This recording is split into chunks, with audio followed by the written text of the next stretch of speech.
everyone, and welcome to Final Fantasy XIV Stormblood. We are finishing it today. This is our 50th Final Fantasy stream. The big 5-0. It's all coming to a close today. I'm very, very excited. I hope you're all doing well. Good morning, good evening, wherever you are. It's a bright and early 7:30 in the morning. And we are finishing Stormblood today. Last stream was awesome. It was 4.3 under the moonlight. Some incredible story developments. Incredible fights. Just all around, honestly, incredible.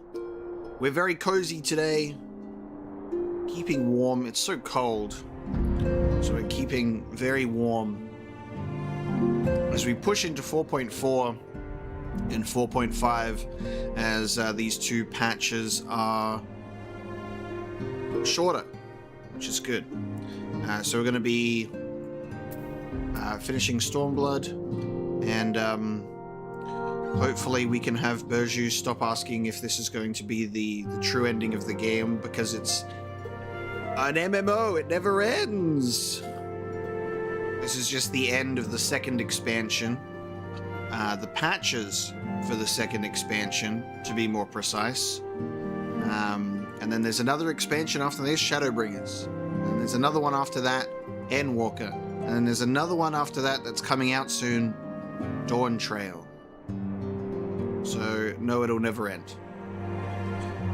This is going to be our 100 stream playthrough. It's exactly how it's going to go. We're at stream number 50 for finishing Stormblood, so do with that information that you will. You want to watch other games live as well? Guess what? Too bad. Too fucking bad. Because we're playing Final Fantasy XIV. There is no other game. We have the first quest in patch 4.4, which is Sisterly Act. Alice is impatiently fussing with her Link Pearl. I think we should proceed.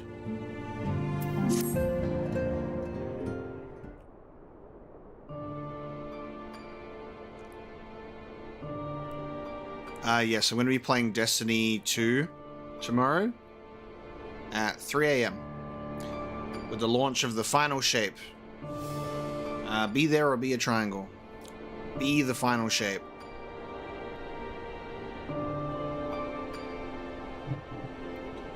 And then I'll probably fall asleep. So, we'll see.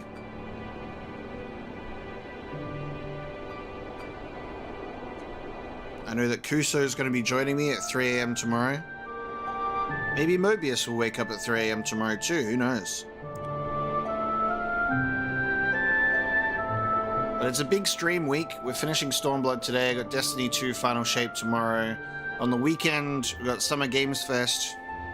And then shortly after that, there's going to be the Xbox Showcase reaction. It's all happening.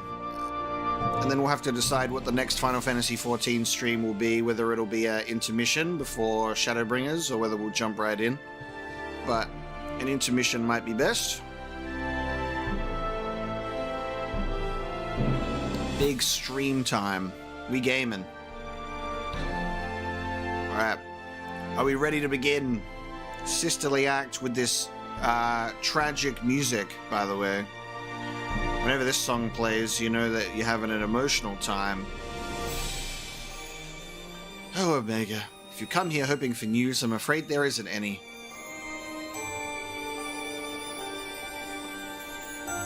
Everything is exactly as it was. Ishtola is still investigating primals in the Far East. Thancred is still gathering intelligence in the Imperial provinces, and Alphino is still out there somewhere. There's been no word since his first scheduled report, nor does he respond to calls, and all the while I'm just meant to sit around here waiting. It's driving me mad. There you go, they're acknowledging the Link Pearl. He's trying to... Because I'm like, If only there was some way to reach him. I'd assume maybe his link pearl was damaged in the crash or something. Or maybe he's just out of range.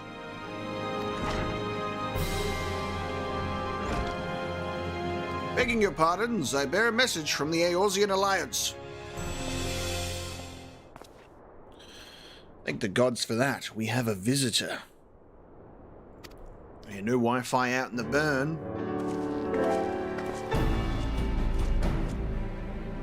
Welcome to the Rising Stones. If you have a message, I should be most eager to hear it. My lady, the Alliance leadership will soon convene to discuss the matter of Ascian interference, and they humbly request the presence of the Scions of the Seventh Dawn.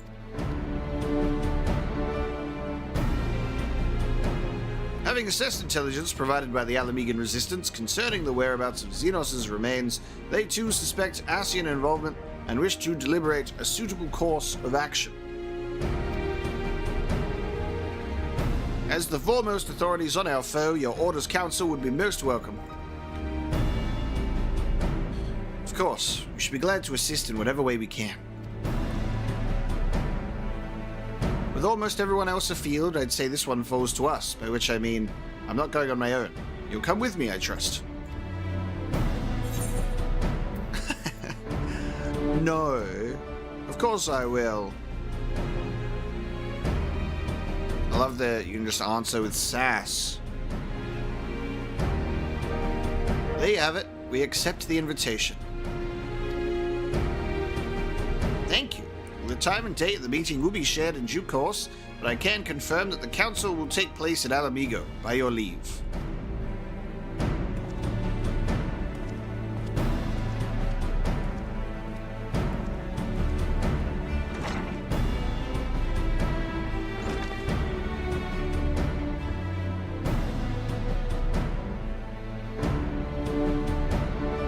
I somehow doubt we'll have anything useful to offer, but standing mutely at a meeting would still be better than nothing we've been doing of late. Let's make ready to depart, shall we?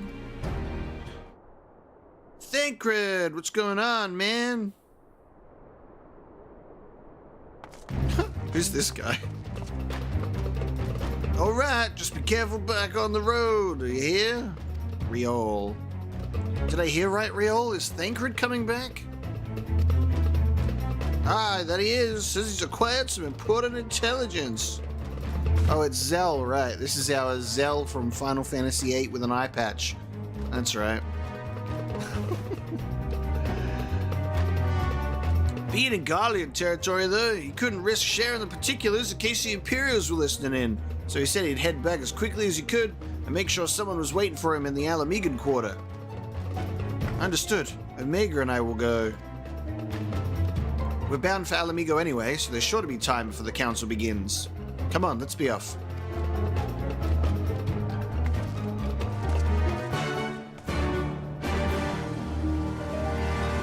Stressful music.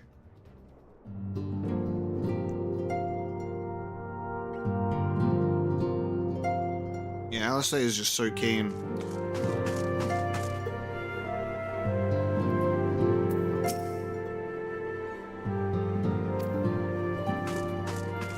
Zell fell out of Final Fantasy VIII and right into this game, and he unfortunately lost an eye in the process.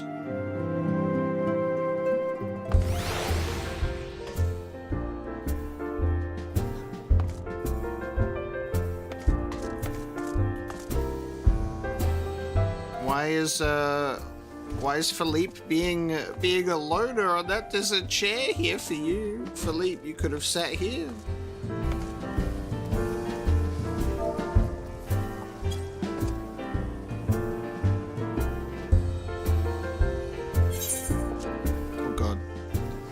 We're starting the stream with a trade. What is this? What is a Gabriel identification key? A thin rectangular piece of what appears to be a servant. Placing it near your Gabriel A will magically bring the machine to life.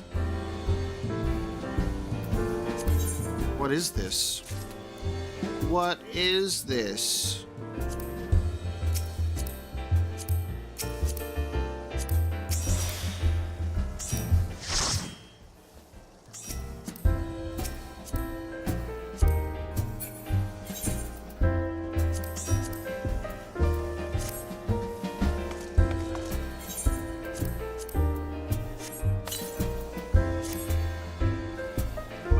now summon the Gabriel Alpha mount. Gabriel Alpha. What is this? Whoa. Whoa. Prior to building a full-size prototype of a new transforming armor dubbed Gabriel, project engineers creating the scale test model to perform aerodynamic testing. Thank you, Galleon. That's a cool-looking mech mount. Nice.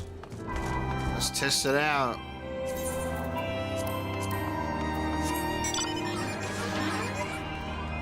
Okay, so I sit on top of it like that. Oh, God.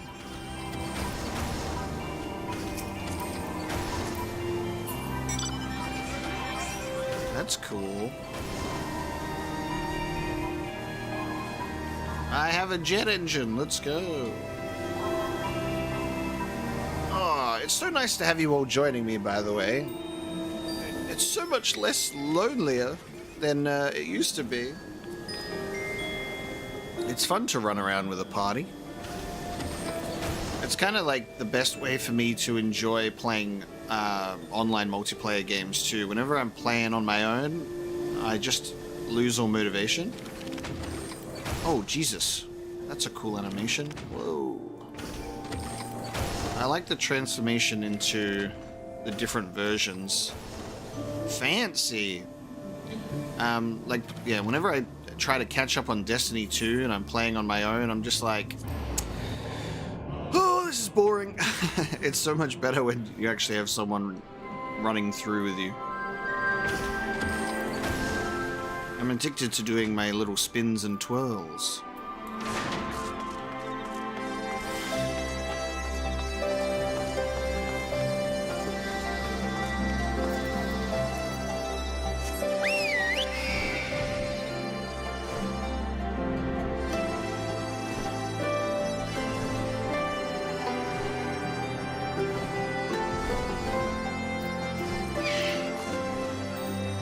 That's alright, Catspore. I hope you have a good day at work.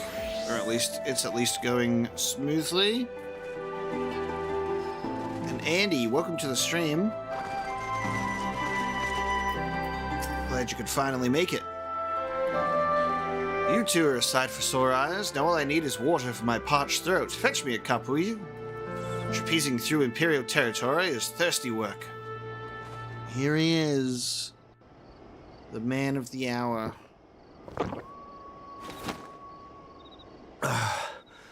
God, I needed that.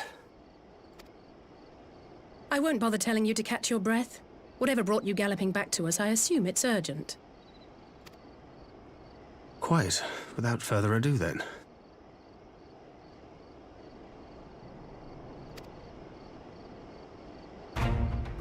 After the successful uprisings in Doma and Ala Mhigo, rebels in several other provinces were inspired to follow suit. Unfortunately, they did not fare quite so well. The Dalmascans paid the heaviest price. For their defiance, the Emperor made a show of razing their capital to the ground, prompting many of their neighbors to abandon thoughts of resistance. Dalmasca mention, just casually.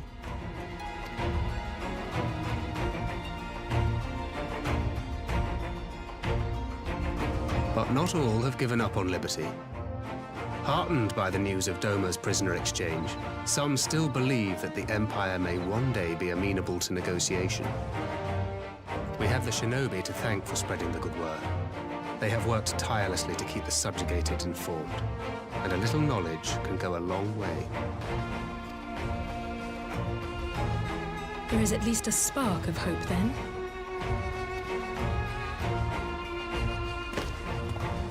A spark in want of kindling, yes. The Alliance has already begun supplying materiel to resistance movements abroad, many of whom would otherwise struggle to continue the fight. The support effort has been led by the Sultana and the Elder Seedseer, who have both seen enough Ala Mhigan refugees to know the consequences of oppression. And for their troubles, they have quickly earned a reputation as folk heroes in certain corners of the Empire. That is all for the provinces. As for the Garlean motherland itself, Our friends, the Populares, have suffered something of a setback, I regret to say.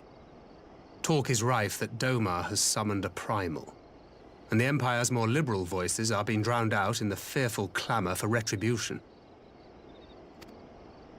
And who do they think orchestrated this summoning?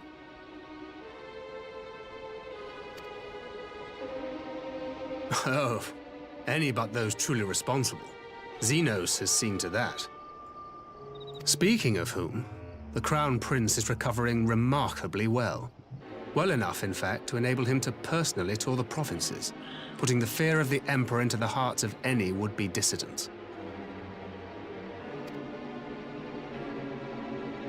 He walks in plain sight, and none suspect him. Then it's as we feared. Yes. And Ascian wears his skin. That's crazy. This music is so good. But it was not that which brought me here in such haste. During my time in the provinces, I learned many things. Yet at no point did I hear any report of a Doman emissary in the capital. This music is very Final Fantasy VIII. If you know, you know. But Alphonse should have arrived by now. Could they be holding him there in secret? The possibility did cross my mind, but I have reason to believe he never reached his destination. I mean, if you think about it, Burju, everyone wears skin. Everyone. It would be a pretty scary place if we didn't. As you know, Scions assigned to covert operations, such as Riol and myself, are issued special link pearls for communication in the event of an emergency. I mention this because it was originally Alphino's task to coordinate the response at headquarters, meaning he has one. And whose voice should I hear when mine recently crackled to life? You spoke with Alphino? Spoke with, no. I but heard his voice, and none too clearly at that. 2 words were all I could make out. The burn. Ooh, there we go. Okay. We got a location out of him. The wasteland on the edge of Otherd. Something must have happened to them there.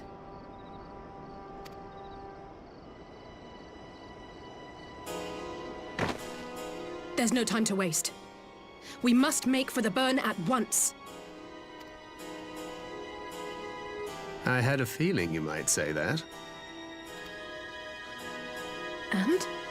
I can't very well sit around here drinking tea if Alphino's in trouble. You said yourself that this link pill was only to be used in emergencies. So I'm going, and that's the end of it. That's my Alice, eh?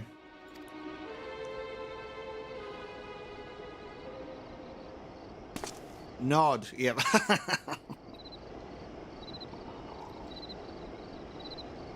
Oh, far be it from me to change your minds.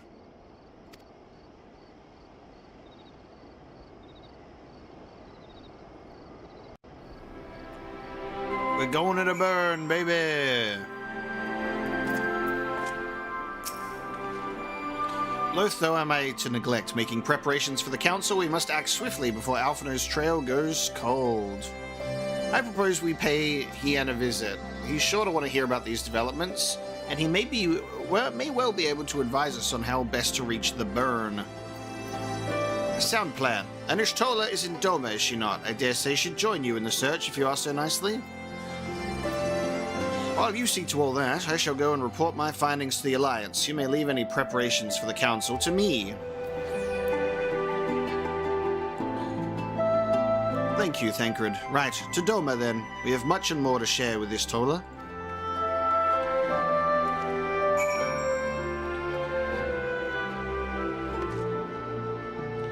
I have a younger sister too, and we just fought all the time. So, I guess so.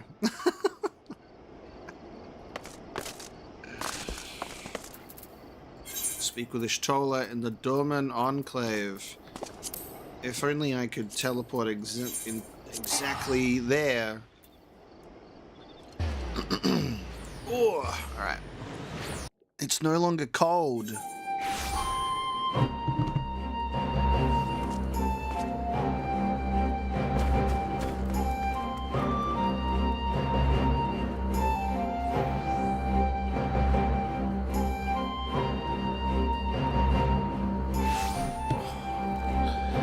I don't have to overheat now. There we go.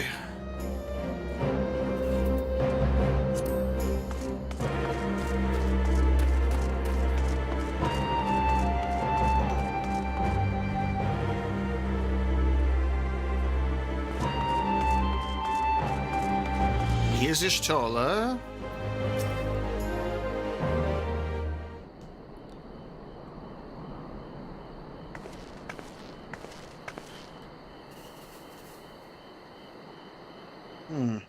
That is curious indeed. While other matters demand my attention at present, I shall bear what you have told me in mind. Should you notice any change, do not hesitate to seek me out. Thank you, my lady. You are most kind.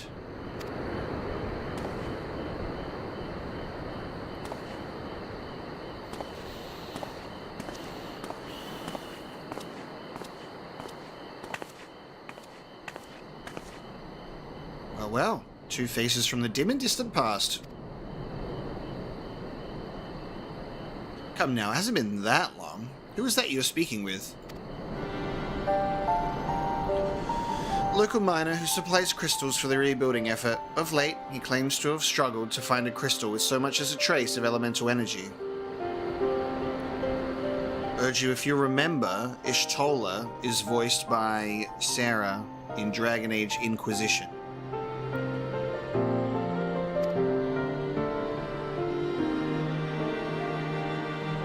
Upon learning that I had some knowledge of ether, he came seeking my counsel. Just now, he brought me one of his recent finds.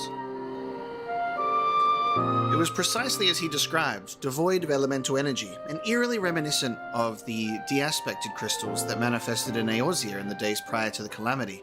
We would be wise to investigate this phenomenon more closely.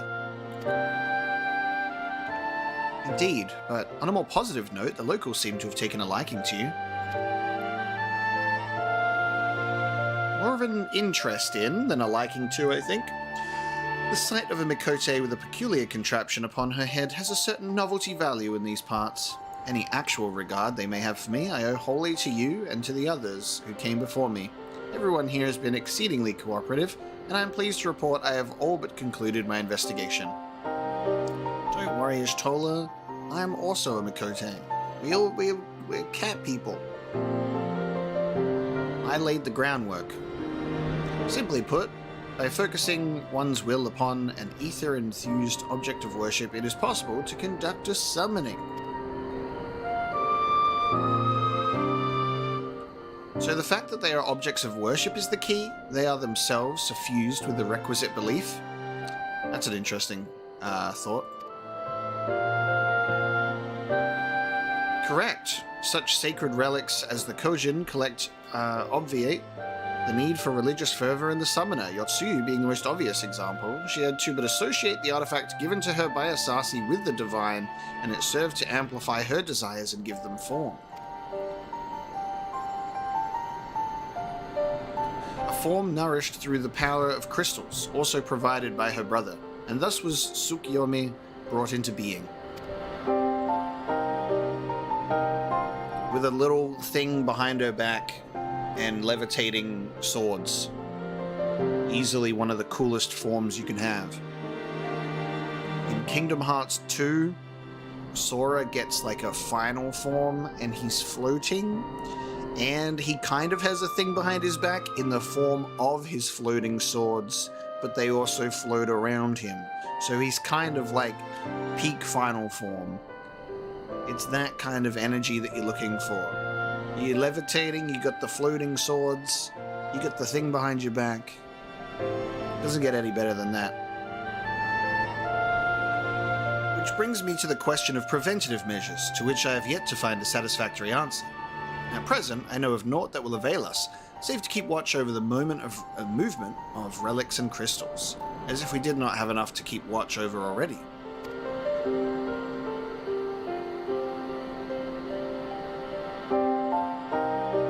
But I doubt you came all this way to hear that which may be perused in a report. Has something happened to Alphino?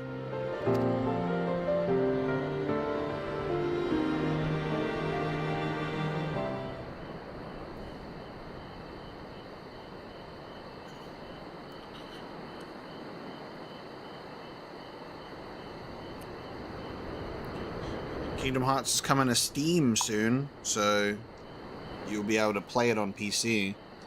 I'm excited to see what the mods will be like. I think there's already been mods for the Epic Game Store version, but I don't have that, so keen for the Steam release.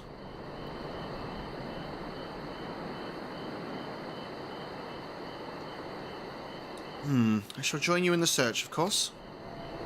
Thank you, Ishtola. I should be glad of your help, truly. Now, if there's nothing else, I shall go on ahead and request an audience with Lord Hien. And he'll say, no.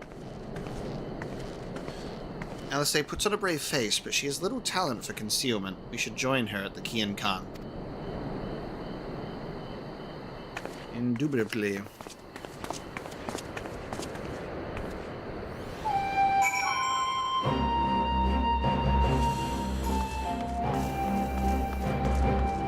Ascians really are just Organization 13. Lord Hien is expecting you. May I show you in? Yep.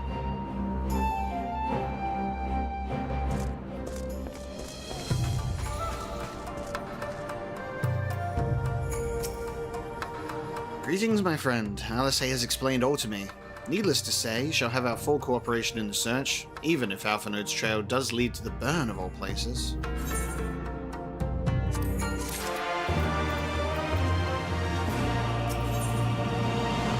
Feel the burn. Hien is mulling over the details of Alphinode's Link Pearl Call. The region known as the Burn occupies a special place in Gallian history. Every child in the Empire is familiar with the tale. In the distant past, it was a verdant land teeming with life, but successive summonings saw it bled dry of ether and reduced to a desert.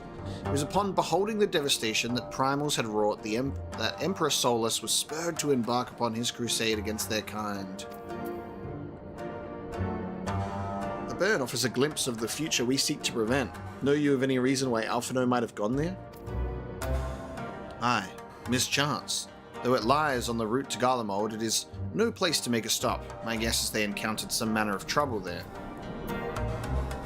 In any event, I'm of the same mind as Alice. We have no choice but to take our search to the Burn. Given the considerable distances involved, 'tis best we went by bird. Let us fly. Omega and I have our yawls. Yigiri, will you ready falcons for the others? I shall gather our swiftest birds. Near the House of the Fierce, there is an overlook. Pray join us there once you have seen to your preparations.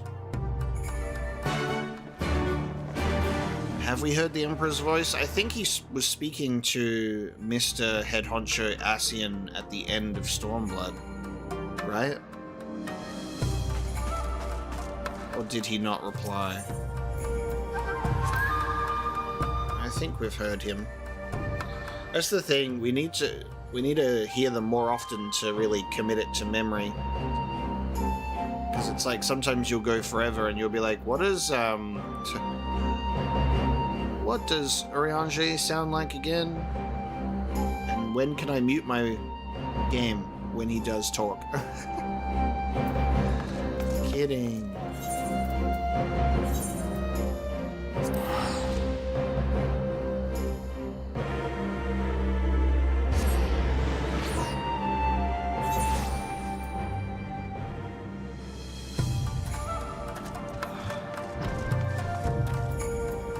Yo's.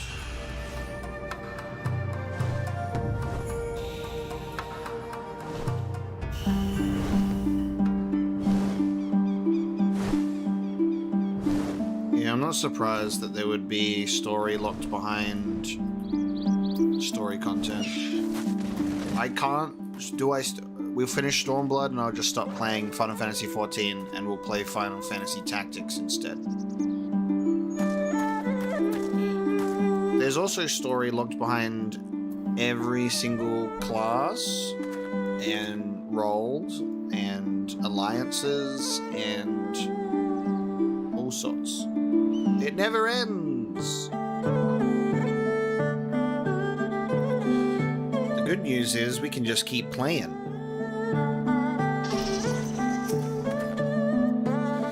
If everyone is here and possessed of a bird, let us away. Remember, our destination is a barren wasteland. There is no civilization to speak of for 100 miles in all directions. Take care you do not lose your way. The burn now accessible. Damn, so the burn is like a dungeon. Alright, everybody rock, paper, scissors. Who's joining me on this venture?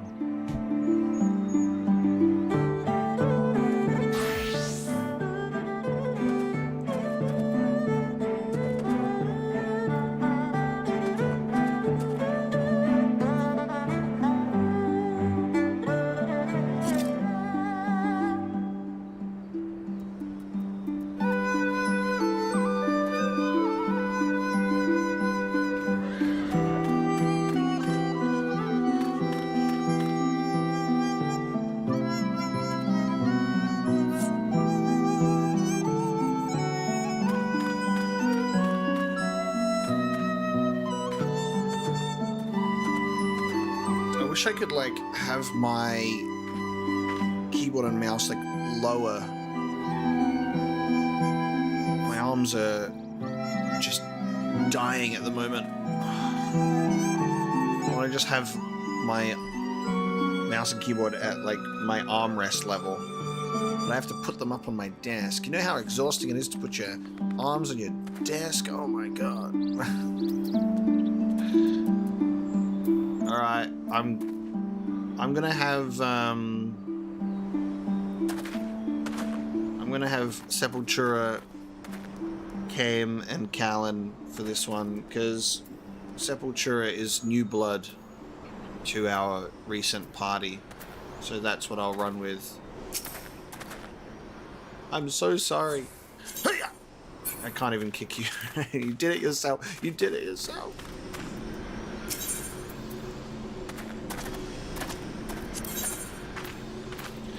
When we're 8 people, the good thing is we can at least, like, run through it in just 2 parties. And then we can just pretend we're all together.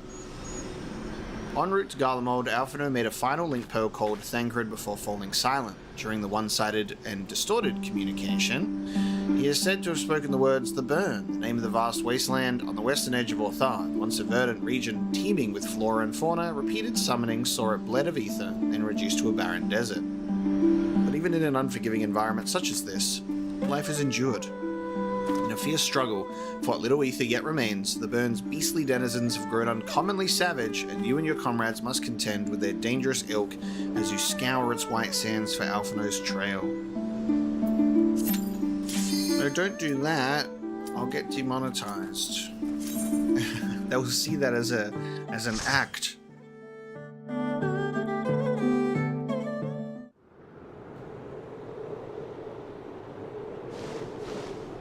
Yeah, sorry, I haven't. I'm not skilled enough. I don't know your name. Make ready, friends! We are come to the burn! Come to the burn. It burns when I... Everyone, land where you can! We must wait out the storm!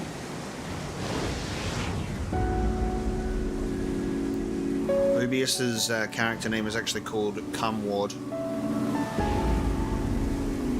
That's how it's pronounced.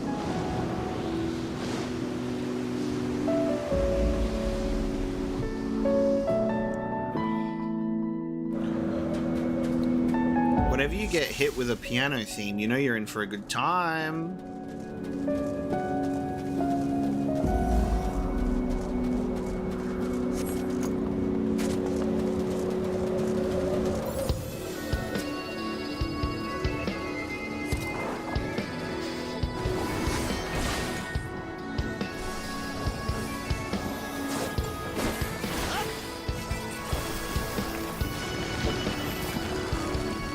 You also get some sort of bagpipe adjacent thing going on too.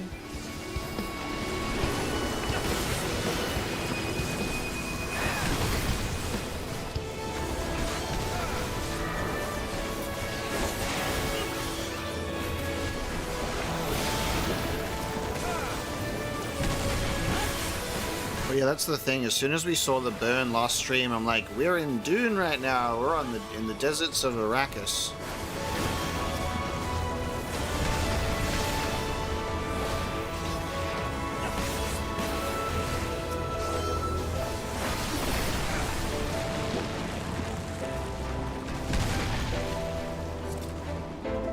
Yeah, Soken is just ridiculously talented.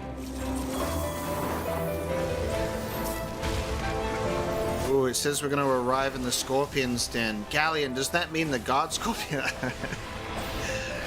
The Guard Scorpion's coming back again. But a natural version this time.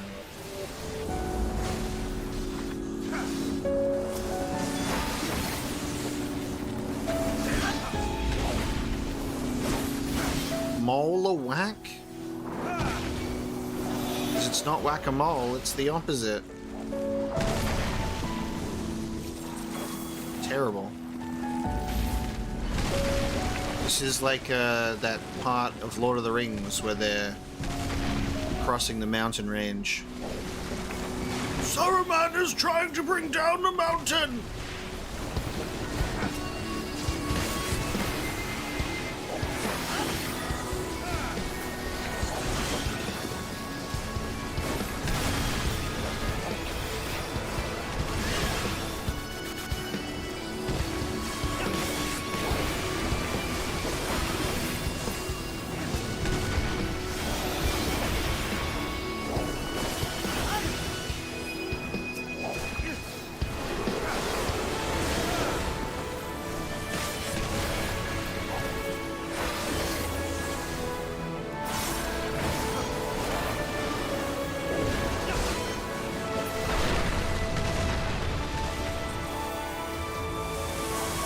Whoa, sandfall.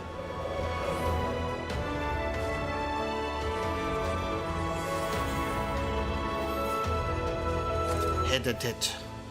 This is a cool design. Sick.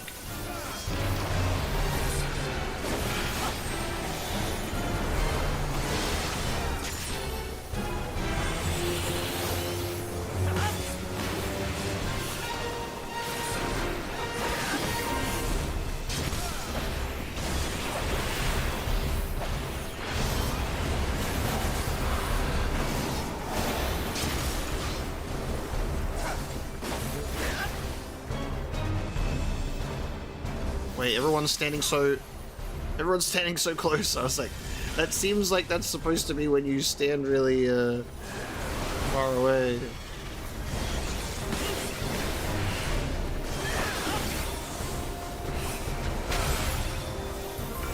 I guess I need to hide behind the shards when that happens.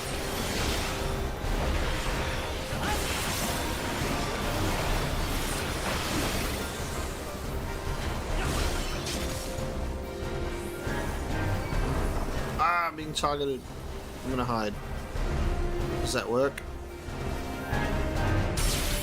Yeah. Bitch. Did I play Final Fantasy XI? No, I would love to. One day. Maybe when I finally catch up to the story of 14. I could play Final Fantasy XI, imagine that.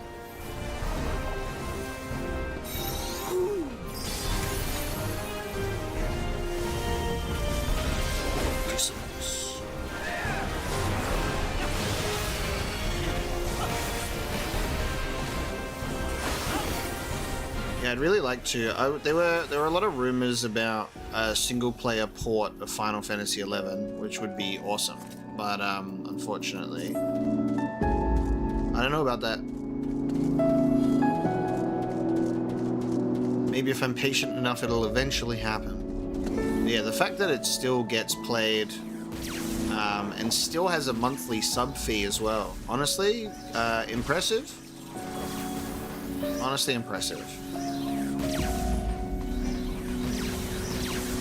But I wholeheartedly mean it when I say I would like to play it on the channel. So if our Final Fantasy XIV group ever want to play Final Fantasy XI, we could make that work together.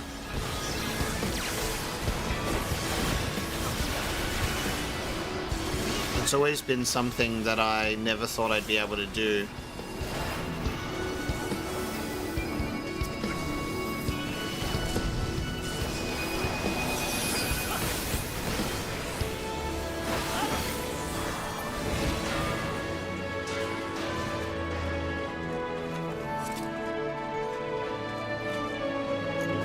It's funny because I watched Maximilian Dude talk about his Final Fantasy XI experience in a video, and it's funny because I obviously have no idea what he's talking about, but the way that he tells the story and the way that he talks about Final Fantasy XI, like, you know, because he was there when it came out, was so fascinating. He's always good at telling an engaging story.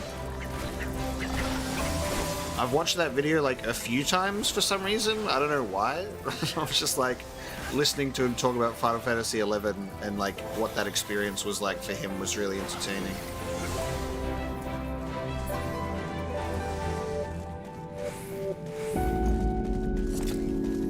Because I guess he would talk about things that you wouldn't experience anymore, just like those sort of quirks when the game was still like properly live service. Just one of those like, you should have been there, man, type of things.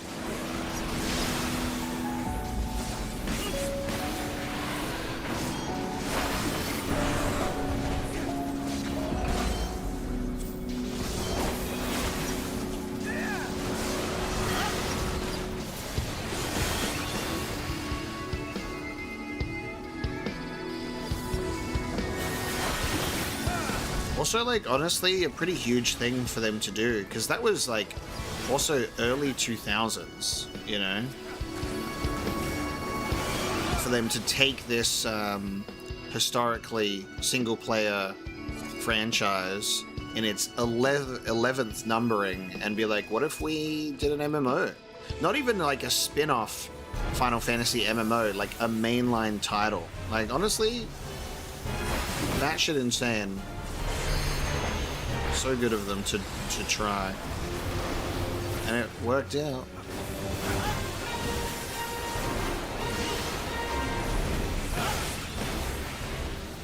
And then Final Fantasy XIV happened. Oh god. Okay, this is cool. Oh god. This is really cool. Effective drone. Yeah, especially coming off of Final Fantasy X.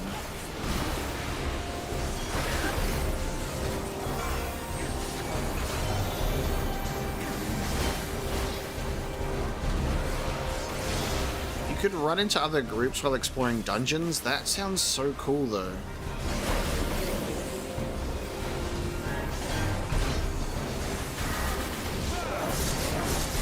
Honestly, I think an MMO that wasn't instanced to a level like that is so intriguing to me and feels so much more realistic. Like, you go into a dungeon, you can see people also in that dungeon. I love that idea.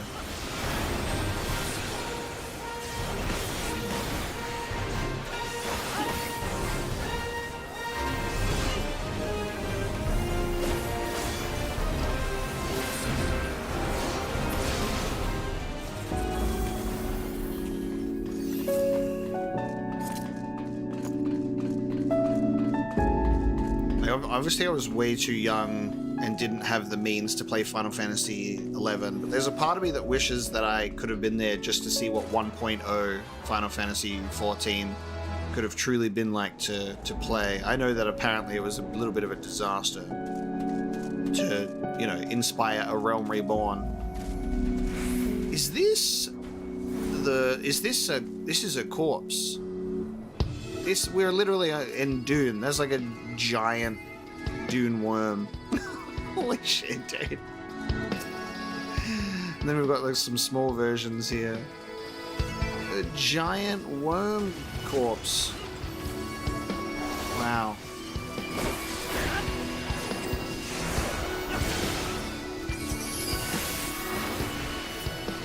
Time to worm.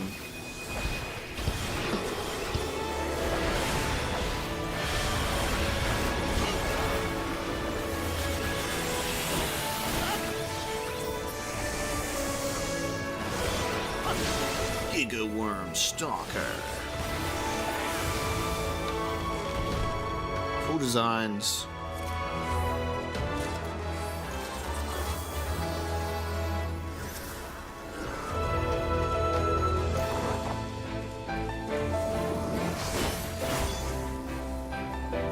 I hate that they've got legs. Eh. They're worms. Get those legs out of here. Fuck that.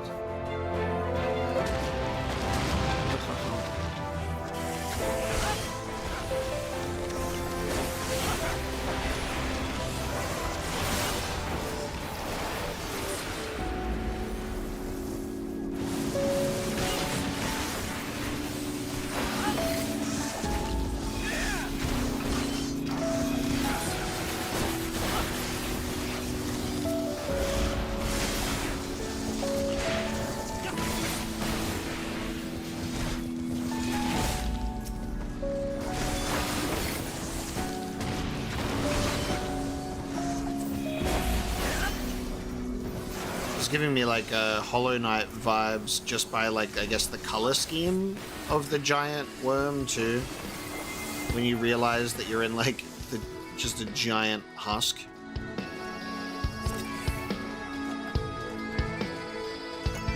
I just love when things are unapologetically Dune and grow like starting to like read through the books. And after watching the movies, just realizing the significant impact and importance of Dune on science fiction and fantasy is so fun. You're like, oh wow, okay. Everything comes from Dune, apparently. Everything comes from Dune and Lord of the Rings. Yo! And obviously, that's not a 100% serious statement, because I know that everything comes from everything, eventually. Mist Dragon, so cool.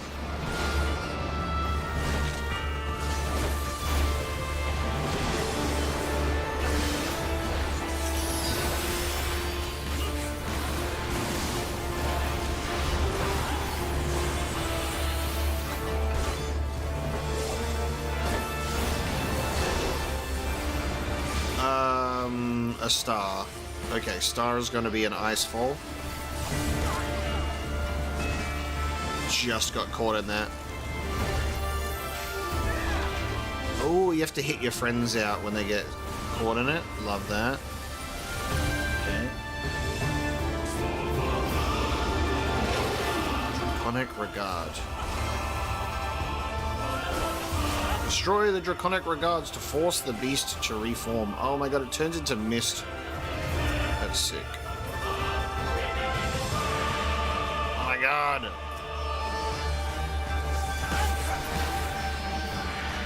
Reform. Oh.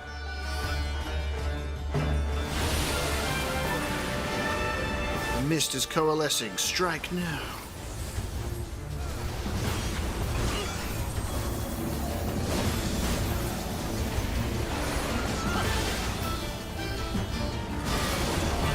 Chilling aspiration.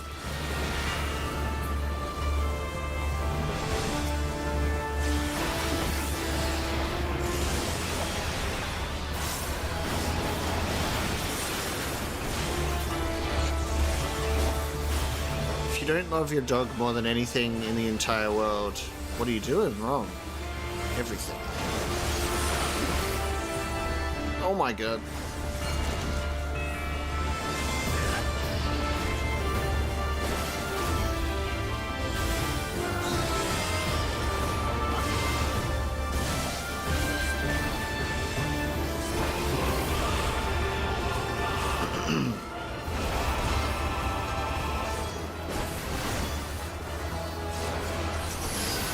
do have a kid. It's my dog. It's my biological son.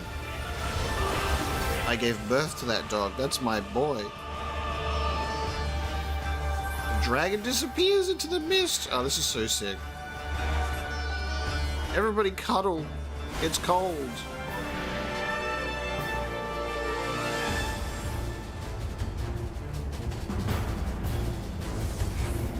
Okay. Oh, shit. Oh, look.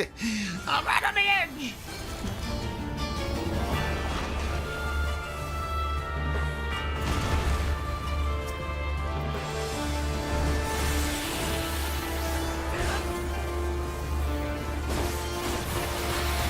Nice. That's a cool fight. That's a cool fight.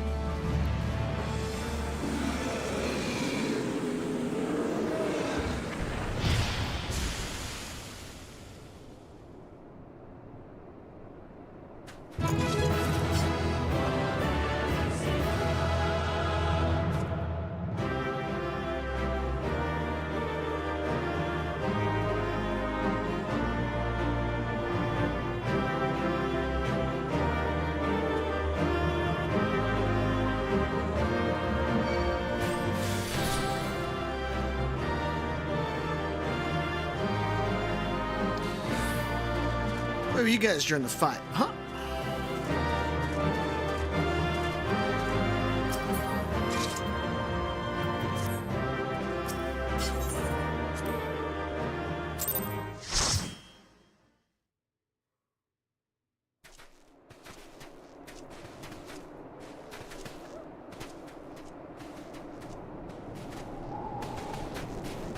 Between contending with bloodthirsty beasts and sand in my every conceivable place, I'm quite ready to leave this wasteland.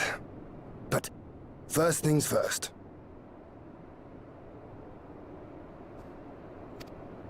Do you see the crashed ship over yonder?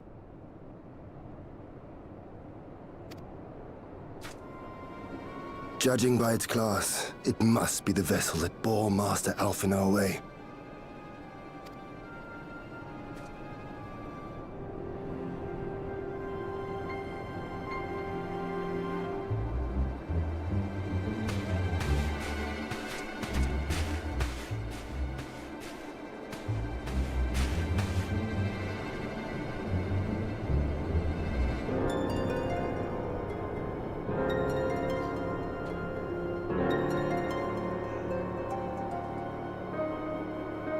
War Machina. It would seem they were involved in a struggle.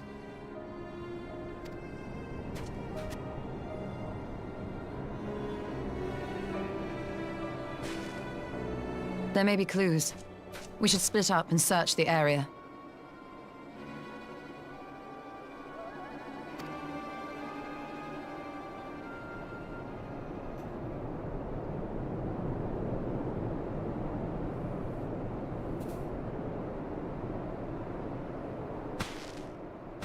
There's no sign of Alphino, nor of Maxima and his people.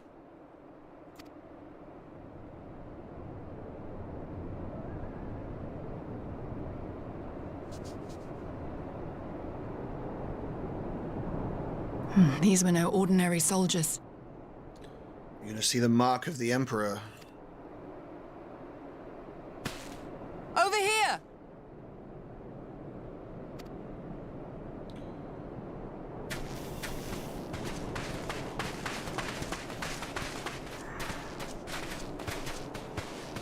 The insignia on this man's uniform identifies him as one of the Emperor's personal guard. Hand-picked soldiers, answering only to the royal family. That would explain why all the casualties are Garlean. They were fighting their own.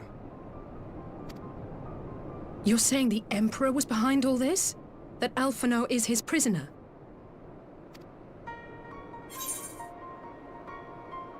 We don't know that yet.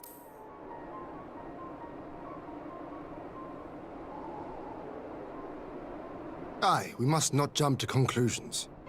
Besides, Alphino is more than capable of looking after himself, is he not? He's really good with that book. I should know.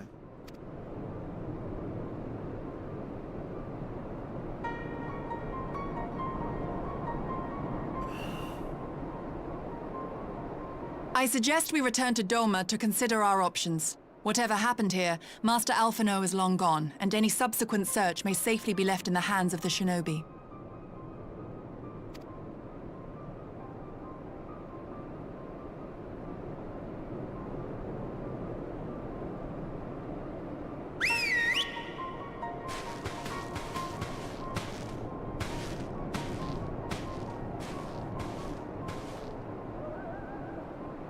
Where in the world are you, brother? If you die on me, I will never let you hear the end of it. Alice, the type of person to be like that. If you die on me, I'll bring you back to life and kill you myself. Type of attitude. So good.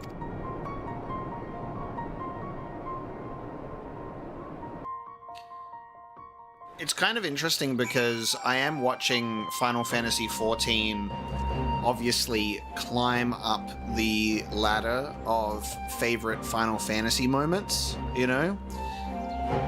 And it's tough it gets harder and harder to rank Final Fantasy games based on my nostalgia and what I've grown up with, and then the new titles as well. Like, Final Fantasy XVI is so good, and what I spoke about in terms of what I love with Final Fantasy XVI is it made me feel like a kid playing Final Fantasy again. For the first time ever in like modern Final Fantasy, I hadn't felt the way that I did playing 16 since Final Fantasy 12. And I was like, they did it! They made me feel like I can retain my childlike wonder of Final Fantasy. And then Final Fantasy XIV is obviously just so exceptional also. But then I'm also like, my favorite games in the Final Fantasy series are all the ones that I grew up with. And I have a really hard time separating that and being able to put the modern Final Fantasies or the recent ones that I've played over those. And I wonder how it's going to be when I eventually get to the classic Final Fantasy games, like the first 6. How am I going to feel about Final Fantasy VI that everybody puts on such a pedestal? Will that knock a game like Final Fantasy X off the board? You know? It's really hard. I feel like I have to be like, here's my favorite Final Fantasy games that I played as a kid, and here's my favorite Final Fantasy games that I played as an adult. I have to like separate the list, otherwise I will never be able to do it. It's the same thing with when I say what are my favorite games ever, because I feel like I have to go pre and post YouTube for that, because there's so many games that I played before YouTube that are my favorites. And then obviously if you look at my channel, you can see that I've played like so many games that are considered masterpieces all together in the past 4 years. So it feels really wrong and strange to have a lot of my favorite games be ones that I've only played in like the past few years. It's just like, makes me feel like super strange. You know? Okay, he's dead.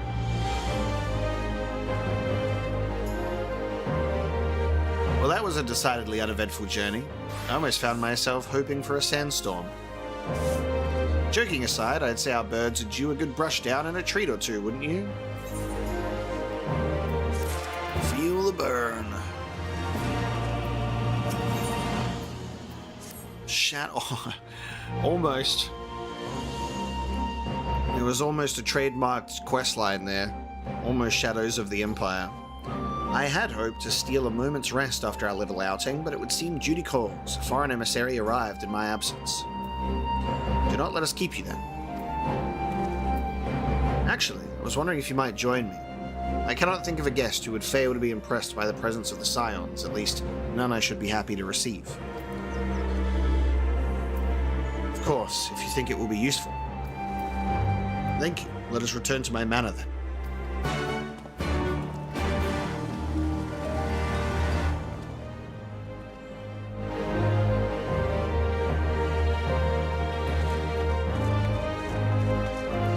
So I suppose before we do return to Ivalice, I gotta put the Final Fantasy XIV playthrough on pause and play through Final Fantasy Tactics, Tactics Advance, Tactics A2, and 12. And then 12 Revenant Wings on the DS. And then Vagrant Story. And then I'll come back to Final Fantasy XIV, pumped full of Ivalice. Lord Hien is expecting you. May I show you in? Yes.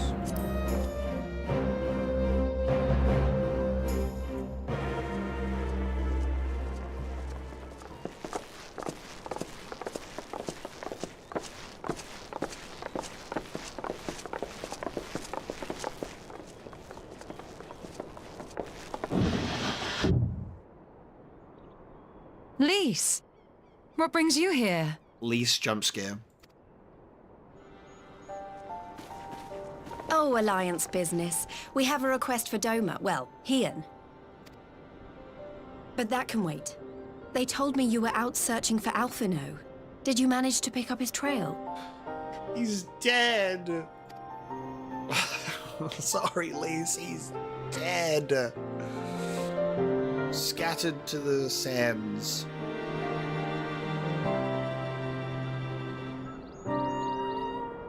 Well, if he wasn't at the crash site, he might still have escaped. We have to keep searching. And we will.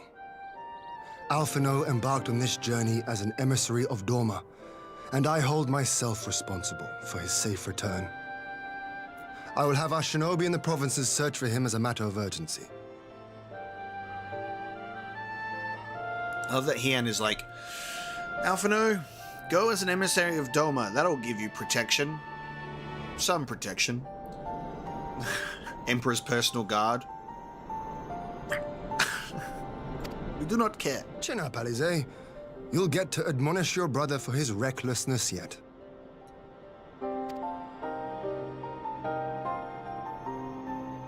Well, someone has to do it.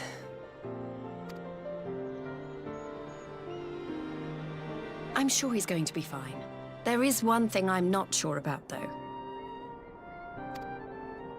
You said it was the Emperor's personal guard that attacked Alphino's airship. But the Popularis would never have been able to arrange the prisoner exchange without Varys' blessing. So why would he sabotage his own mission?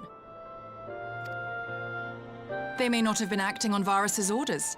The guard answer not only to him, but to his family, the Crown Prince included. When Yotsuyu summoned Tsukuyomi, Asahi was quick to proclaim that a dormant citizen had violated the terms of our agreement, that the negotiations had failed. And it is this version of events that is now being repeated across Garlemald. To hear the tale, one would think the prisoner exchange never took place. Plainly, someone is manipulating matters from the shadows. Most likely Xenos, or whoever it is that wears his face. Whichever Ascian you mean. We all know the nature of our adversary. The servants of chaos are true to their name. Their meddling has cost Doma a chance at peace. Whoever it was that loosed his personal guard, the Emperor cannot be ignorant of these developments. We must proceed on the assumption that our treaty is indeed in tatters.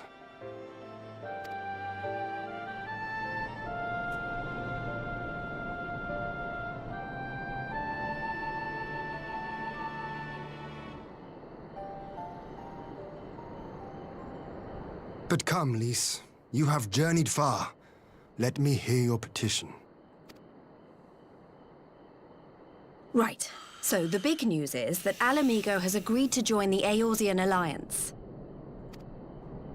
To make it official, and discuss where we all go from here, the leaders of the 5 nations are planning to hold a meeting, and we were hoping you might come too. We've already seen what we can achieve when we work together, and the Alliance hopes to work even more closely in future. They think it's our best hope of keeping the Garleans in check, and I agree.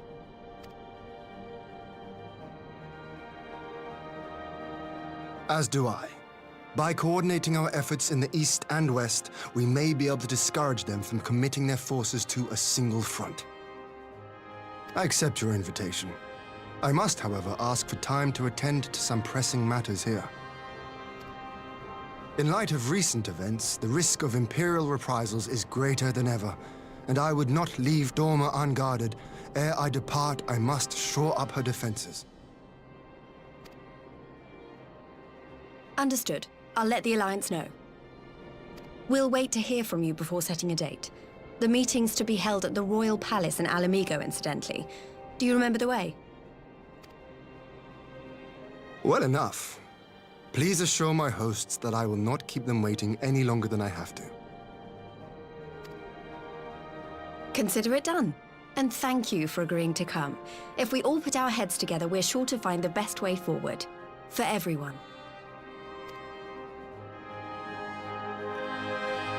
Oh yeah, in the Stormblood post-credits, the Ascian was literally talking to the Emperor about how Xenos was like a guinea pig. So you definitely know that it's not like this, oh, my boy. Of course not.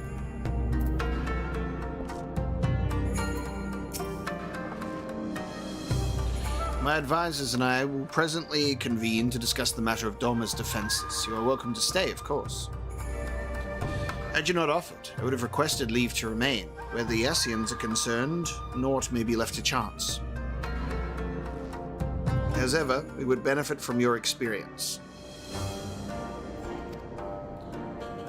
I thank you for coming, Lys. Even if it was on official business, I had hoped there might be a time to show you the land you helped to save, but I will settle for a fleeting visit if needs must.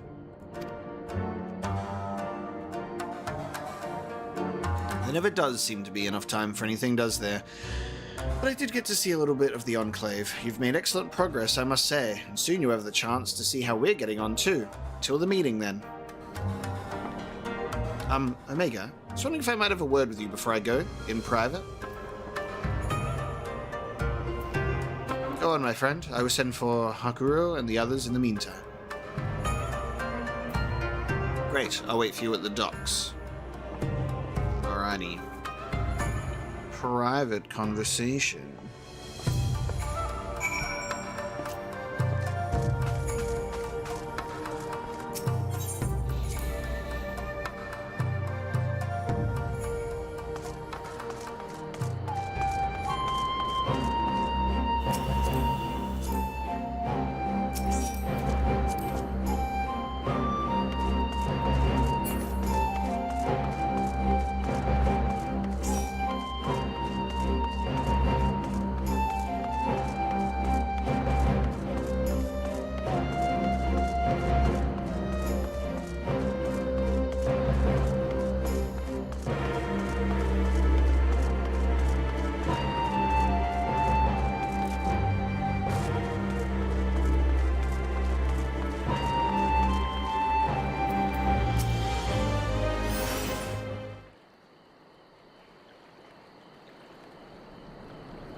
Thanks for coming.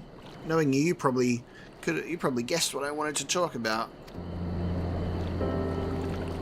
Alice, she's acting as if everything's alright, but it's clear she's barely coping. The Alice I know is overbearing, willful, and reckless, and that's fine. It's how she deals with feeling weak. She has to keep moving or she's afraid she'll fall apart. A lot like me. But the thing about people like us is that we need someone to keep an eye on us. I had Papa Limo, and now I have my friends in the Resistance, and Alice has you and the Scions. Before you start, I'm not saying you're neglecting her. I'm sure you aren't, and I'm sure you won't. But she's a good friend. When I see her like this, I can't help worrying. So please, make sure you give her all the support she needs, alright? Leave it to me.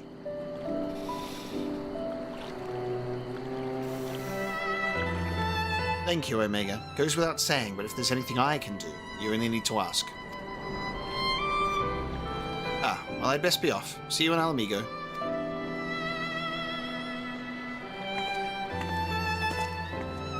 Yeah, if there's ever like a situation where there's a patch where it's like 0.5 and then 0.55 or 0.56, as far as I'm concerned, that's just one patch, which is just 4.5, you know.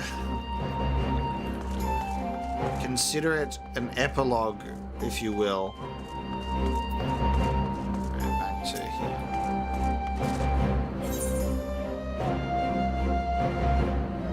Having a the crystals is kind of interesting because this place is small enough. I must teleport.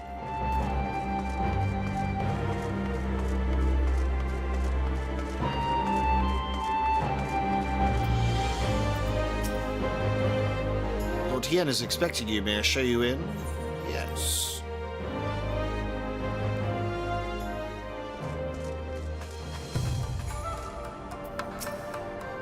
Ah, there you are, my friend. Everyone is assembled, so let us begin.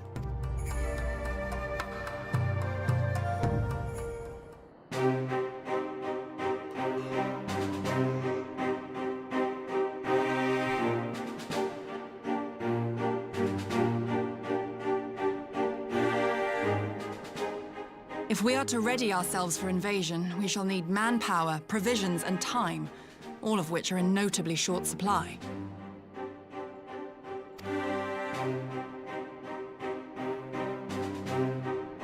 Candid as ever, Yugiri. And correct, I concede. Fortunately, I have an idea. Hien's little stare like, what do you mean? I'm all the manpower you need. 'Tis plain no single nation can stand against the might of the Empire.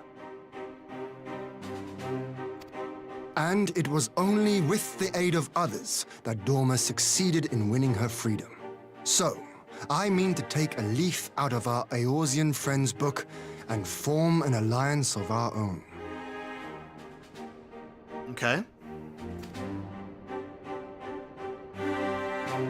In addition to those with whom we already share an understanding, I would reach out to Hingashi and Suinosato, and further afield to the myriad peoples of Nangsha and Dalmasca.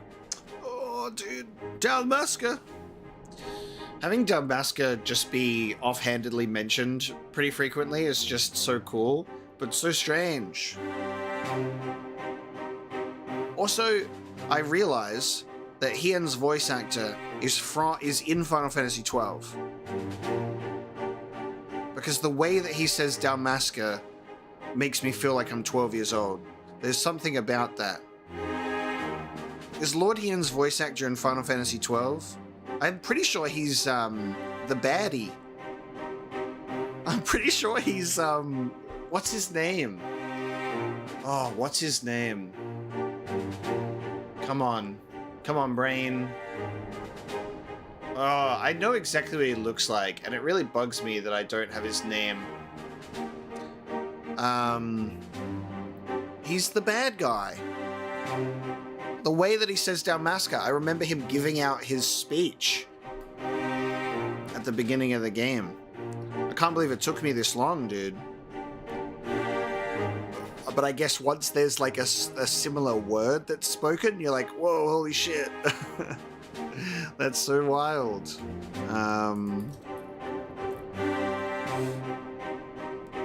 Vayne, that's it. Vayne Solidor. I'm pretty sure it's the same guy. I am under no illusion. Not all will answer the call. Yet disparate though we may be, we are united in our desire for freedom. If our neighbors could be made to see what is at stake, Ascian machinations and all, cooperation need not be so far-fetched a notion. It may even seem practical. Under the guidance of our former leader, Master Louis Soir, we once strove to unite the fractious city-states of Eorzea. I dare say that experience shall be of use in your endeavor.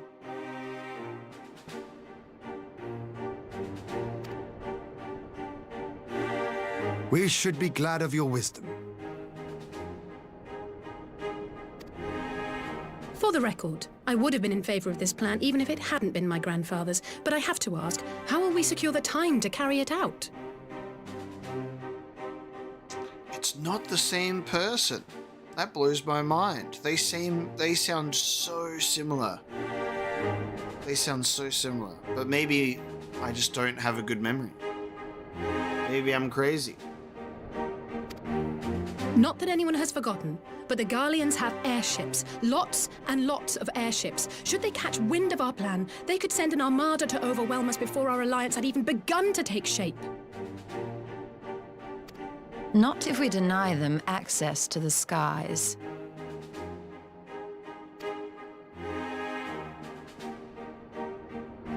During our time in the Burn, the Warrior of Light and I chanced upon some Allagan ruins. Oh? As such ruins go, they were not particularly unusual. But something about the surrounding land struck me as odd. Faint though it was, its ethereal residue was uncannily similar to that of Azizlar. Identical, in fact. For locations so far removed to share a single etheric signature is all but impossible. I conclude, therefore, that the Allagans created the floating continent with land taken from the Burn. While that is a most intriguing theory, I fail to see what relevance it has to Dorma's defense. Azizlar was enclosed in a powerful energy barrier, impenetrable even to an Agrius-class battleship. It occurred to me that those ruins may have enjoyed similar protection. I have no proof, but the Warrior of Light did report seeing a structure resembling other known Allagan field generators. Ooh.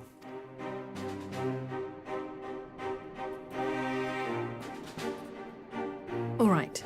But even if we could put up such an energy barrier, it surely wouldn't extend beyond the limits of the Burn. So what's to stop the Garleans flying around it?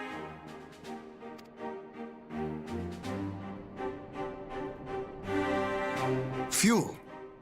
The Dalmascan capital, Rabanasta, was a key Imperial refueling point in the east.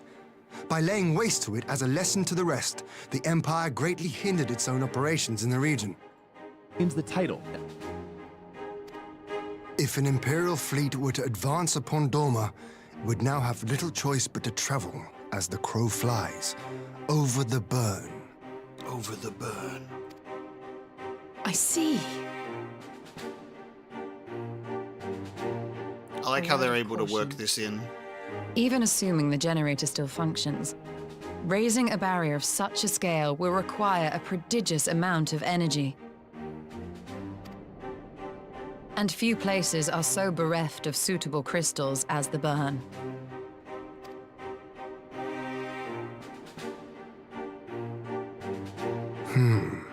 A source of energy. Tell me, did the Allagans make a habit of launching things into the sky?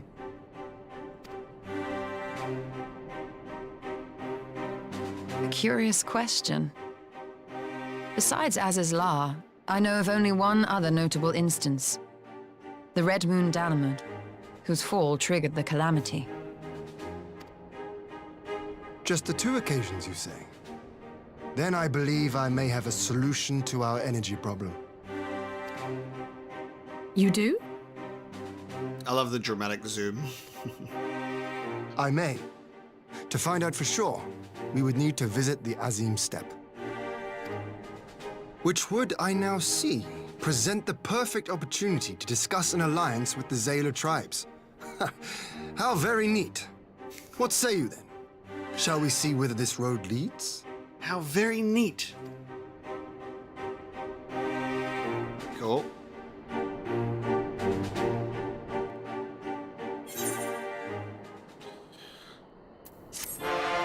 And I'm really surprised that it's not the same guy. It sounds like exactly the same. It's very surprising. And then looking at the voice actor list for both of the actors, that was like their only role that they did in a video game, pretty much. Andrew Koji, who does Heian, apparently did like one other character but very, very small amount of rolls, which is so wild, because it makes me want to like listen to his voice just to hear how like familiar it is.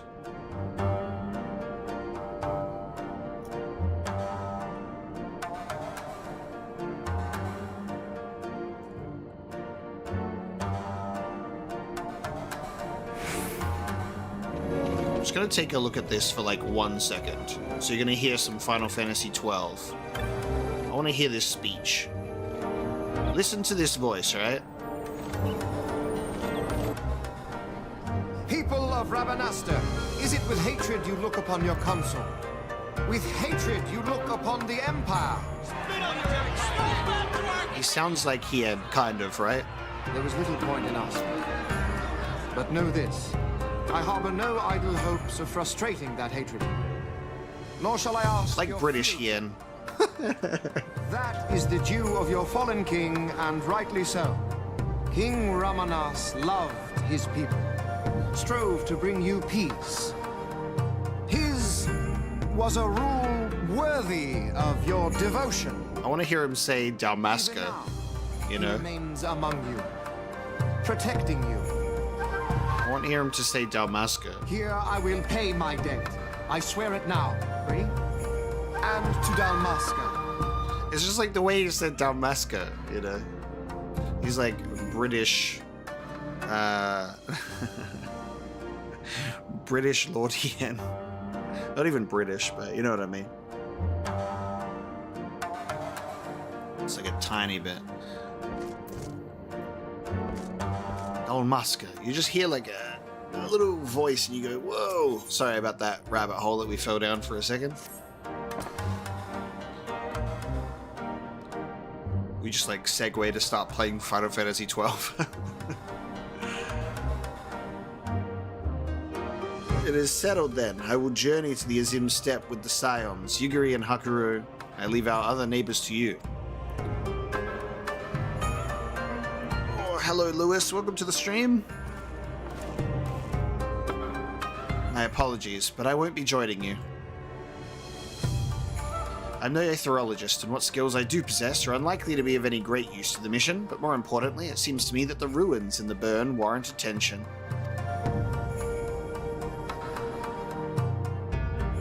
And so, while you're away securing an energy source, I will engage our friends at Garland Ironworks to undertake a complete overhaul of the field generators. We'll need them in good working order if our plan is to succeed. I trust there are no objections?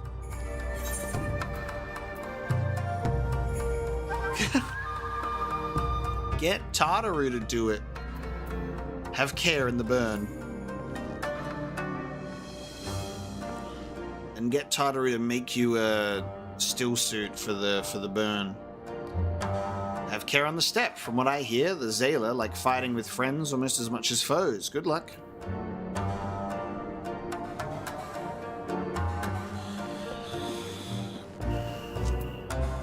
Just the three of us then. Very well. Shall we make first for a reunion?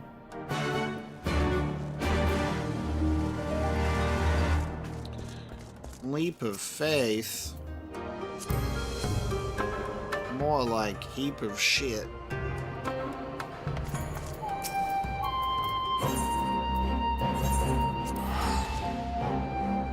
Yeah, exactly. Where's my Final Fantasy still suit?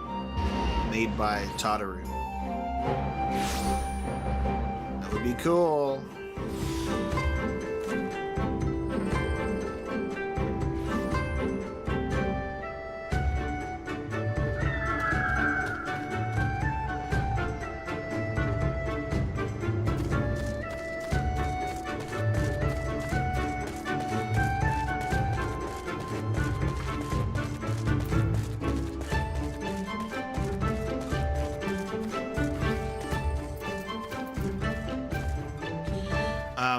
I gotta do a quest or two here for ether currents.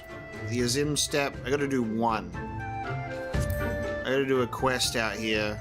Sheep Snatcher, I know it's not the one in Reunion, so it's got to be Sheep Snatcher.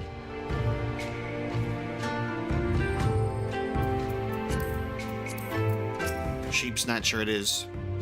So this is the Azim Steppe. The tales do not do it justice. If you think the view is impressive here, wait until we reach higher ground.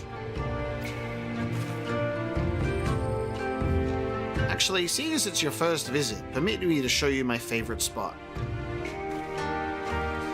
I love getting shame it's nighttime. Steppe is so pretty at night. The duality.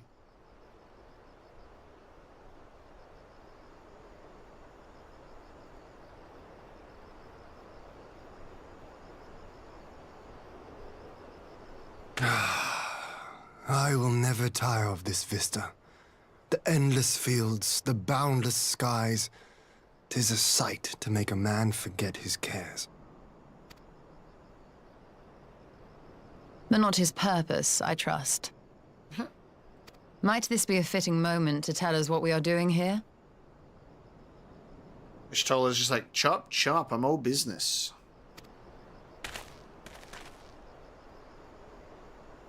Of course. During my time with the mole, I learned some few myths of this land. One goes thus. In the distant past, when all seemed doomed, a wayfaring soul came unto the steppe. Venturing into the northern crag, he received of Nama a sliver of her essence, a shard of the shining moon, and with it clove the tainted land from the earth. The end thus averted, to these fields did the wayfaring soul return, and venturing once more into the northern crag, he buried the shard, and made unto the heavens an offering of blood.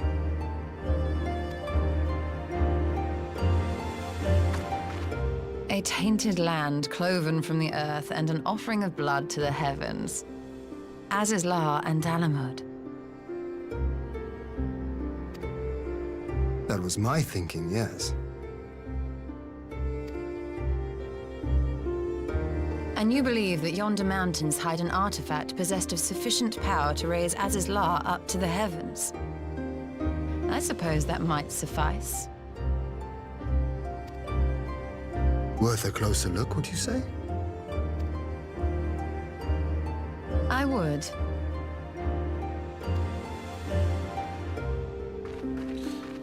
It is kind of funny because, you know, you've got like her very clearly blind eyes, and then Hien's like, let me show you my favorite spot. And then he'll also say things like, let's take a closer look. And she's like, yep. But, you know, she also can get around just fine. It's like those people that are like legally blind, but they can also navigate their environments too. She's just Daredevil. From here we shall travel to Mol-Elo. There we may ask Serena about the particulars of the myth and raise the matter of an alliance with the rulers of the steppe.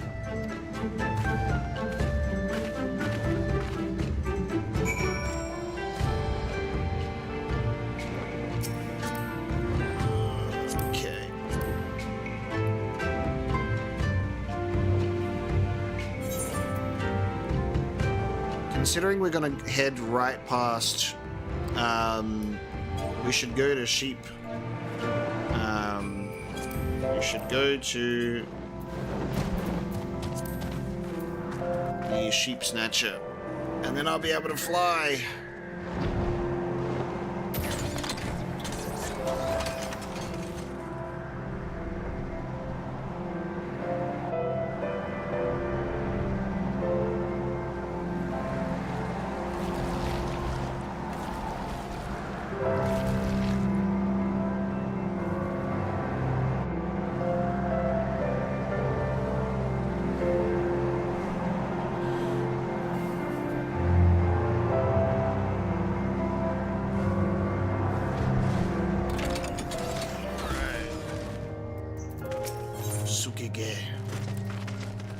He's been abandoned by his favorite sheep.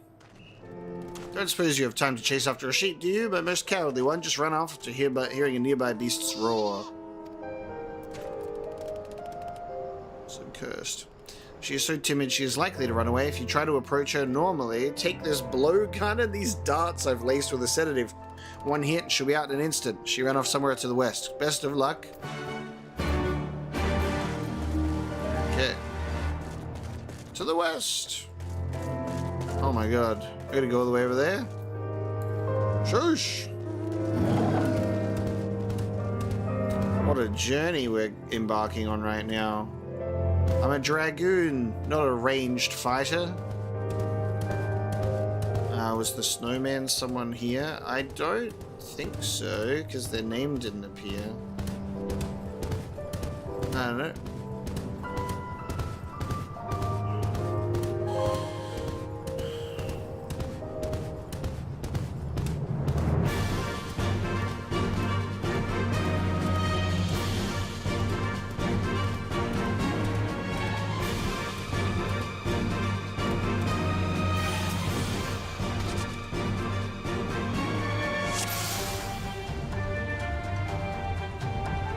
Sheep! Huh. Huh. I gotta reload. Jesus. We're sniping a sheep right now. Bonk!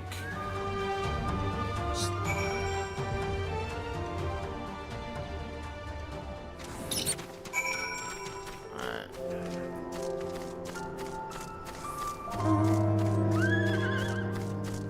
Get it before it gets eaten.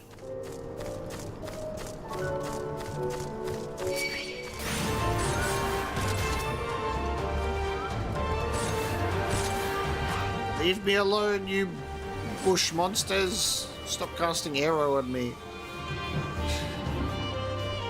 I'm getting my sleeping lamb. Alright, capture the lost lamb. I put it in my pocket. We're good to go.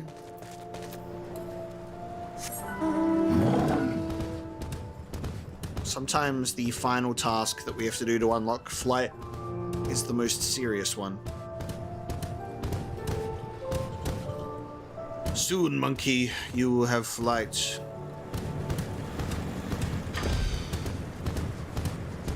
Oh god, what a cursed quest line. Poor Nanaki.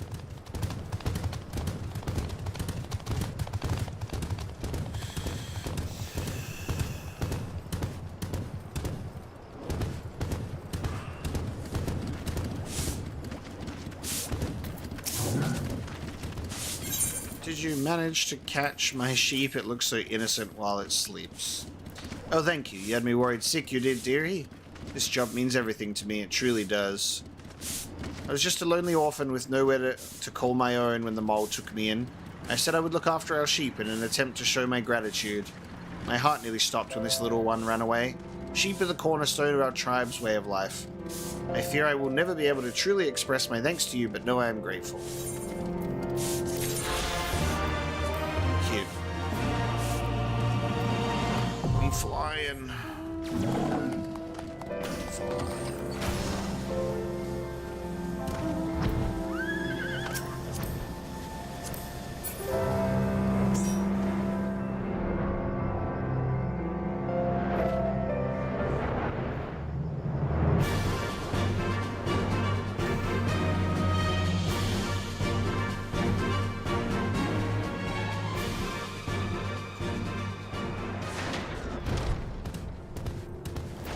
Actually, yeah, I do like the, Nope.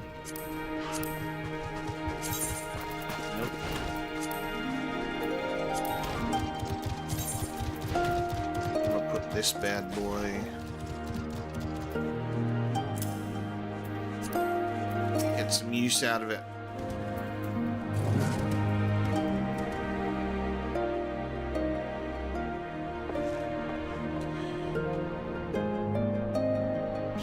Omega, I'm glad of your visit and the opportunity to welcome a new friend.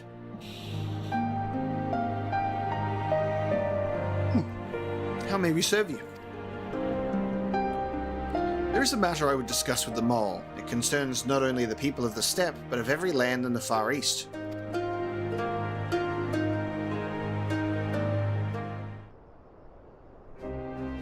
Proposition time. A shard of the shining moon left behind by a wayfaring soul, and you need this to protect our lands? I do. My friends and I wish to find the shard and ascertain the extent of its power. Will you tell me more of the place where it lies buried, this northern crag?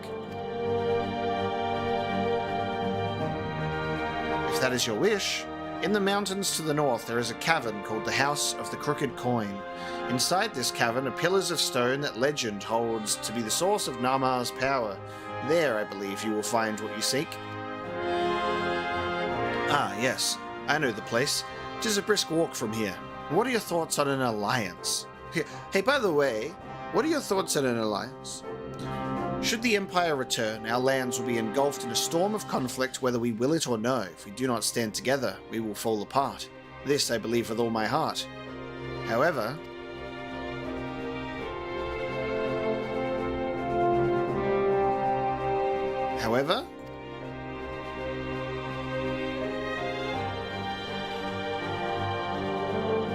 among the tribes of the steppe there are those who revere Narmar above all else. To them, the pillars are sacred and not to be disturbed.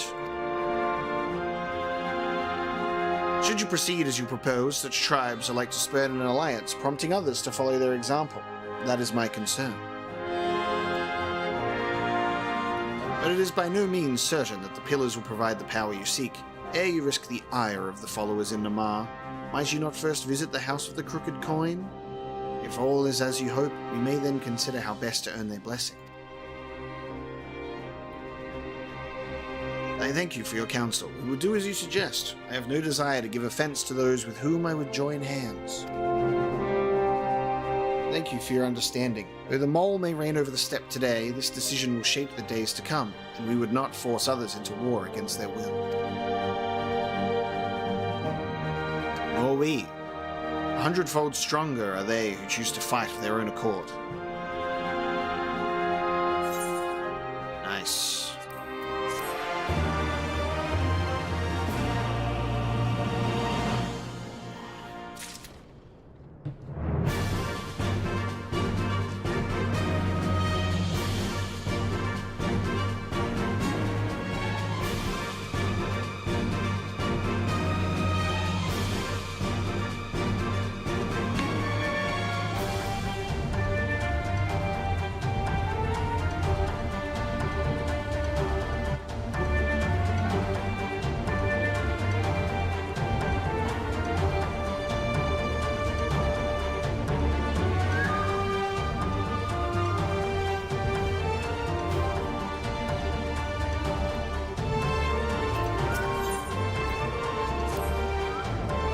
Seems the time has come to put my skills to use. Pray lead the way to the House of the Crooked Coin.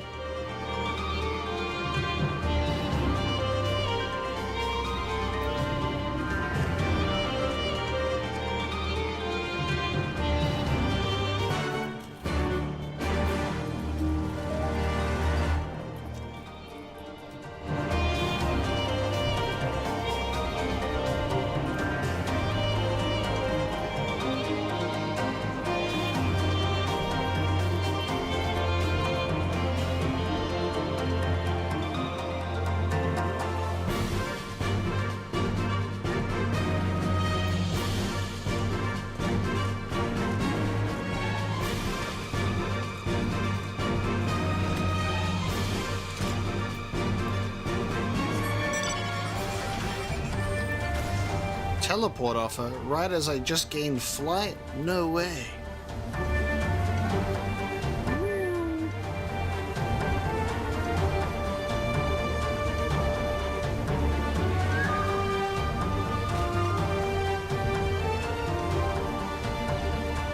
Perfect mount to engage in flight with.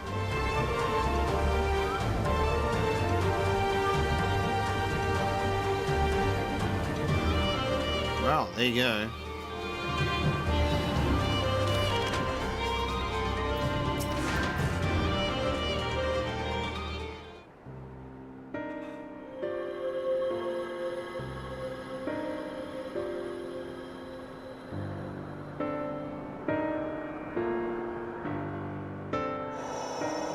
Such an abundance of ether. Are we in luck? We are. This is an elegant artifact, most likely built to regulate the flow of ether. I strongly suspect the ancients used it to stem the flow from here to the burn. That would explain how they were able to untether what became Azis La from its surroundings.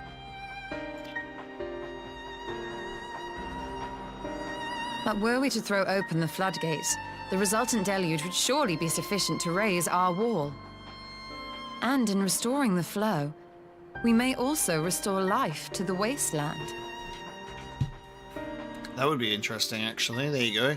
We'll bring the waters of life back to the dunes of Arrakis. It'll be green, a green paradise.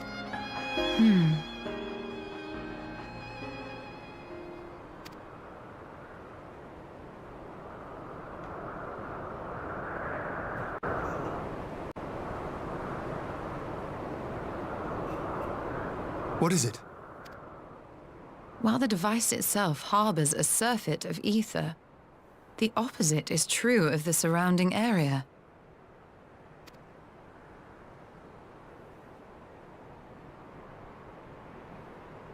An effect of regulation, perhaps.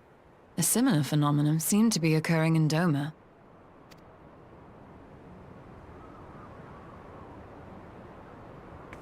Whatever the explanation, the answer will not reveal itself here.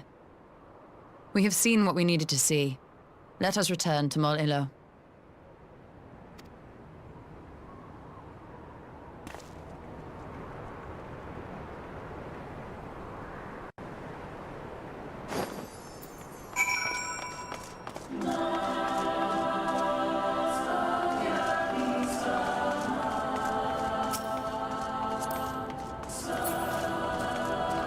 Ew, what the fuck is that? No. It's got twig arms. It's like an Ahriman, but like terrible. Thank you.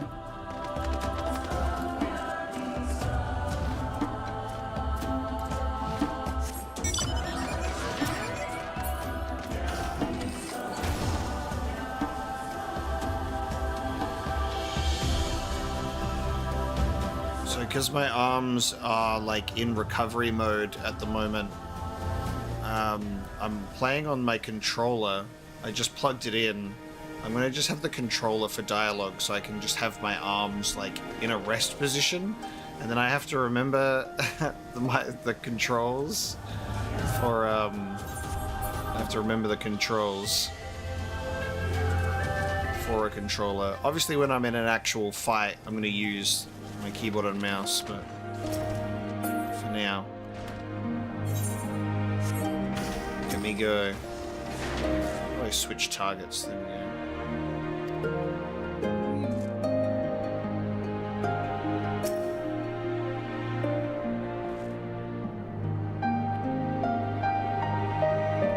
MMO on controller feels very cursed. You found that which you seek, then. Great indeed is the Dusk Mother's power. If naught less will suffice to protect our lands, the blessing of the other tribes must now be sought.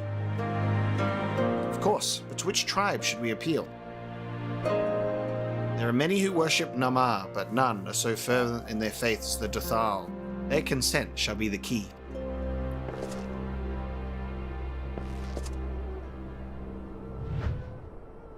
Forgot that there's like the first person mode for dialogue. The Duthal. Least spoke of them. A warlike tribe possessed of unique customs and beliefs. I sense their cooperation will not be easily won. Nay, but it will be well worth the effort. The Duthal fear nothing. Death, least of all. And our alliance would be greatly strengthened by their presence. Let us go to Duthal Ka and treat with their Khatun, Sadu.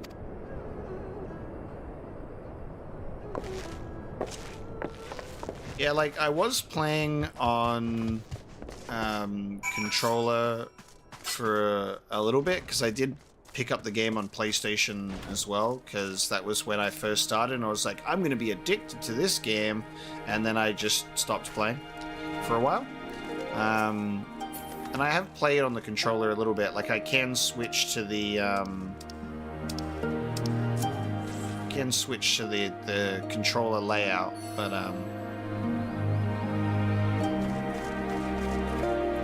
just while I'm in dialogue at the very least.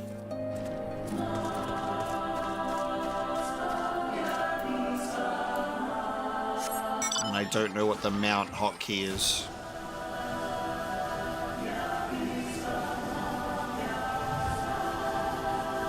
First person flying.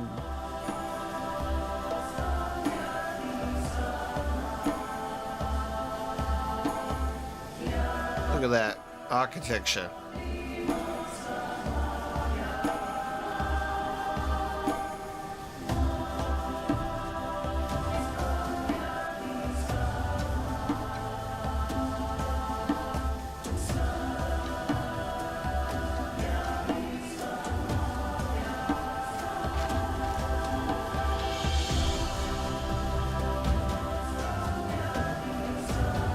I don't understand if Galleon's making a joke or not.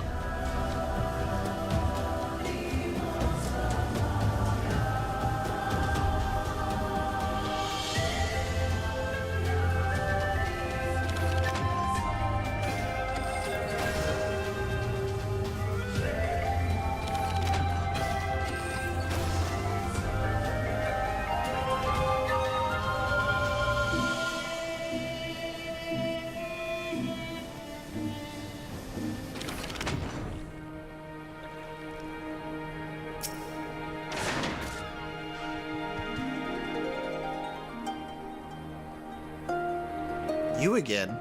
Other matters demand our time, Kagan, unless it is battle you seek? Alas not. Quite the opposite, in fact.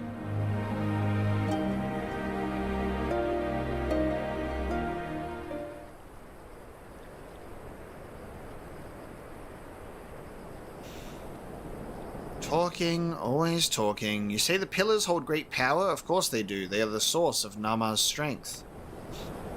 To the Dathal, no place is more sacred, and we will make ash of any who would defile it, though I see this is not your wish. You see the wisdom of our proposition, then. You will join hands with us.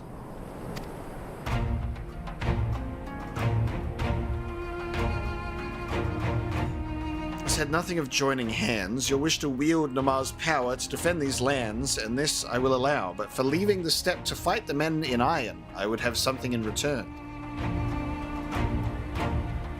Namely? Namely battle with you, Kagan. Okay? She's flirting with me. The Nadam ended ere it began. I would face you again, alone, without distractions. 1v1. Defeat me. Prove yourself the stronger, and you shall have the Dathal as your ally. Surely, these are agreeable terms. Well, this is a not wholly unexpected turn of events, though I had assumed I would be the one required to fight. Alas, the Khatun has made her choice.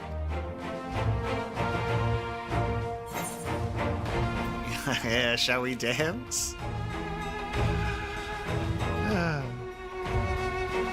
Ha! It shall be a battle the steppe shall not soon forget. You got crushed last time. Oh, DJ Abe, thank you so much for the $3. I will get myself a coffee one of these days. Once we're out of the Stormblood grind, I'll treat myself. Ah, already my soul burns brighter. Prepare yourself, Kagan, and await me outside the car. I will gather my witnesses and join you anon.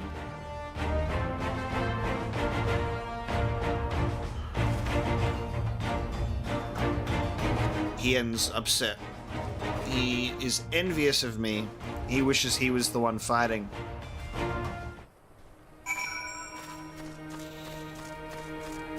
Mandalorian.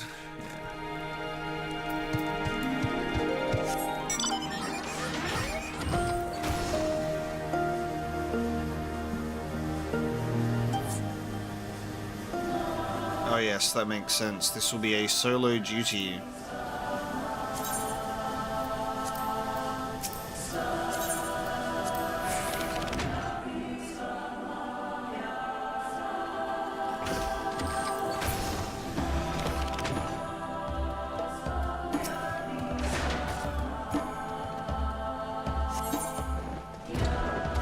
Proceed.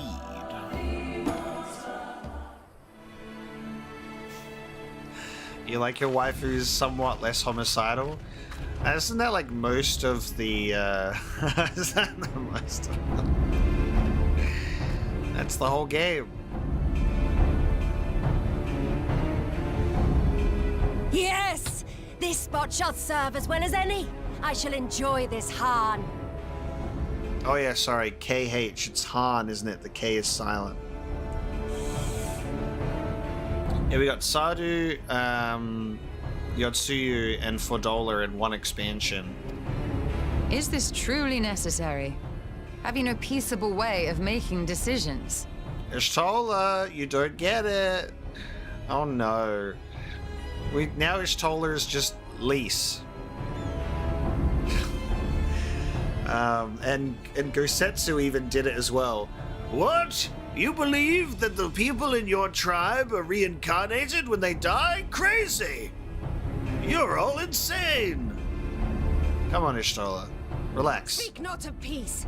You stand before proud warriors of the Dathal. In the heat of battle do our souls burn brightest. We lay low the strong that we may rise higher. That is our way. The way of might. There is no other. Oh, they do not want for conviction.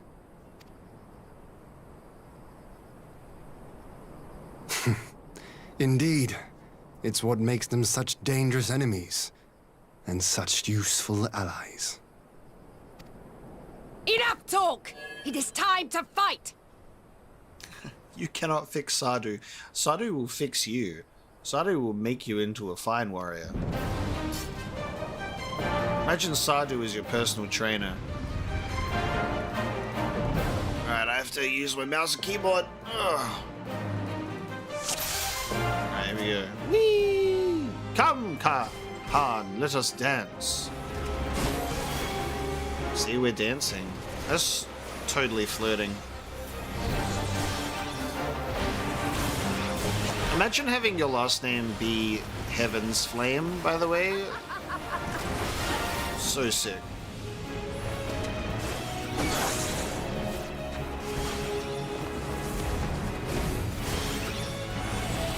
Why are you so weak? Surely there's going to be a second phase. Come on, when's second phase? You're strong indeed, a worthy champion of the steppe. But you are mistaken if you think I will fall so easily. Yeah, dude. I'm like, your health is going down way too fast. I'm like, there's no way. In death do our souls sing!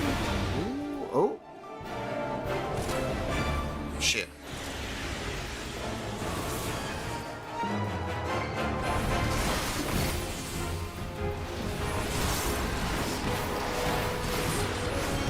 In death do our souls sing!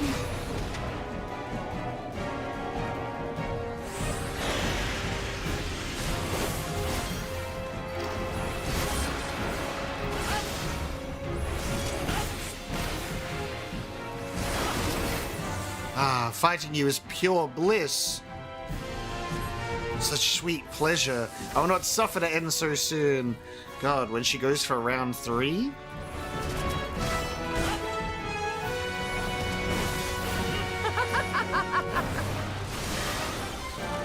Oh God. Ah! The fuck are these things? Kan Shava.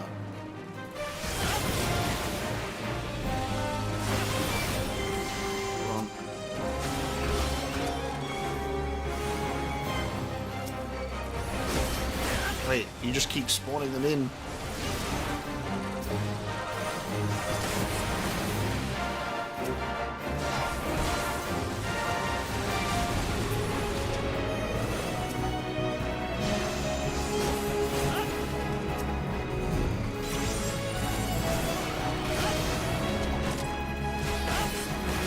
Well, do not tell me that is all you have. My soul demands more, Han. Give me more. Oh, she's gonna do the ultimate move. She's gonna do a big boy move. In death do our souls sing!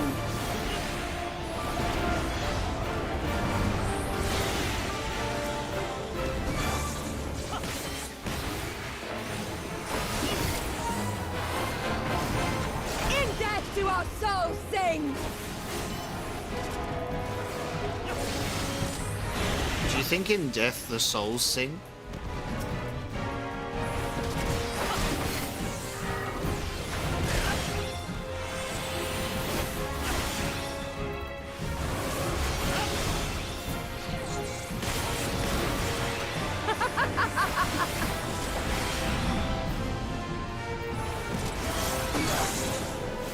That one is a bit much on the eyes.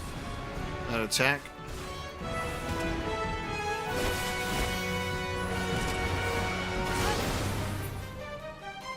My arms grow heavy. My eyes dim. But so long as my lifeblood flows, I will fight on. Oh my god. Alright. Whoosh! Oh god, it's meteor impact. Okay,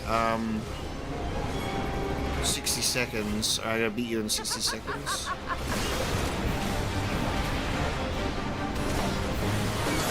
Oh my god, my eyesight. Oh, and those. I gotta focus on just you, I think.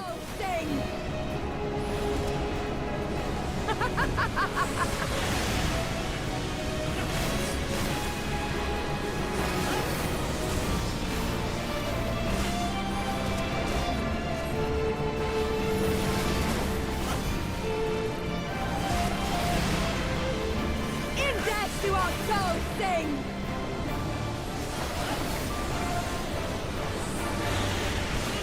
Gotcha, fucker. Oh. Exhilarating.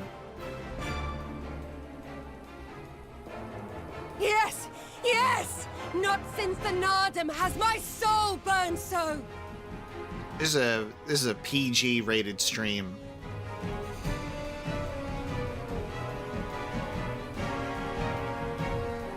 Come! We have only just begun. Sorry?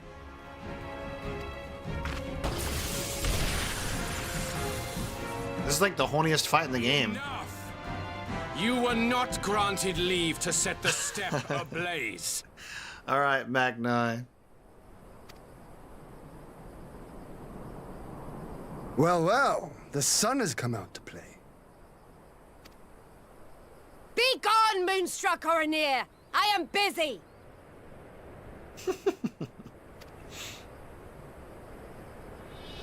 Fool of a Dothal!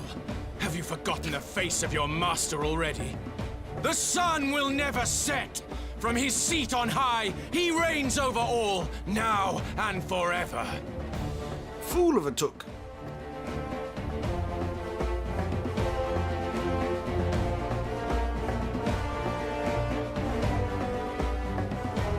Yet what should he find here but a battle to determine the fate of the steppe?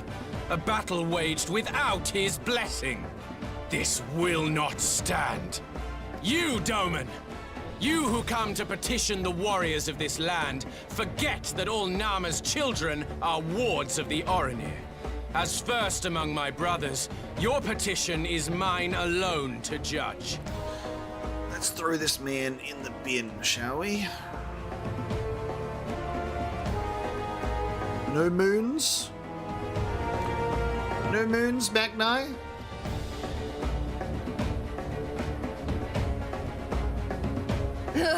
These words are as wind from a horse's backside. Plentiful, but your axe sings more sweetly.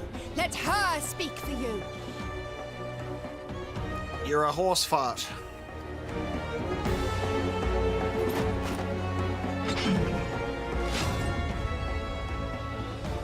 Insolent child. You will learn your place!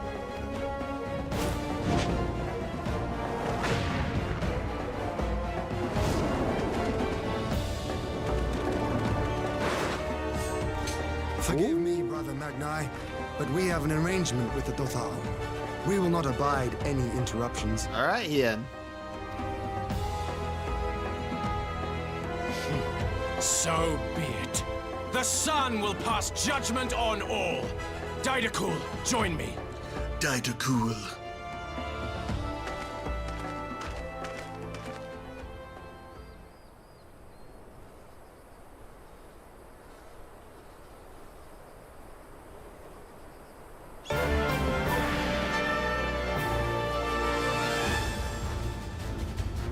Ooh, okay. The sun is in good company. We may dance alone. Am I fighting her more again? I need to see Hien do something cool because it's been so long. Not for mercy, for you will have none. Bear witness to the power and the glory of Azim! Fuck him up, Hien.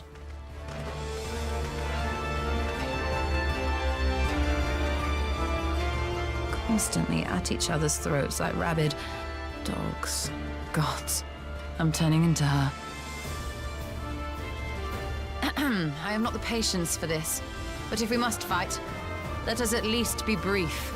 Come.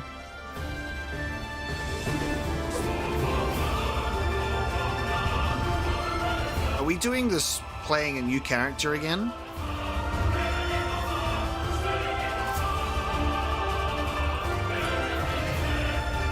I'm black screening? Holy crap. Oh, I don't get to play as Hien. No, I was hoping it would be Hien when it was on the black screen. Oh, that's so cool. Man, they're really giving it to us now. So they're like, all right, now, I was saying this last stream, I'm like, now that it's opened the door with the Alphino, it can be anyone. That's cool. All right, well, now I have to figure out.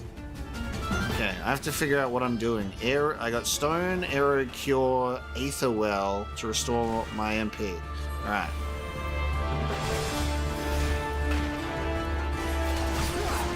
I was keen to play as Hien if we were going to play as anyone. But I was interested in seeing if Hien would just do something cool in a cutscene. Okay. Or die! It feels so weird only having, like, 4 abilities, you know? I feel so limited.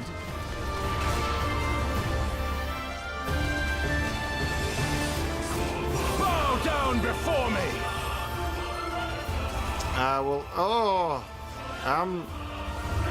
I'm supposed to destroy I remember doing this in the thing.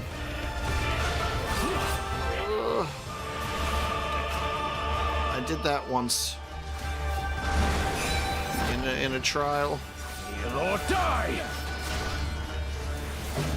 Okay, you need to let me cast my spell. Let me cast my spell. You know what I just remembered? I'm a fucking spellcaster. I don't have to be in her face. His face. This is so funny.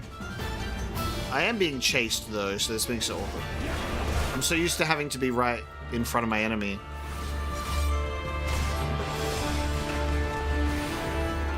Or die! Wait, you can do it from all the way over there? Wait, what the fuck? Oh, Hien! Oh, I'm supposed to heal Hien. What do you mean he can't do his own thing? What do you mean? What do you mean Hien's not strong enough to hold his own? I'm the healer. I'm a DPS main, guys. Leave me alone. I'm not a healer. I just work here. That's so funny. Alright. Yeah!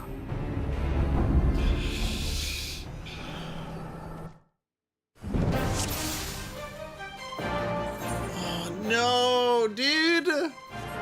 No, that's so rude. What the fuck? No! I have to do this as well. What the fuck? Come on, guys. Come on.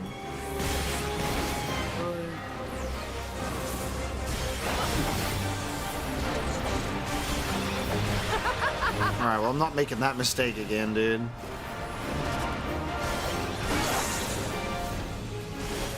It really should checkpoint.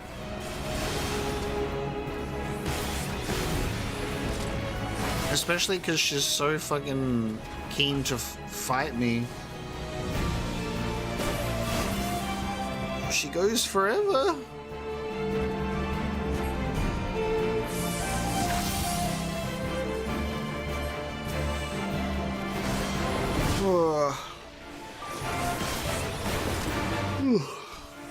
Alright, so heal Hien.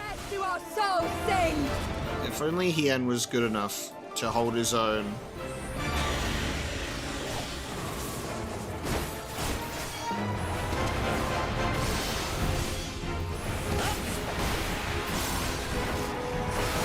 In death do our souls sing! So what do the souls do?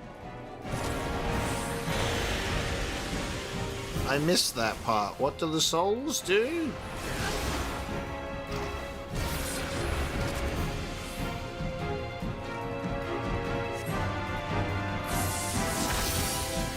Well, they should account for people that are stupid like me. All I do is attack.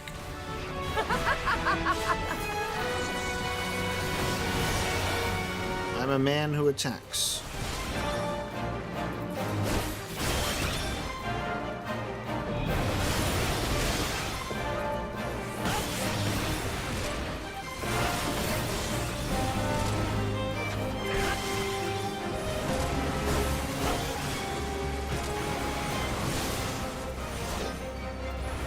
The good thing is Sadu always, like, comes right into my face.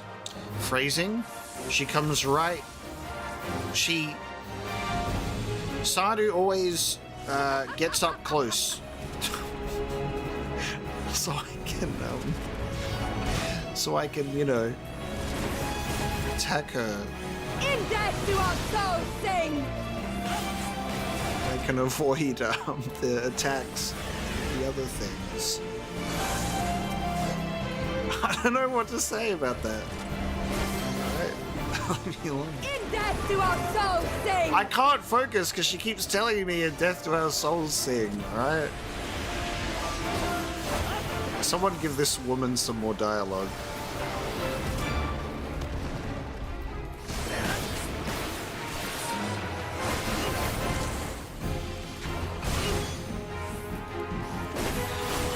Yeah, loading the entire job on the fly would be hilarious. It would be so funny.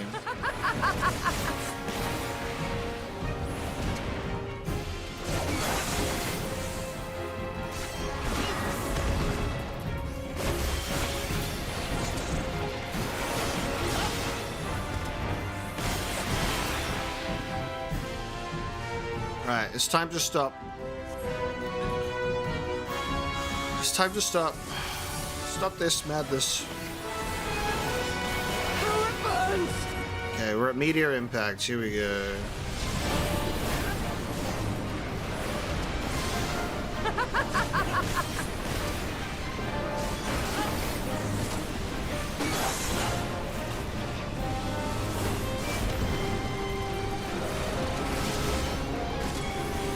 In death do our souls sing!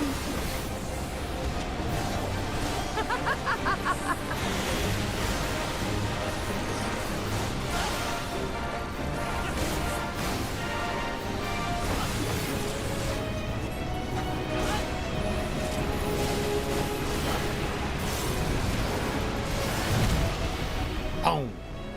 All right. Heal Hien. Defeat Magnai the Older.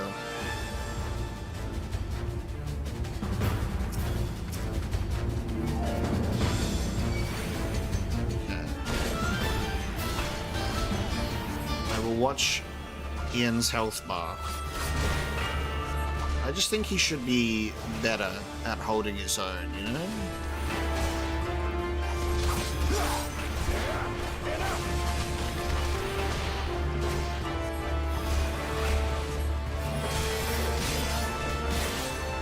Heal or die!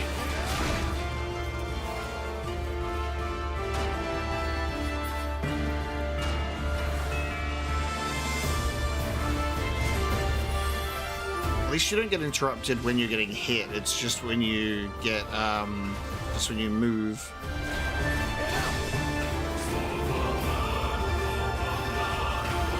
Bow down before me!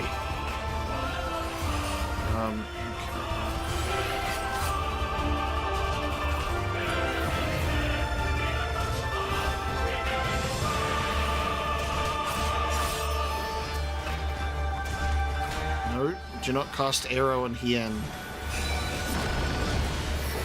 Kill or die! Oh my god. I can't even do attacks because he's... No, stop! Fuck!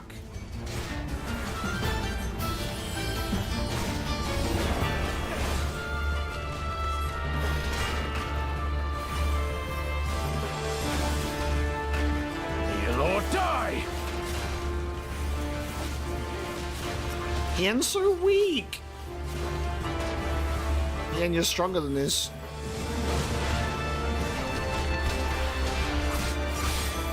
Oh, dang.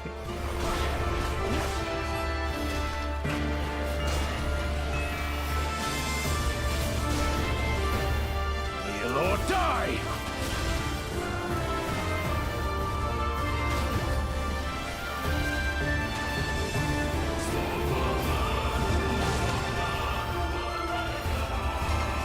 Okay, arrow has like an instant cast time, so I need to be doing arrow.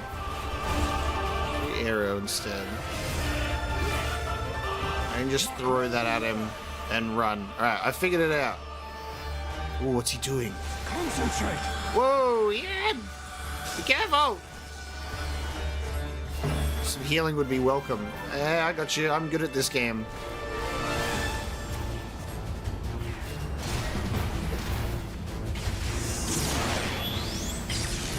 Holy fuck, dude. No! Hien! Hold on!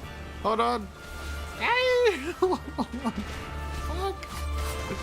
I need to heal Hien more than I need to heal myself, dude.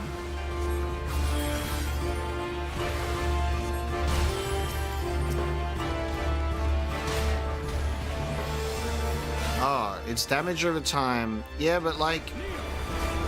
I don't have to stand there for like 20 seconds.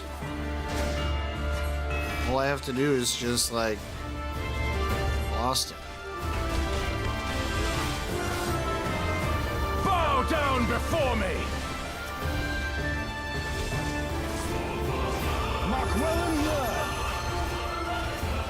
So I cast arrow on him while I cast stone on this, and then I heal Hien, and then I stone this man. Oh, Hien switched targets. Hien's with me now. Kill or die! Go for Hien. Leave me alone. Leave me out of it.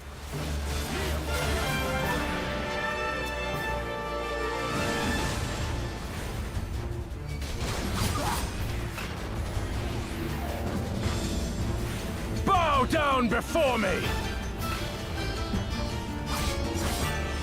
Why can't I see the... Why can't I see... Oh, God. Wait, I should just focus on him.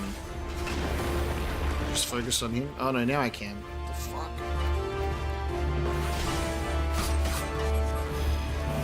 He doesn't even have a health bar anymore. Wait, what the fuck is going on? Oh, my God. Oh! I shall take care of this. Okay, Hien's gonna do something. Let us be about it! He's gonna do something cool. Oh, dude, alright. Yeah, Hien. Oh, shit. Okay. This is so cool. My chains. Every step you take, every move you make. Why is he singing lyrics to me?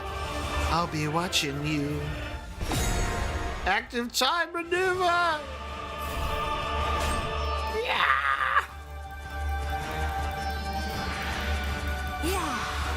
Yeah. Time to finish this. Oh my god, this is so cool. Oh my god.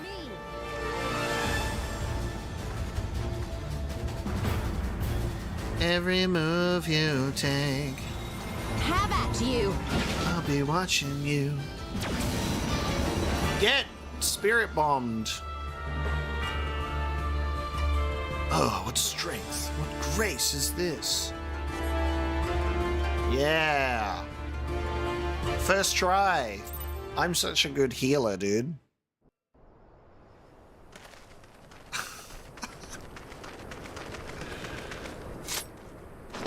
That was pretty epic.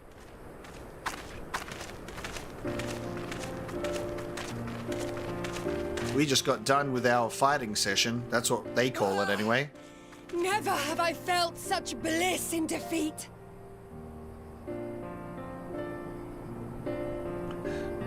Let's just say Omega Ocelot knows how to get things done. 'Twas a battle to burn soul and flesh to ash. We Dothal will lend you our strength as promised. Narma's power is yours to wield.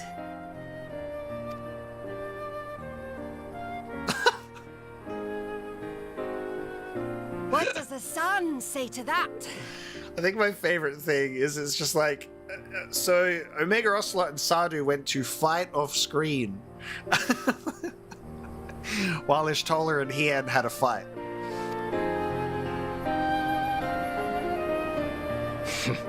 The sun is not driven by base motives such as yours.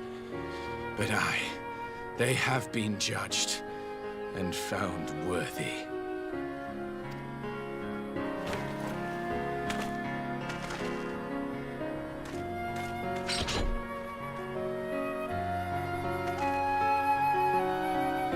It is the way of the Oranir to accord recognition and respect to the strong. You have made sufficient proof of your strength. The sun shall answer your call. Very good, sir. You have our thanks. We are glad to call you allies.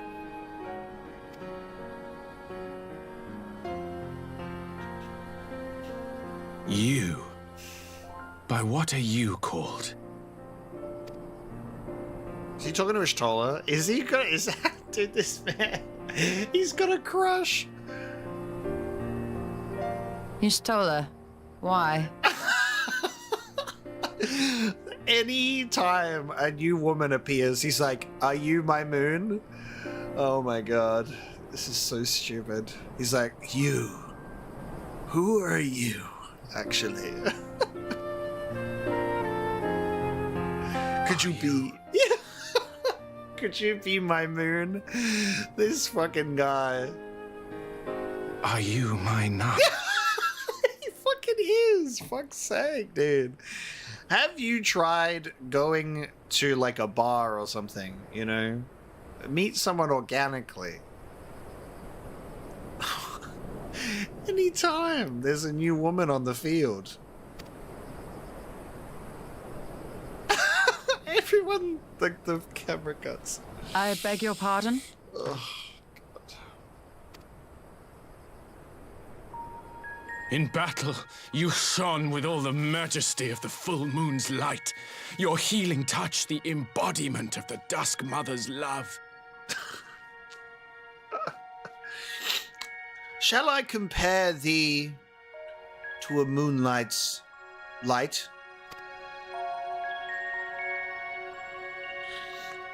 Oh, man. Long had I wondered if my Nama might not be a woman of the steppe. Beholding you, I am all but certain. Oh, it's just so touching.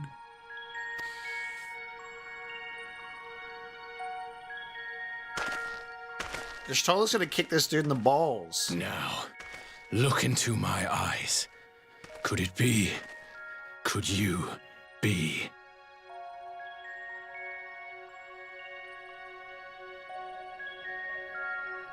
I am.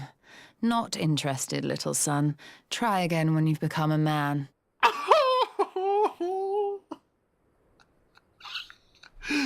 Oh, that's the true final blow of our fight. Just the abrupt record scratch. Little?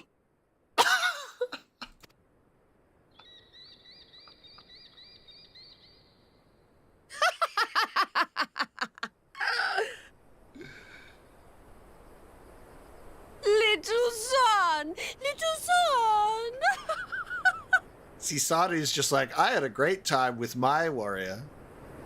Meanwhile, you, little son.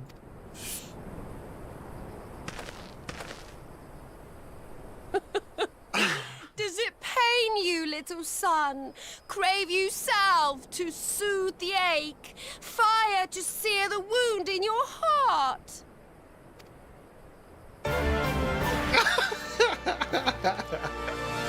And now they fight. Oh, this Wasted enough time here. Siren awaits for word of our success. so much fighting. God, I fucking love this game.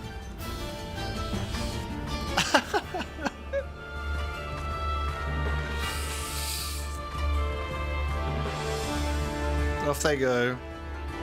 That's so fun. Little son.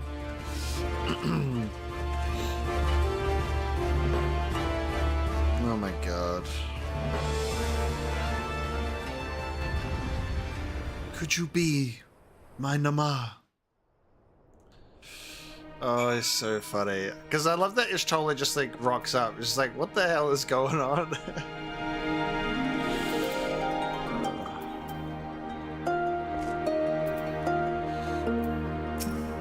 He just wants a lover.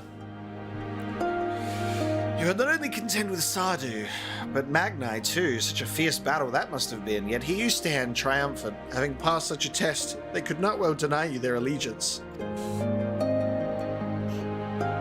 The Mole will make no such demands. Weak though we are, we will gladly stand with you. The steppe is our home, and we will defend it with all our being. You have my heartfelt thanks. Of all the tribes of the steppe, there is none I would rather have at my side. God's willing, many more will rally to our cause. I shall send you word when we have answers from all the tribes. I cannot thank you enough, Serena. None of this would have been possible without you. Oh damn, that was a 90-degree angle. What a bow. The will of the moon. What a great time. That was an incredible reward for winning that fight. Okay. The call.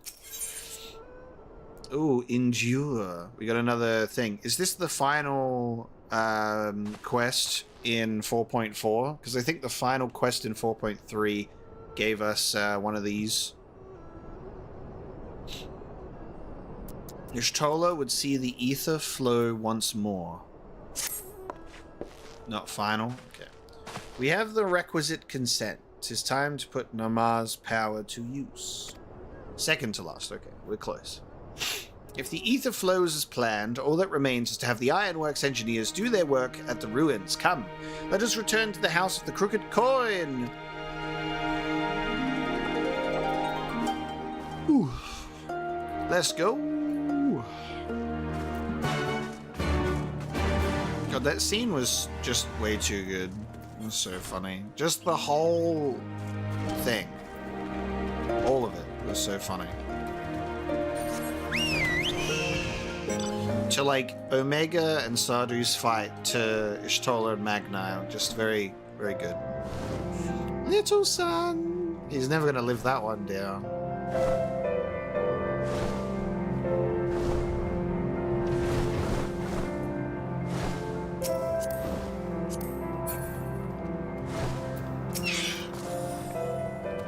I shall begin at once. You may wish to step back. Okay, the call.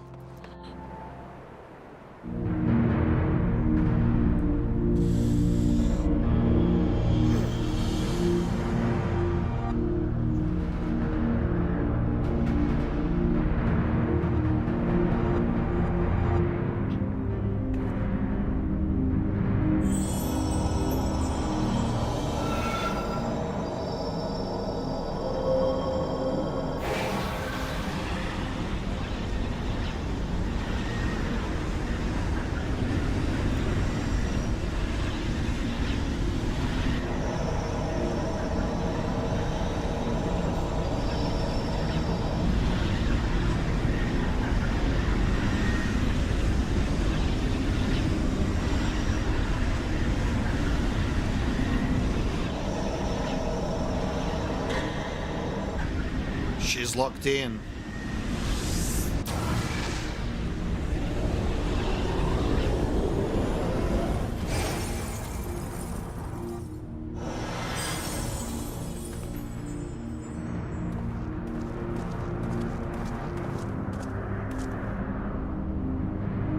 it work?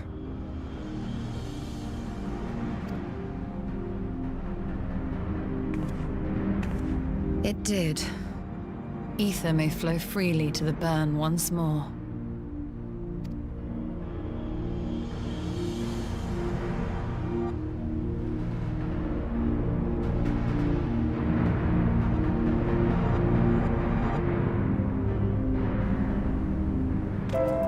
Okay.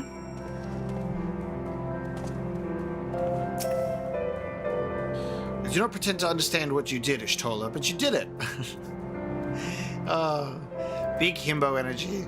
He's just supportive. He's like, I don't really know what you did, but you did it. That's so exciting. Thanks to you and Omega, of course. We've taken a momentous step towards securing our defenses. Now, as much as I believe a rest is in order, we should probably make haste back to the Enclave. Agreed. The others may have already returned from their missions, and I would know how things stand. As would I. Without further ado, then.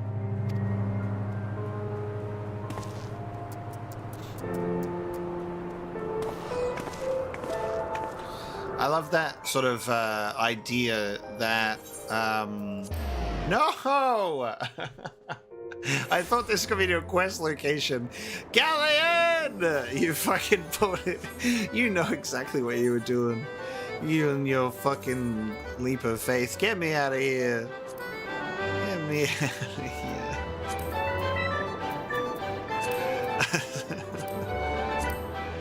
Fucking hell. That's so funny. Why can't I... Am I stupid? Where's my Enclave at?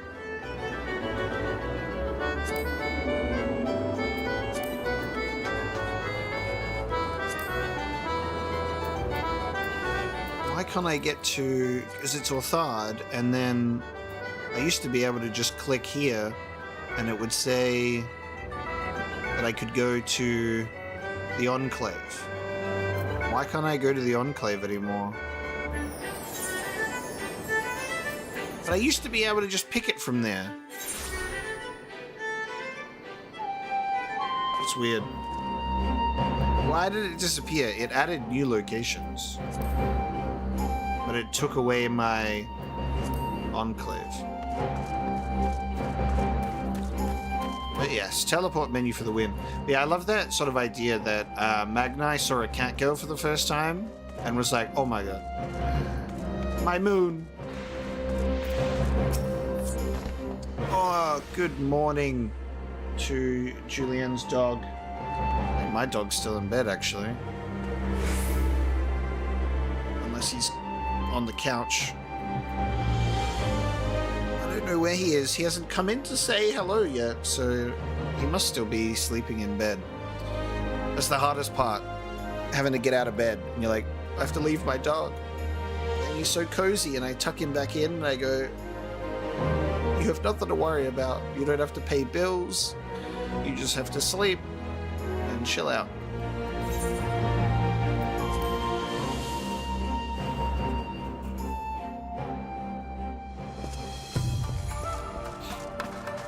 Yeah, honestly, the main teleport menu is pretty confusing, and I mostly always just only use, like, clicking on this to rely on having the location.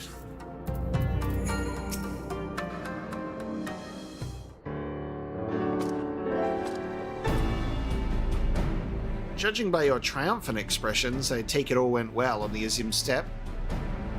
Indeed, we have secured a suitable source of energy for the barrier. Good. Tartaru and I have commissioned Garland Ironworks to ensure that the field generators function as they should. A team of engineers stand ready to set out for the burn at a moment's notice. We need only say the word. I thank you for engaging their services on our behalf. The minutiae of the arrangement you may leave to me. I can't remember how to pronounce that word. Which just leaves the small matter of our alliance. So, Yugiri and Hakura, how fared you with our neighbors? My lord, All of the factions we approached are in agreement that the Empire poses a threat, and many responded positively to talk of an alliance. From Hingashi to Suino Sato, however, we received outright rejections. The former will not break its treaty with the Empire, and the latter will not involve itself in conflict. Just as we expected then. Well, there is naught to be done about it. We must focus on the rest. To each of the nations that were amenable to an alliance, I will personally send a missive. Once I have attended to that, I believe we will have done everything we can to fortify Doma's defenses. For the time being, at least. All of which means I may leave for the meeting in Ala Mhigo with a lighter heart. Yugiri, Hakura, if you would be so kind as to hold the fort in my absence.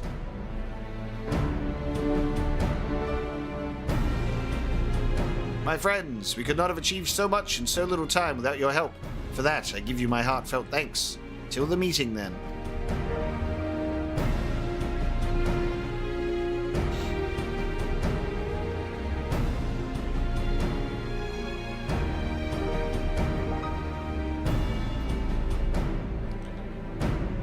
Julianne's just got like an actual alien just living in the house and just keeps calling it a dog.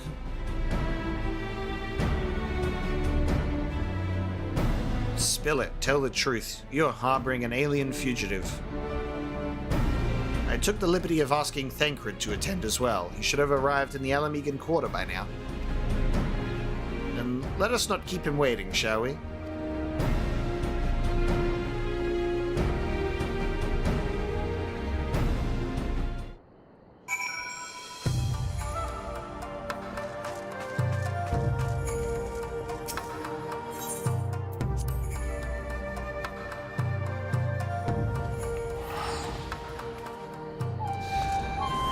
Yeah, the bull terrier's in witness protection.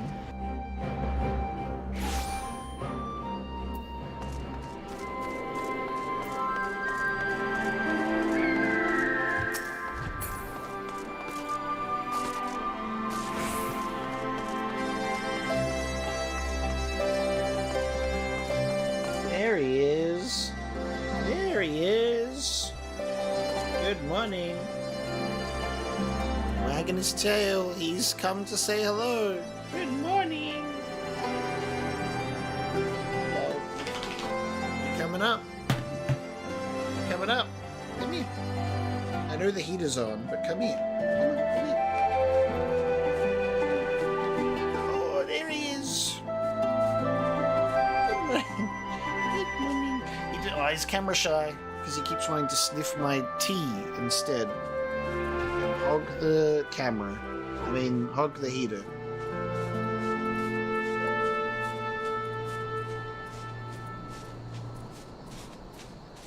It's a decent sleep in. 10 a.m. And he started hearing dog, and he went, "Wait a minute, that's me."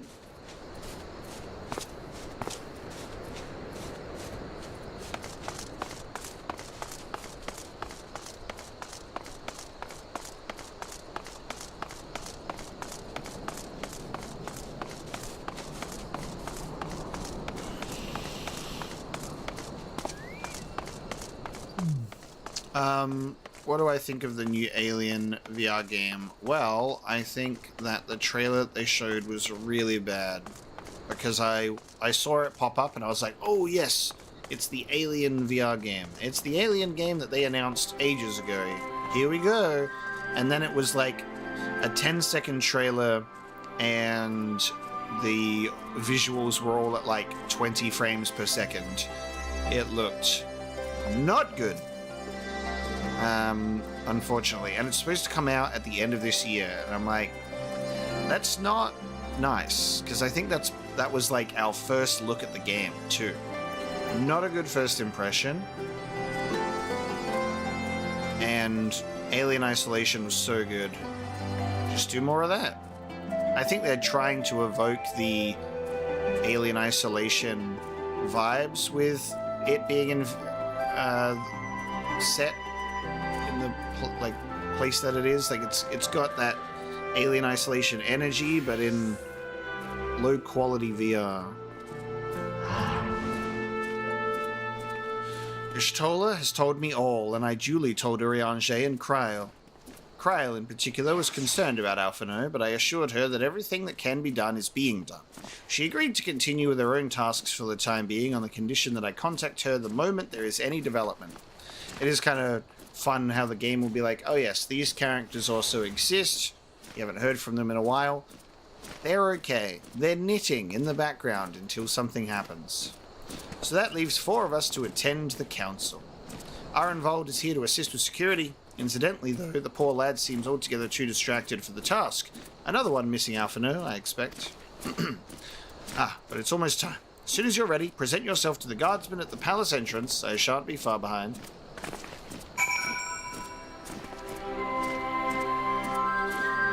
Yeah, Half-Life Alyx is mind-blowing. I'm really excited for the Metro Awakening VR game, because that has a lot of potential to be good, you know? A lot of potential. Especially with how immersive Metro is as a series. When I first started playing it on the channel, I was like, this game needs to be in VR. And then they were like, oh my god, that's a great idea. And then they made the game, just because I said that. So, Metro Awakening, I've got high hopes for that. The Scions of the Seventh Dawn. Welcome to Ala Mhigo. The Alliance leaders have arrived. May I show you to the meeting chamber? Upon proceeding to the Royal Palace, several cutscenes will play in sequence. It is recommended you set aside sufficient time. Well, well, well. You don't say. It is time for several cutscenes. Hey, it's everyone. Commander Aldin, it gives me great pleasure to formally welcome the city-state of Ala Mhigo to the Eorzean Alliance. The pleasure is ours, Your Grace. I know I speak for all Ala Mhigans when I say that we are glad of this chance to stand with our comrades of the Alliance. And we, for our part, are glad indeed to be able to welcome friends both old and new.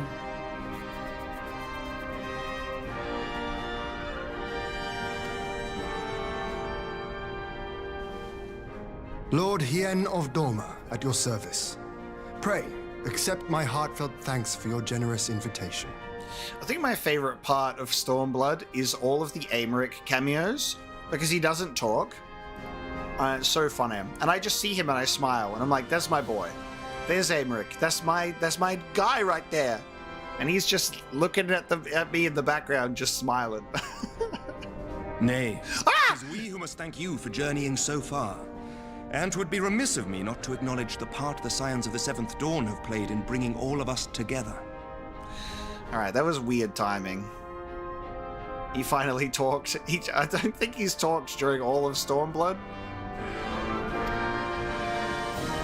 In times of great unrest, you and yours have been our constant companions, without whom we would not be here. With apologies to Lord Hien and Mistress Alize, it occurs to me that we have not gathered in this way since that fateful day in Uldar. Why not both? Yeah. They're 2 different tiers of himbo. My timing is always awful. I always say something and then the opposite happens sometimes. No, that sentence doesn't make sense. I don't always have something happen sometimes. I sometimes have things happen sometimes. The day I lost my arm and my freedom. As I lay in my cell, never did I dream that I would one day be given the chance to represent my homeland at this council. I would not even be alive had you not plucked me from the jaws of death.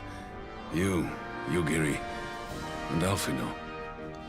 Would that the lad could be with us. It's crazy to think about that we're at stream number 50 for Final Fantasy XIV now, and the events that we're talking about took place around like our 15th, 16th stream.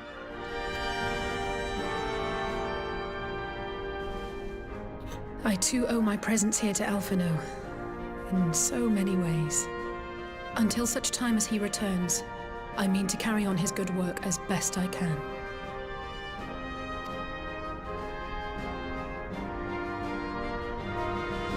Come, friends.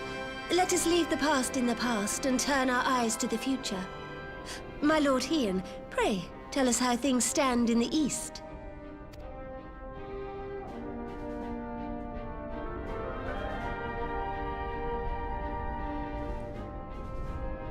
And then the only person who didn't speak in that cutscene, I think, was Merlawilabub.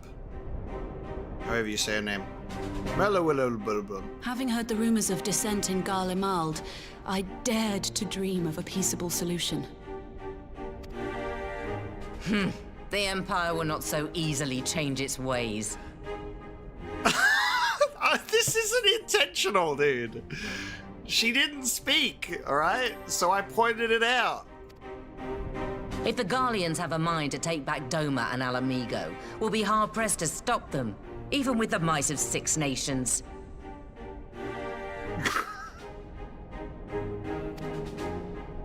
But while we lack the strength to fight the tide, a course may yet present itself, if we read the winds aright.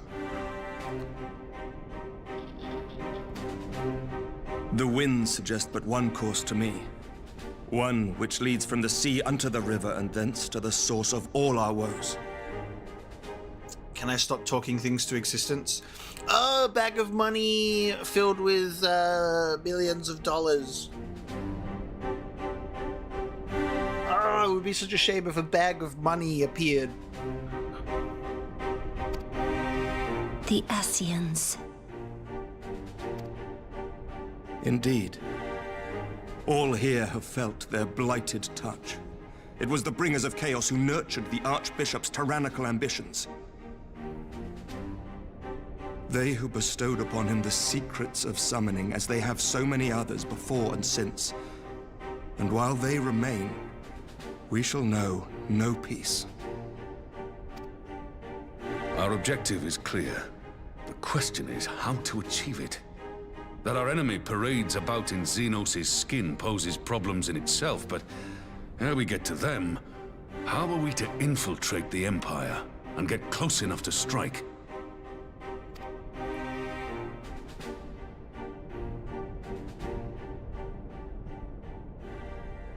Someone's about to have an idea. Well, I see the wisdom in targeting the Ascians.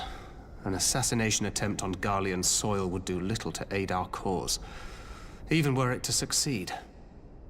It's time we used our enemy's preferred tactic. Subterfuge.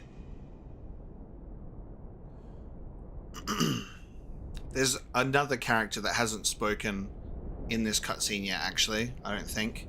And if they speak next, I'm gonna laugh. And I only thought about it because they've just appeared on screen and they're hidden behind my webcam.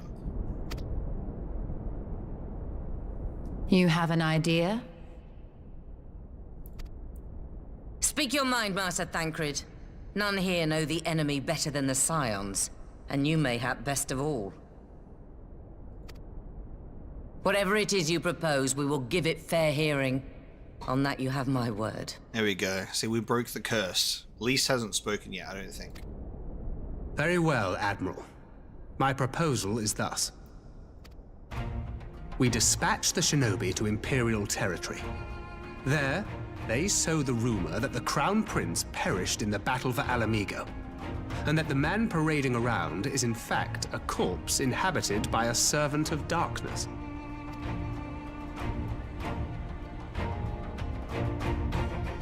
Unbelievable. Well, it does have the ring of truth about it. And were the Garleans to learn that their future ruler is a puppet, the Empire would be shaken to the core. But at the risk of sounding stupid, would they actually believe such an unlikely story? I didn't. There she is. Ordinarily not. But prior to his miraculous recovery, Rumors of Xenos' death had already begun to circulate around the Empire. Ultimately, however, what the masses believe is not our chief concern. Our true objective is to create an opening for rival factions within Garlemald to exploit. Just as a war of succession erupted in the wake of Emperor Solus's death. A war which raged until but recently, plunging the Imperial house into disarray as nephew and uncle grappled for the throne. It is no coincidence that one of Varys' first acts as Emperor was to name Xenos heir apparent, family feuds being so tiresome when armies are involved. Not all welcomed his choice of successor, however. There is no shortage of individuals who aspire to the throne, who would jump at any chance to seize power. The news that Xenos is not only dead, but a puppet to diabolical forces would be too enticing to ignore. The Empire would not be quick to recover from a second war of succession. I am no stranger to infiltrating Imperial territory. With a team of operatives gathered from among the Alliance's finest, the plan should have a reasonable chance of success. Doma already has shinobi in place throughout the provinces. We stand ready to act, and act we must. What say you all?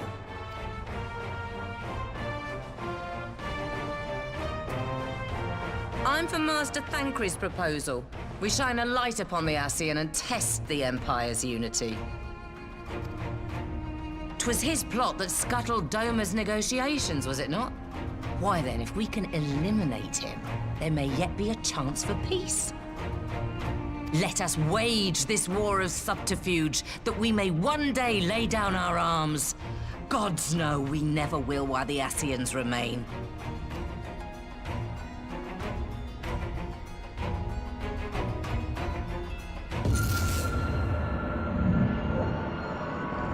The fuck is this? That way. With sorrow.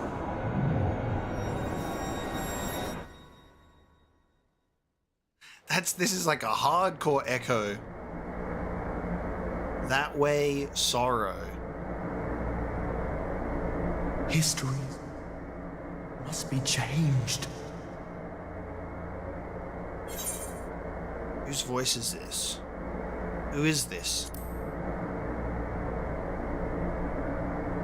Ahead looms a calamity. Ahead looms light, expunging all form and life. Twin dooms only you can forestall. Only you. What's the matter? Oh, that's cool. Whoa. Oh! There's a voice! It's not just me! Spies in our midst? Nay, I sense no such presence. This isn't an echo, then. Let expanse contract. Eon become instant. Throw wide the gates that we may pass.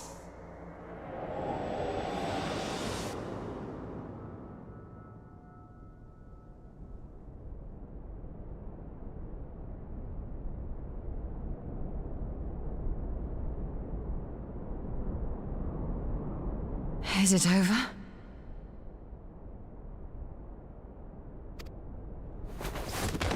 Oh! Master Thancred! That was too much for the old boy. 12 for Fend. Jesus. Bear him to a private chamber. Have every healer make ready. Why did Thancred get the most fucked up by that? Swiftly! Because of him being ether blind?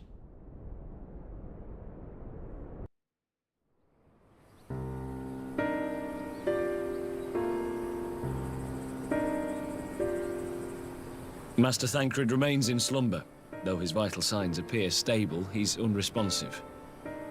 See, you're like, whoa, hardcore echo time. This feels more significant than the previous ones, but I was not the only one affected.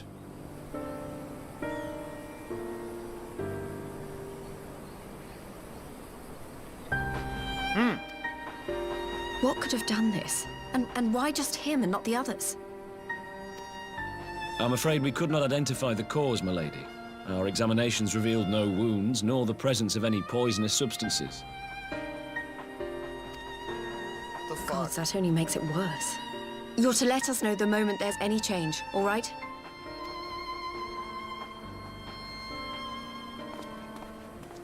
I don't recognize the voice, so I don't know if we've heard it before. Thank you for coming. Knowing Thancred, he would apologize for being otherwise engaged at so crucial a juncture. In gifting us a course of action, Thancred sowed the seed of all that is to follow. We have but to nurture it as best we can. To him, I would say, rest easy, that he may wake to enjoy the fruits of our labors. So Thancred comes up with a plan. One person goes, I vote we should go with Thancred's plan. And then we're looking at Thancred and we're having a smile, and then, whoa, that way, sorrow. Almost as if it was like this weird sort of like premonition of like, you're getting like this weird like uneasy feeling of the choice you're about to make is the wrong one. But instead of like it being like a gut feeling, it's a booming voice in your head, and not just in your head, but your companions next to you. And then Thancred, whose plan was being spoken about, he's the one to go down. Was that this voice's way of like removing Thancred from the board? If it's like, if that way is sorrow, then we can only go the other way and do that choice because Thancred's out off the board. Or are we going to proceed with Thancred's plan without him? Now, the matter of the mysterious voice must not be forgotten. Will you tell me exactly what happened? Alize and I heard a voice in the moments before Thancred collapsed. It was accompanied by a severe headache, as if something were clutching at our minds. Did you experience the same thing? Also, I will acknowledge and state that I do appreciate the non-answers in chat of just smiley faces, because I don't want, obviously we all know that we don't want anything confirmed, so I like that there's, I will neither confirm nor deny smiley faces. It's a good way to, you know, never allude to anything, because I like to word vomit my theories and thoughts without having, you know, them being like, yeah, you got it. You know, I want to either be super far off the mark or super close to it without knowing, you know? Because I just love to spitball. But it feels so intentional. So, in between the voice and the pain, you felt as if you were somewhere else entirely. Yeah, that is true. I had more of a... I was in darkness, but then I thought I was having a moment to myself, and then Ruban's like, what's going on?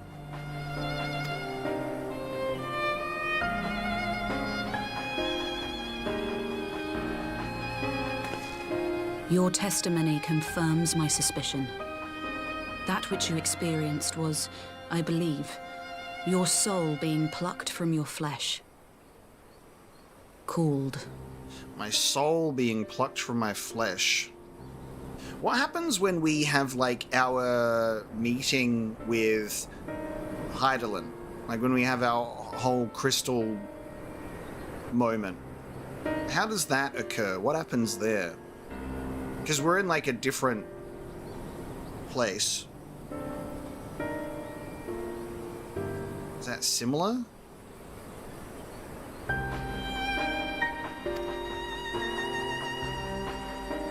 Cold.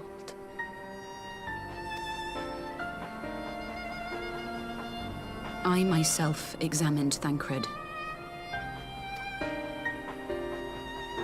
Reach out as I may, I could not sense in him the spark of life that is his soul. Oh! Thancred got soul snatched.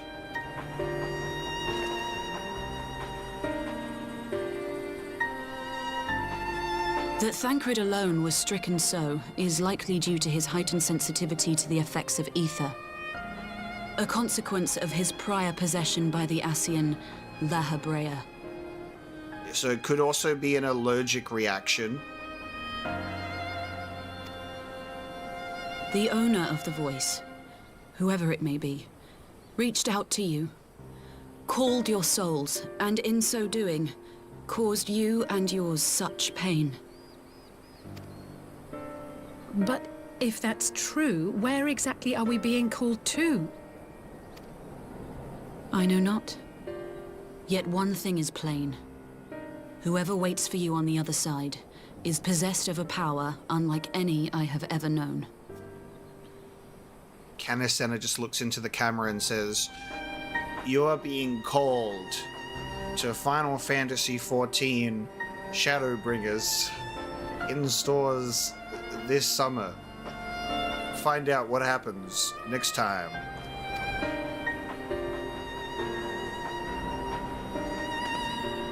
Forgive us, Lys, but may we leave Thancred in your care for a time? As if you had to ask. I may not be a scion anymore, but I'm no less a friend. Don't worry. I'll see to it that Thancred's well looked after. Just focus on solving this mystery, all right? Ishtola, Alisei, Thancred, and myself are all scions, and we were the ones affected. And I was thinking about this because I was like, Lys was in the scions, but then she's not in the scions anymore, and she wasn't affected. But also, when you're in the scions, it's not like you have any sort of magical scion aura, you're just in the club. So I don't know if it has to do with being specifically tied to the scions or not. Like, why just us four? It was just our side of the table. As the Elder Seedseer says, 'tis no ordinary individual we are dealing with. Nor can we discount the possibility of Asian involvement. Whoever or whatever is behind this, the sooner we find out, the better.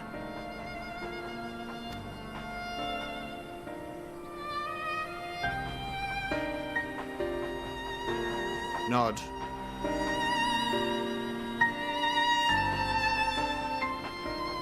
Yeah, see, I initially thought it was Echo related because it was happening to me, but then it was happening to everyone. Well, not everyone, but like multiple people. So I'm like, it's not Echo related.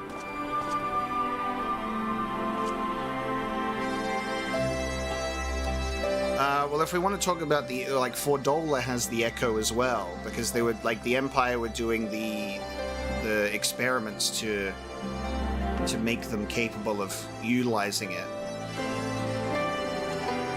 So Fordola has the Echo too. But it's like a fake one. Yeah, it's like a augmented one that came from Kryl.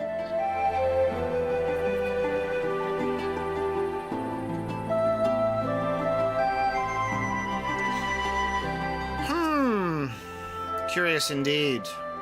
I just tried to call Urianger on his link pearl. He didn't respond, but I dare to hope that he possesses some knowledge we do not. Oh no, we can't reach Urianger.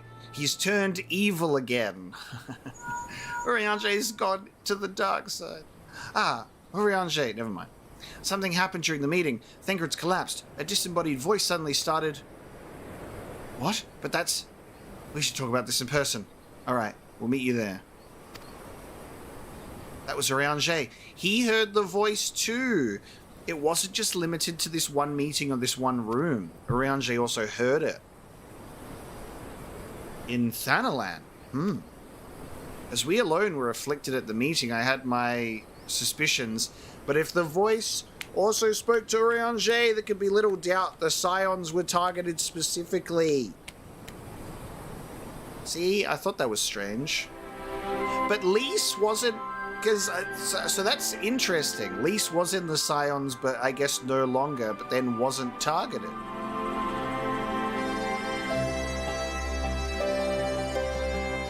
So whoever sent this message out has specific knowledge of who's currently in the Scions to send out that warning. least technically wasn't in the Scions, her sister was. Yeah. Tomato, tomato.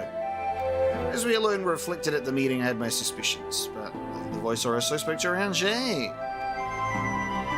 By whom and to what end is the question, one to which we must find an answer with all possible haste. Endure. Sorry, this calls for another one of these. This calls for another pondering moment. Hang on. Yeah.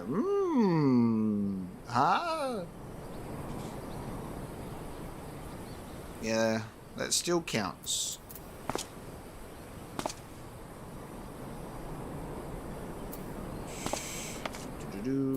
Okay. Prelude in Violet. There we are. The title of the patch. Alice is eager to rendezvous with Ranger. Ranger agreed to meet us at the Rising Stones. If any of the others heard the voice, we'll find out soon enough. Good luck. I should get back to the meeting with the Elder Seedseer, but if there's anything I can do, anything at all, you must let me know, alright? Promise me.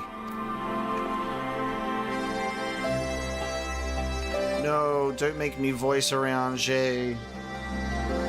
Don't make me do it. Don't make me do it, let me out of here. Right, let's be on our way. Just teleport me there. Teleport me there, you've done it before. I think it's doing it. Is it teleporting me there? Maybe, maybe not.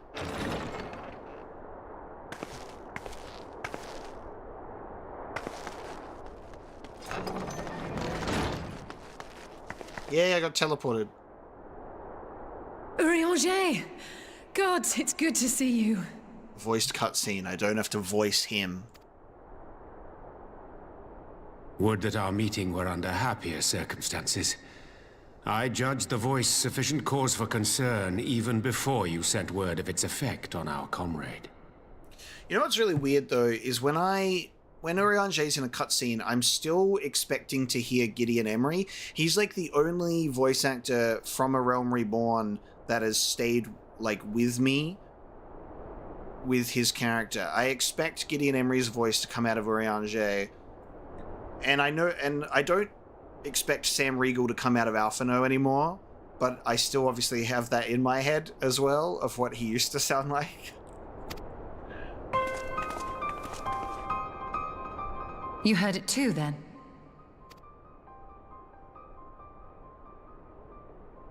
Aye. And all but certainly at the selfsame instant. Alas, pained as I was, I could make little sense of what few words did then reach mine ears.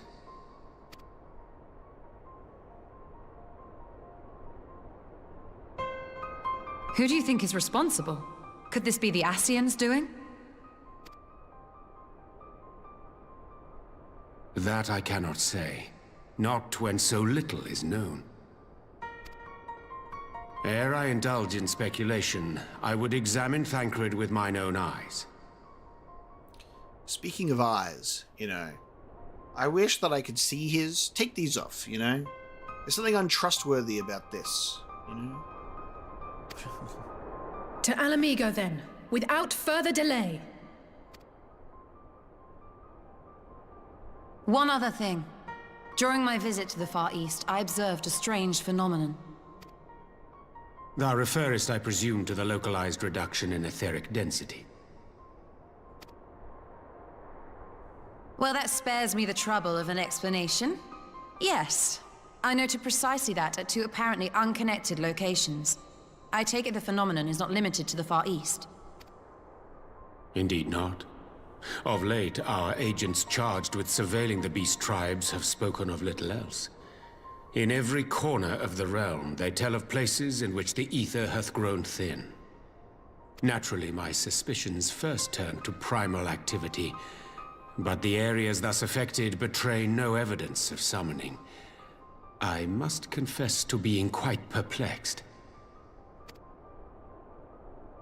If the same phenomenon is being observed in multiple locations on opposite sides of the world, we may safely discount regional factors. Needless to say, this warrants further investigation. Indeed. I shall make it my task to...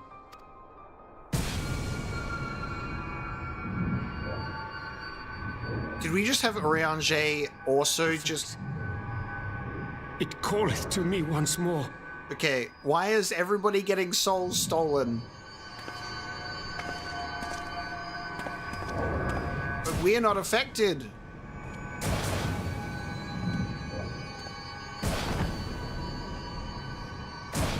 Oh, never mind. I hear it too.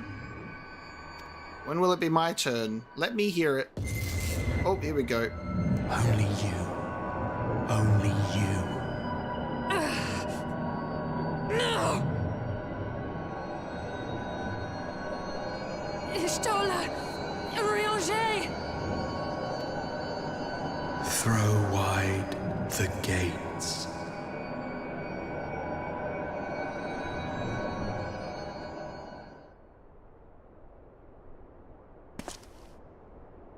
No! No, this can't be happening! Dude. Ishtola can't catch a break. She was removed for all of Stormblood. Urianger! Open your eyes! Ishtola was removed from all of Stormblood because of her fight with Xenos. Oh, and then she's had her soul stolen. We're getting wiped out, dude. Open your eyes, I beg you! Say something. Anything!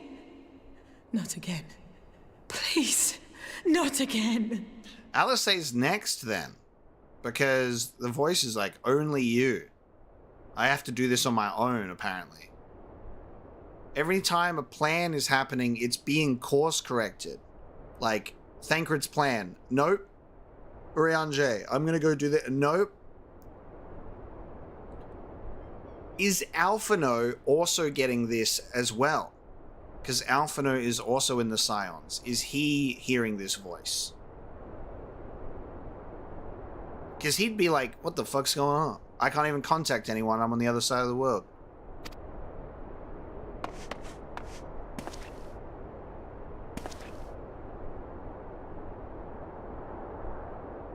Throw wide the gates.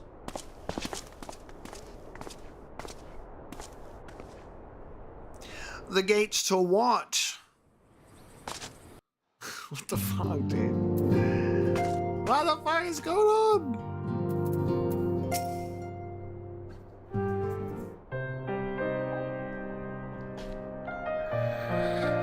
Forgive me, that was an unseemly display. It happened before your very eyes, my lady. None here would have behaved any differently. Alright, well, I was gonna say at the end of that cutscene, I was like, I can't believe that couldn't we just say, hey, Urianger, come to us? We went all the way here, and then we're like, alright, we'll go back now. But I guess that makes sense. We came here so they could pass out. We have borne the two of them to a private chamber, but tell me, is it true that Master Thancred languishes in a state in Ala Mhigo?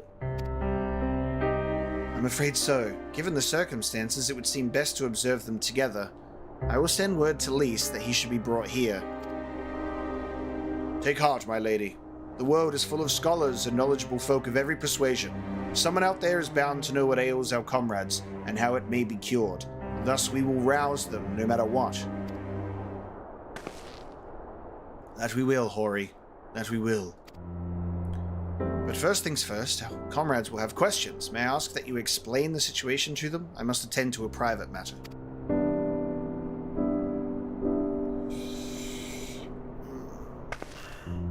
Oh, I promised I'd visit someone in Limsa Lominsa. He's been waiting at Maelstrom Command for a while now. You know, you should come along too. I think he'd be glad to see you. Ooh, who's in Limsa Lominsa? Okay.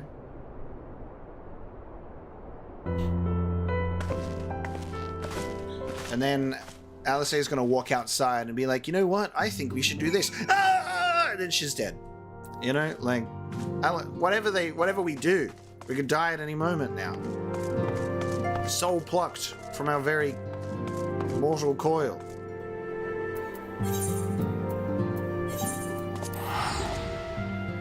What's going on?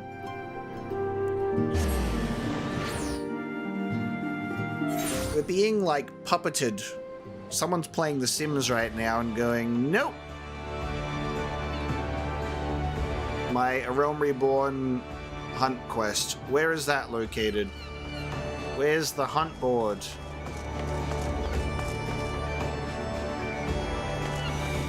Where would I discover such a thing? Blue quests? Oh my god.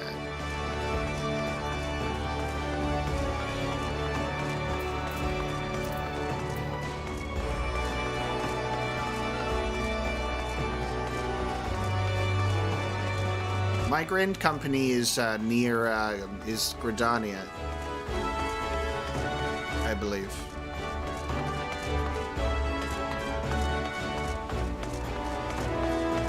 Hang on, sorry, I'm just gotta find my way around. Oh. Yeah, I gotta find my way around here. How the fuck do I get there? Can I,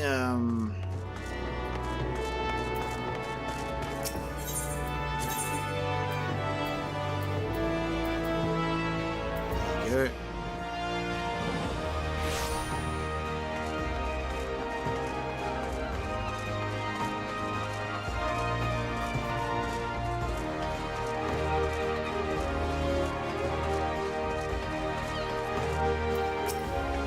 Maelstrom Command. As you probably guessed, it's Gabu we've come to see. How am I supposed to guess that? The private here will bring him out to us. Ever since the Maelstrom took him in, I've tried to visit as often as I can, and after what befell our friends, I was taken by the urge to visit again. It's difficult to explain.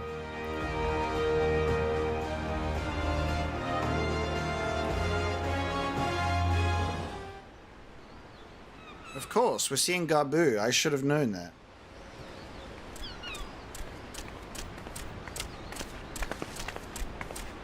Here he is, my lady.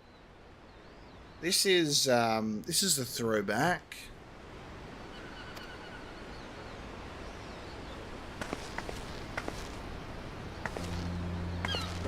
No, Gabu's from the Alexander, isn't it?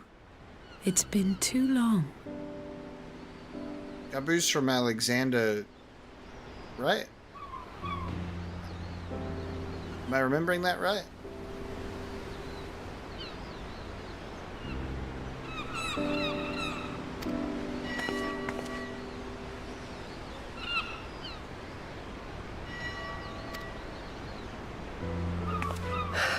I'm afraid there's been no change. If he can see or hear us, he has given no sign.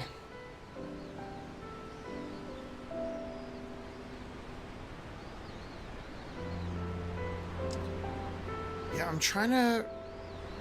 Yeah, no, I remember because it's like the character that just like went super quiet and wouldn't speak anymore. The little dude that summoned Titan in post Heavensward. Okay, yeah. I was like, I remember it having to do with like a primal or a big old boss fight.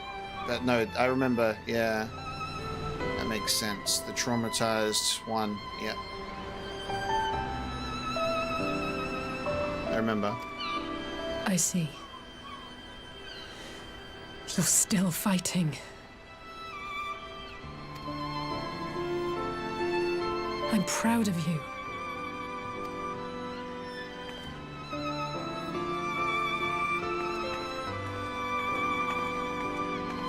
We promised that we would come and visit you together, didn't we? Alphino and I. I'm sorry that we haven't managed that yet.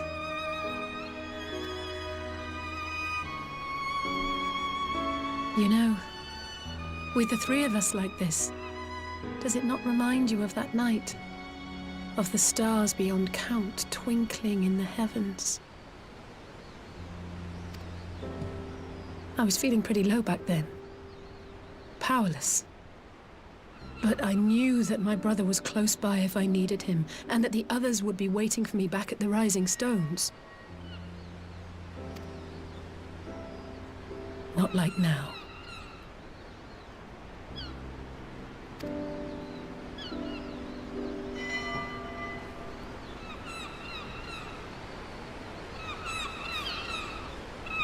I've seen my share of trouble since coming to Eorzea. Been reminded again and again of my limitations, of how little I can change about this world. And I've come to know the sorrow of parting all too well.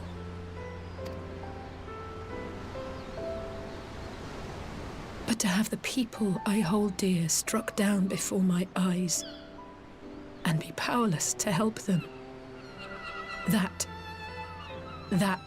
I cannot bear.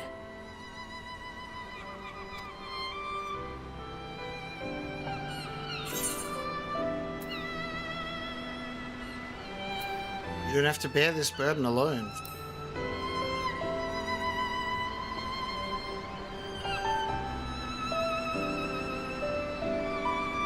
No, I don't. You're right.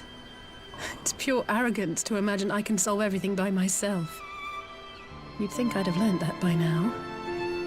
Thank you. I don't know what I'd do without you.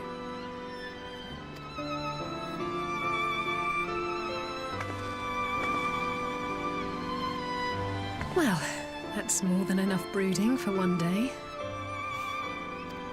Come on. We have friends to save. I'm just waiting. Every scene is so tense now because I'm just waiting for the... Here's our plan. We have friends to save.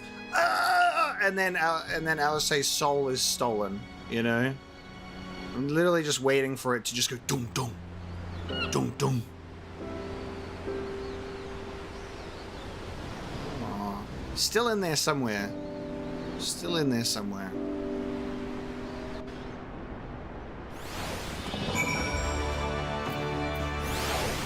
Wild. Yeah, every scene is just... There's the background tension now. Let's return to the Rising Stones and take it from there. Thanks again for agreeing to come. It meant a lot to me.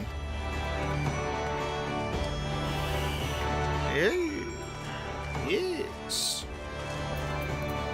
Alright, back to the Rising Stones.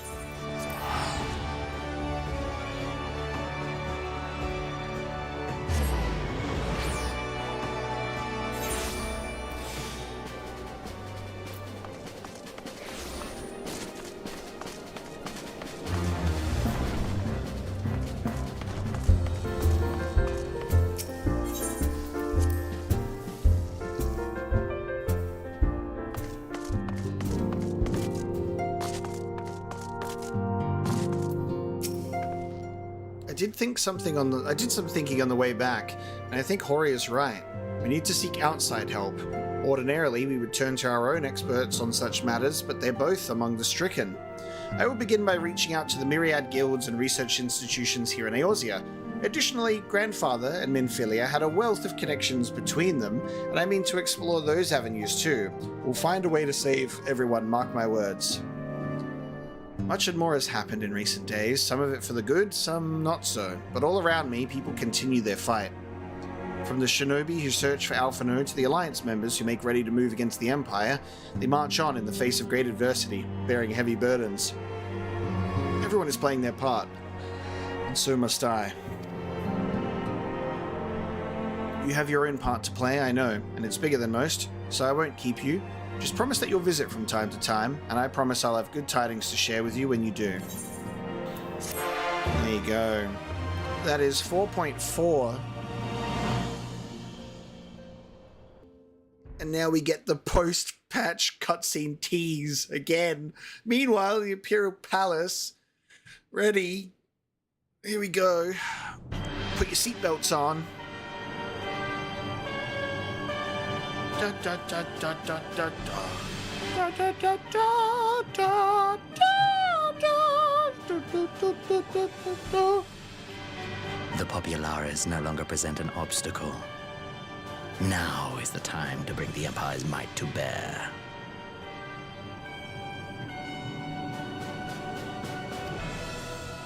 A word from your radiance is all it takes. But one word, and the Imperial army will fall upon Ala Mhigo as a pack of bloodthirsty wolves and tear that feeble nation apart. So he's back in his armor.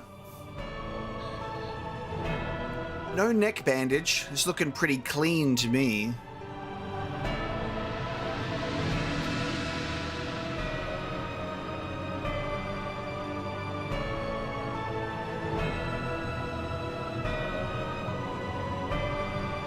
Have you no words for me?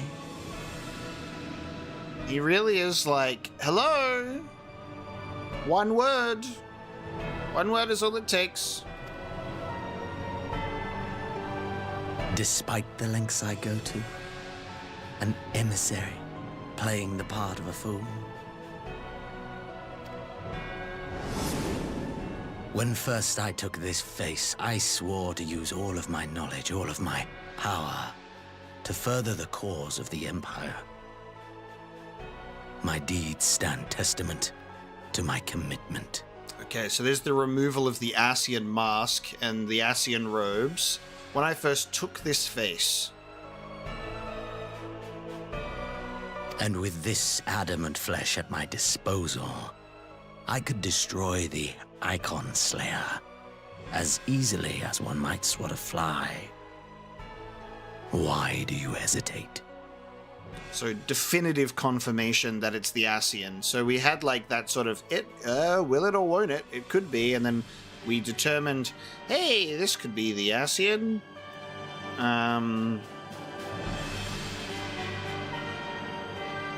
But there was still intentional, there's still like room for it to be like, maybe it could be something else. We're still theorizing. There we go.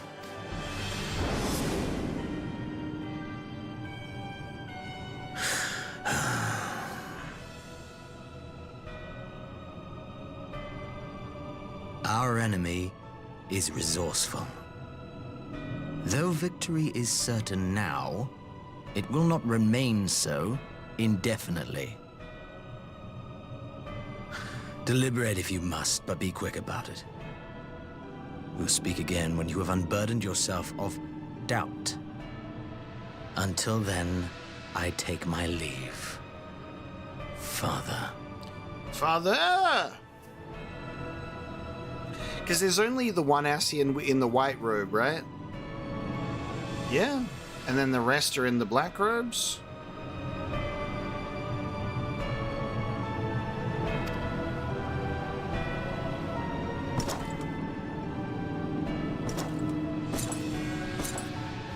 I take my leave, Father.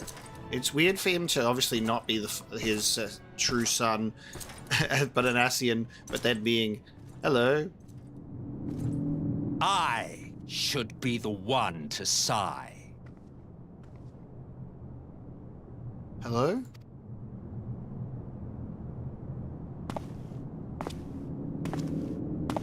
I played my part to perfection. I had earned my rest, and then, thanks to Lahabrea's crowning act of idiocy, our favorite emissary sees fit to summon me back.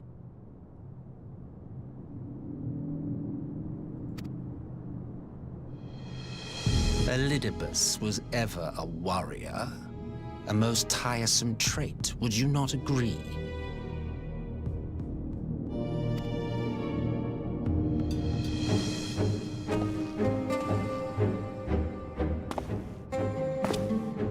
What? Have you no words for me either? No matter. I've long grown weary of this mummery. Now, my dearest grandson, let me remind you of your place in the simplest of terms. Grandson?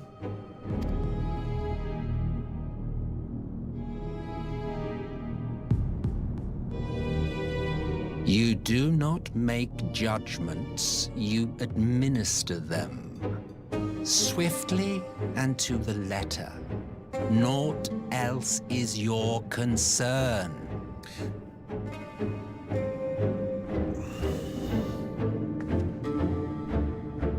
Elidibus may be an insufferable bore, but he is no fool.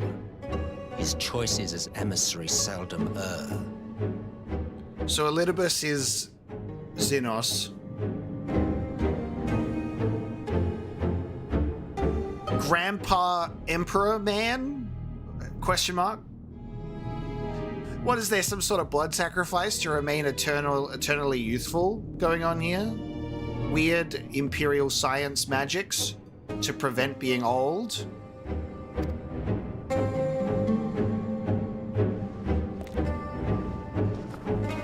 If aught threatens the balance twixt light and dark, it falls to you to remove it. And this, like, you think that this is the dude giving the orders. This dude is he's just standing there. Be it by your own hands or by your armies, you have ample means at your disposal.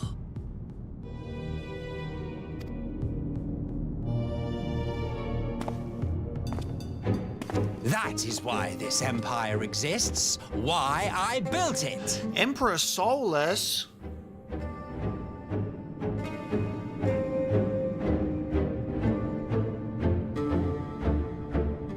What the fuck? Oh dear, have I touched a nerve? You always were an easy one to read. I pity you, I do. As they say, ignorance is bliss. And I know how much happier you would be not knowing the things you know.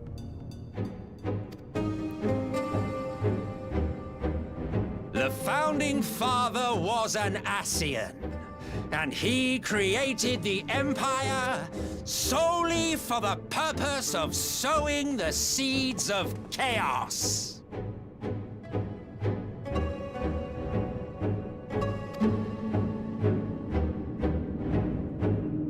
Don't take it personally.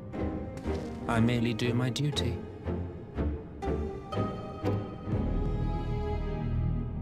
To bring about a calamity requires no small amount of power, and there is no surer way to obtain such power than by collecting powerful pawns. Yeah, the guards have to be deaf, I guess, right? Yeah, I've got deaf guards. They can't hear anything. Is this man incapable of speech? Has he been, like, muted? Like, all he can do is go... To that end, I have labored long and hard, and I must say I am quite pleased with my handiwork, paltry though it seems in comparison to Alag.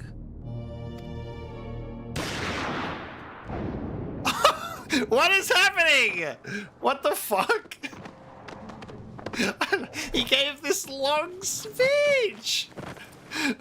You fiends are overfond of your own voices.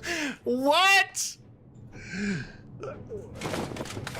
What just happened? Ascian. Man is the master of his own destiny.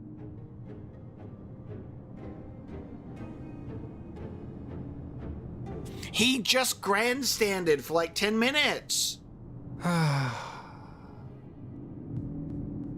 Such a waste of time and energy, both yours and mine. That's so funny. Okay, he spoke, and he is capable of speech. He's like, I'm so tired of this, just shot him. Okay, so, Elidibus has taken Xenos' face and has possessed him. And then, same deal here. Soulless is also an Ascian. Which is, I guess, why he's able to look this way. And then can refer to the Emperor as grandson. What the fuck?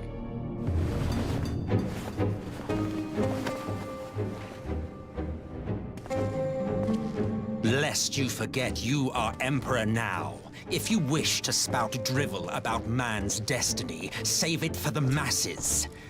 It will serve to give them a sense of purpose, and you pliant pieces for the game.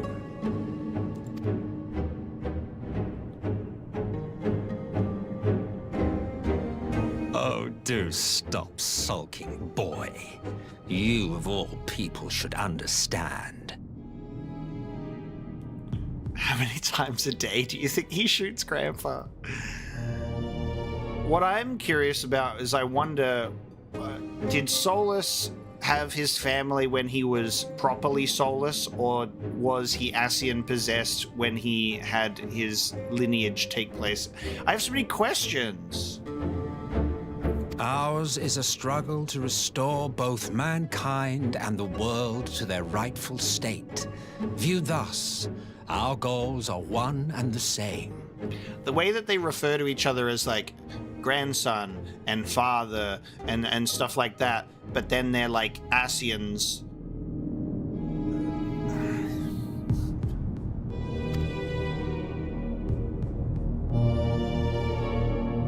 Yeah, he said the founding father was an Ascian, yeah. Like, so was it, I think he was always an Ascian.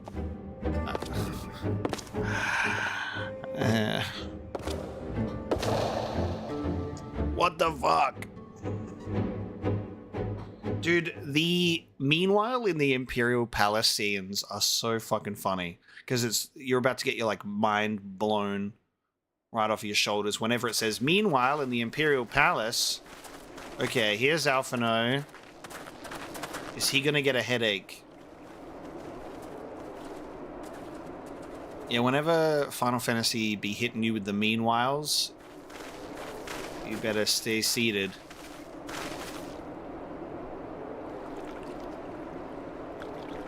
They should have told me that several cutscenes should have played in sequence here.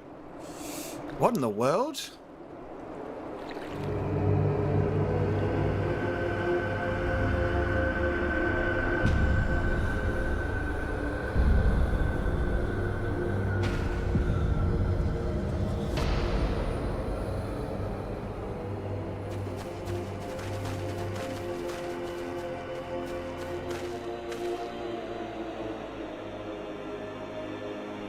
Dead.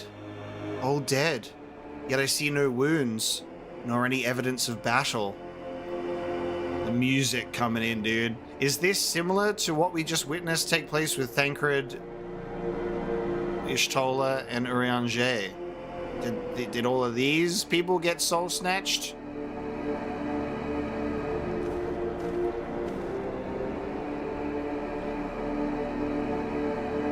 But then what does it mean?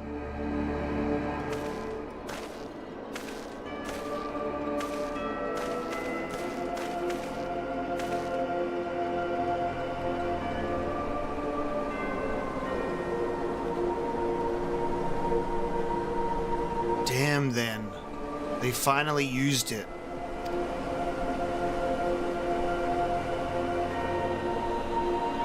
The Empire developed an alchemical weapon in Giribania, a gas, Black Rose it was called, and to breathe it is to breathe your last. Okay, this is different. An alchemical weapon, Black Rose.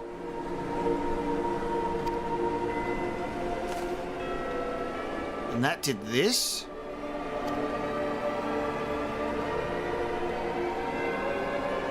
I thought the project abandoned and its vile fruit destroyed, but naught else could have wrought such an atrocity.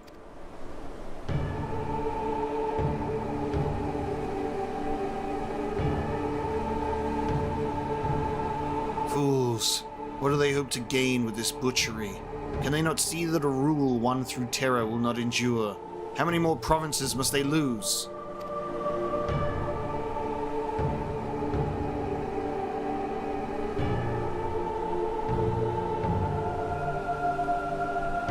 Nay, wait.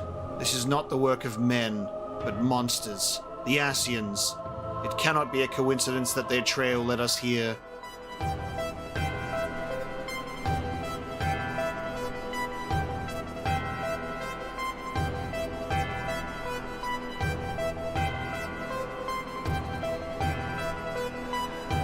Their objective was never to rule, but to sow strife and discord.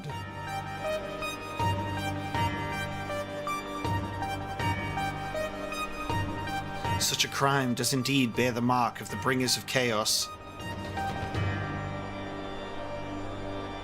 Black Rose cannot be allowed to kill again. We must find the Ascians and put an end to their plot.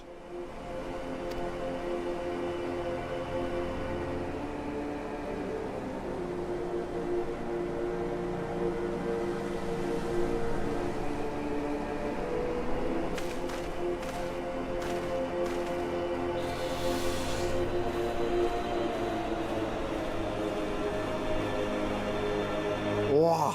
Oh my god, what the fuck?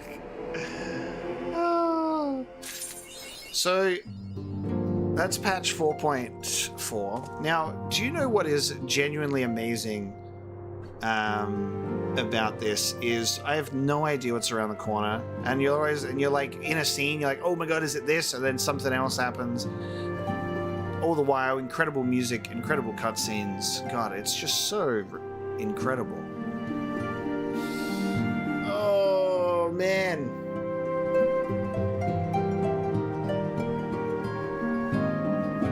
So Alphino, I don't know if he's gotten any headaches lately, but he hasn't really mentioned anything. Oh, it's just so insane.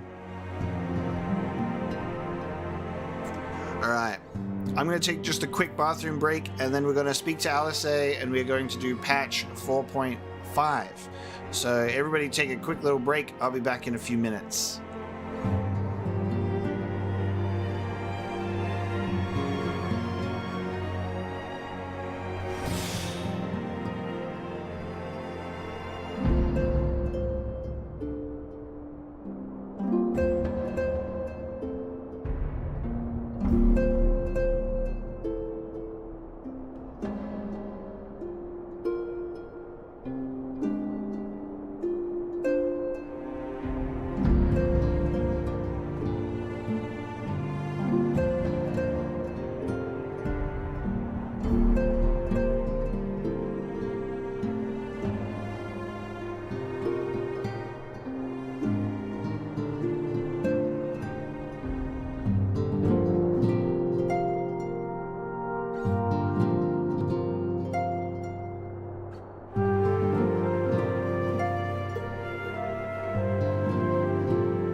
and I remembered what I was going to say, because I had a thought and I lost it. And I was like, maybe it'll come to me over a whiz. And I took a whiz, and it came back to me.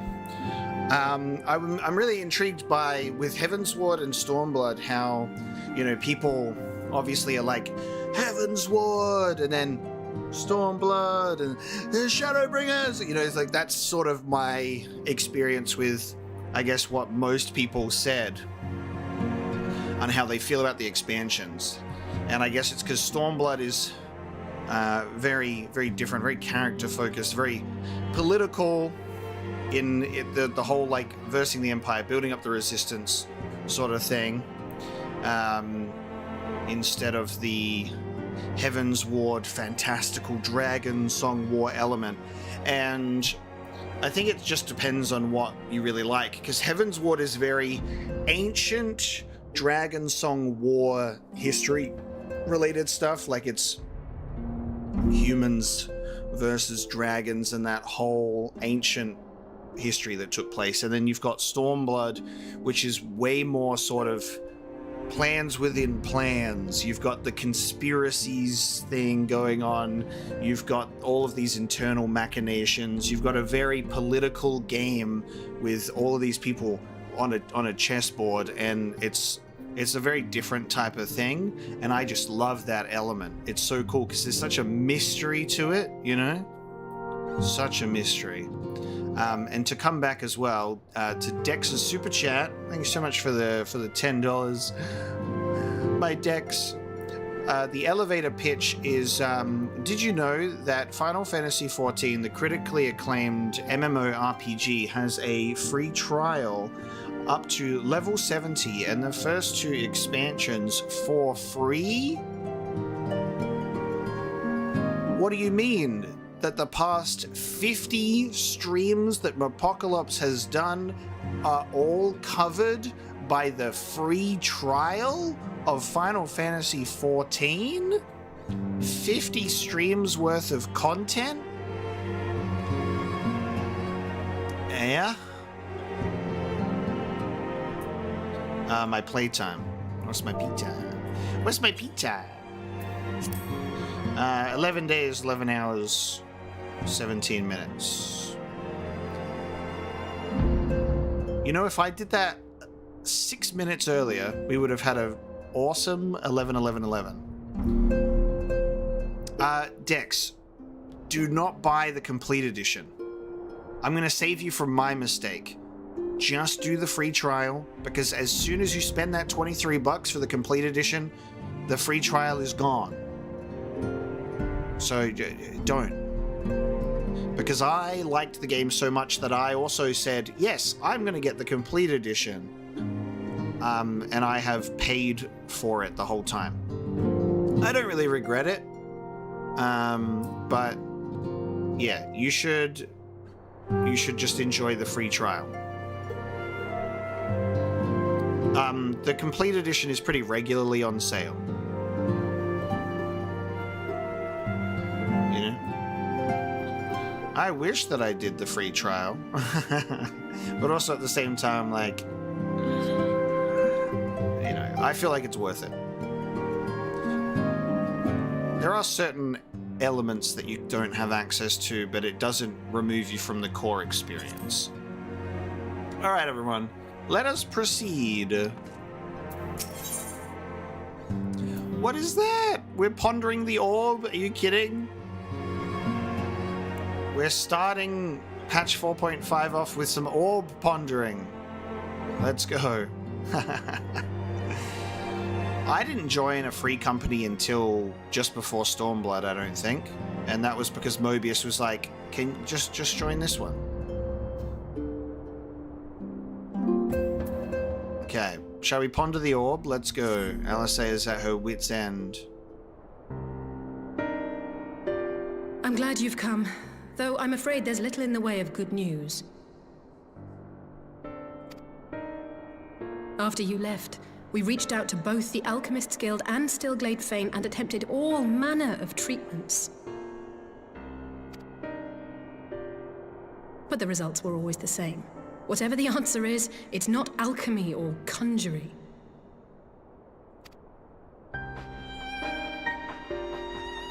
have to be Y'shtola and Urianger and not me. Out of all of us, they are the ones who could feasibly have solved this puzzle. And Alphino's still missing. God, it's all going wrong. Where do we even start? A grave situation indeed. Might I be of some assistance?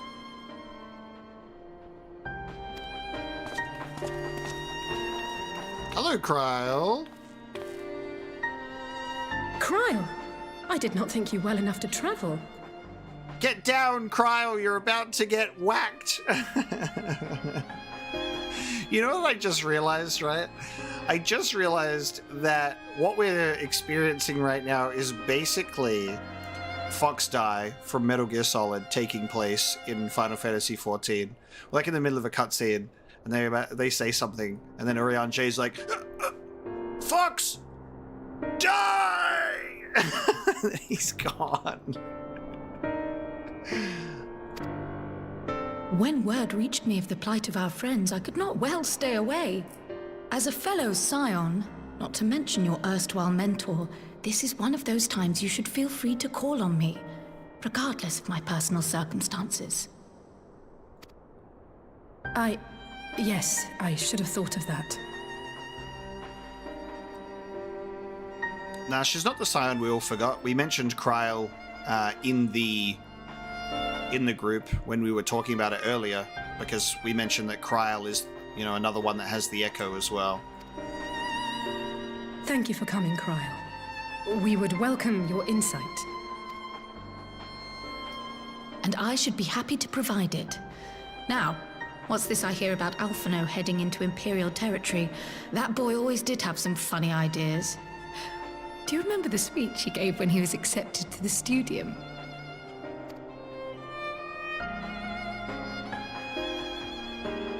My life's goal is naught less than the salvation of this star.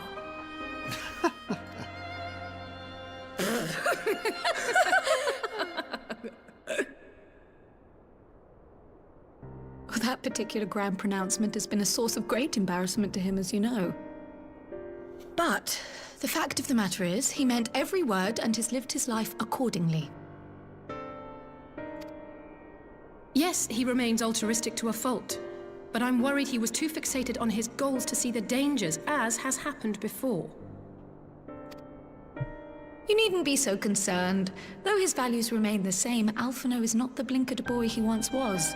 Slowly but surely his eyes have been opened, thanks to a certain someone. A certain someone whom he'd be mortified to learn had heard about his little speech. Mum's the word, eh?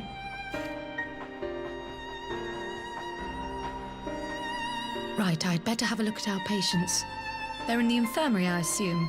I'll need absolute quiet, so it would be best if I did this alone. If you'll excuse me. Kryle's about to get knocked the fuck out. Yeah, let me go and investigate the bodies. Ah!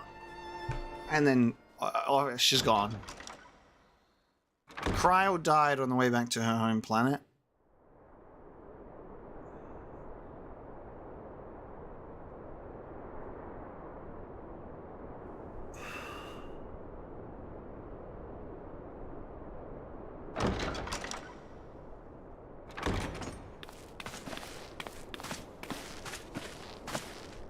All three are in fine physical health. At a glance, I would say they were merely sound asleep. I feel bad for this woman. Someone get her a book or something. She looks like she needs something to do. She's bored. Except for the fact that I couldn't sense the slightest trace of them in their bodies. It's as if their souls have taken leave of their physical forms. Yeah, we got that part. Ah, yes. The Elder Seedseer made a similar observation. I've read the report. When you heard this mysterious voice, you described feeling as if you were somewhere else, yes? If we assume the ether which comprises your essence is being drawn to some other place, then it may be possible to follow the trail it leaves behind, just as we did in our search for Thancred. I wasn't around for that, but I can't imagine it was easy. it wasn't, but that's no reason not to try. I will have need of Master Matoya's crystal eye if I'm even to make the attempt. So I suggest we pay her a visit. Ooh, we're going back to Matoya.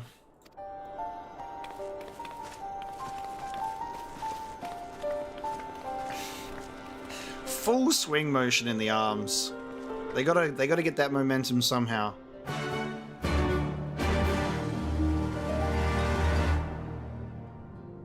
Chandelier.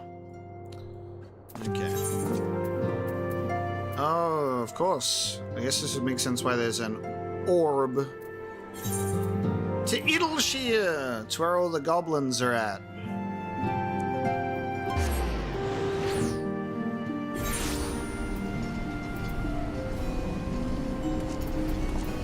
I definitely have flight, guys. Watch this. See, this counts as flight. Neku, thanks so much for the kind words. I'm glad you're here. Welcome to the stream. Good old Metal Gear Solid 1. Those were the days. Legend says that Dex has not been able to watch a single new playthrough of mine because he keeps rewatching Metal Gear Solid 1 over and over again. Oh, look who can fly! Joke's on you, punks. Who's laughing now?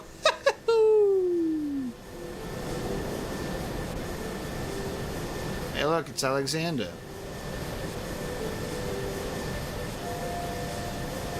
Remember that guy? Hey, remember when that character went back in time and became their own ancestor? That was a good storyline.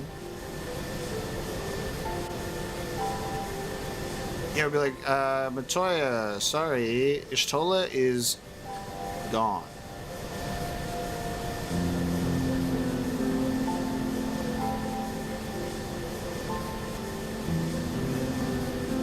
I still need to do my Metal Gear Solid Master Collection playthrough. Revisit those games. That was the plan, but then I decided that I couldn't stream anymore, and it hasn't been until recently that I felt like I can be streaming while also maintaining YouTube and my life. Why can't I hold all of these tasks, you know? I'd heard Master Matoya was something of a recluse, but this seems extreme. Still, I'll happily overlook her eccentricities if she agrees to help us. So Alice hasn't met her before. Didn't realize that. Makes sense.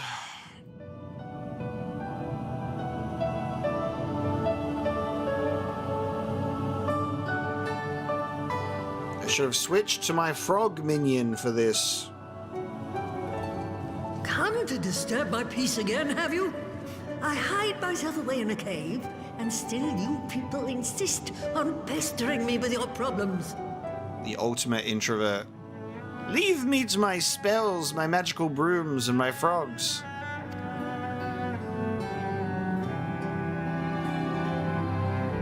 Oh, I mistook you for young what's-his-name, but I see now you're the sister. Weren't you supposed to be the lively one? I've seen happier faces at a rain-sodden burial. That's pretty funny. It's been like, they literally have the same face.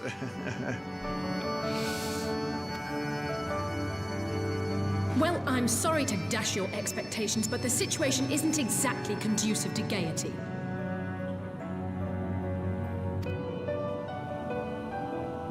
Ha! That's more like it. Stoller used to spit and hiss like a wildcat too. Better for a young thing like you to be filled with fire and leave the doom and gloom to your elders.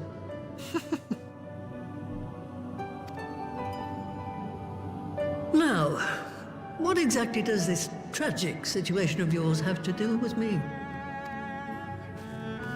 If I may, Master Matoya, we have need of your crystal eye once more.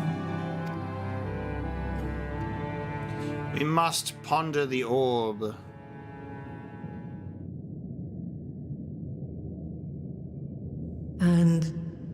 Y'shtola is one of the afflicted, is she? Very well. She may be an ungrateful stray, but she's my ungrateful stray, and I'll not see her buried before I am. Aw, so motherly.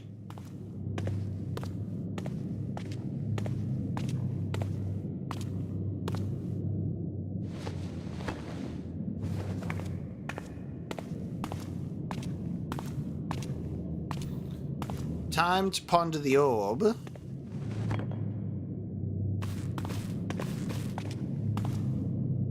Right. Let us see what we can see. Let us see what we can see. I'll begin from where our friends first fell and cast my senses out from there.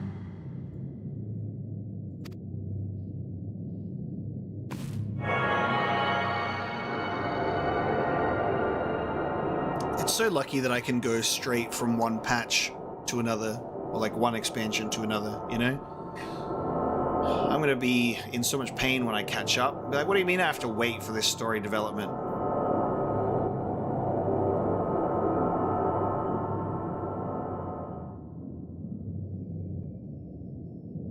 Nothing. Did you find them? Wait, this doesn't make sense. How is it even possible? Okay. How is what possible? Kryl, what did you see? The threads, they just ended. And no, I didn't lose track of them. I followed them as far as they went. It's as if they were cut off. Could their ether have dissipated? If it had, oh gods! Their bodies are just husks. It's like the Broodmother's daughter all over again.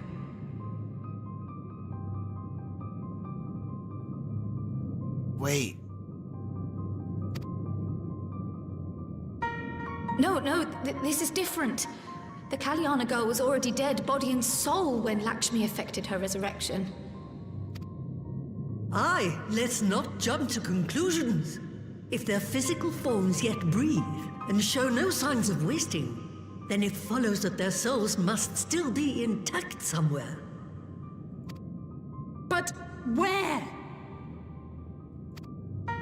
That's the question, isn't it, girl?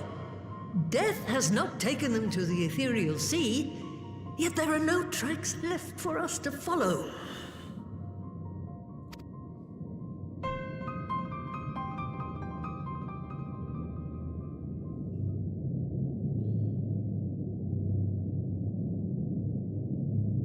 We're no closer to an answer than when we started.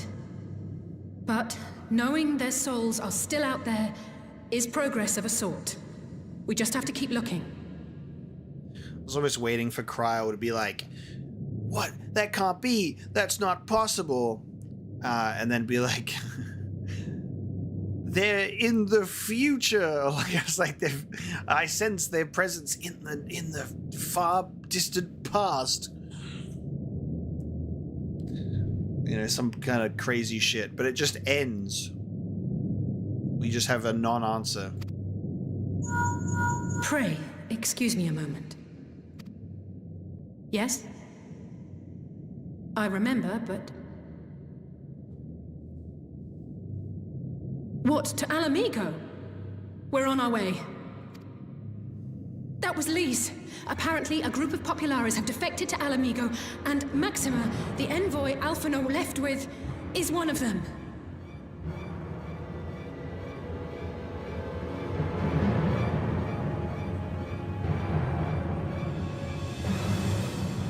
Oh, right. Maxima wasn't with Alphino in that cutscene.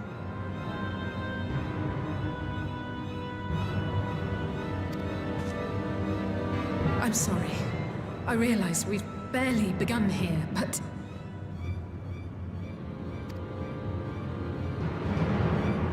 Go, child, go! You've made up your mind, and life's too short for dithering. I'll do some digging in the meantime and see if there isn't some other method we could use to continue the search. I forgot about the fact that they split up. Let's be off then.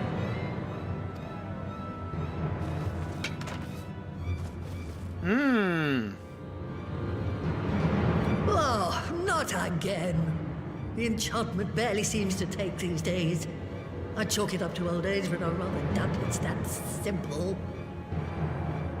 I don't know if anything's left up to coincidence anymore.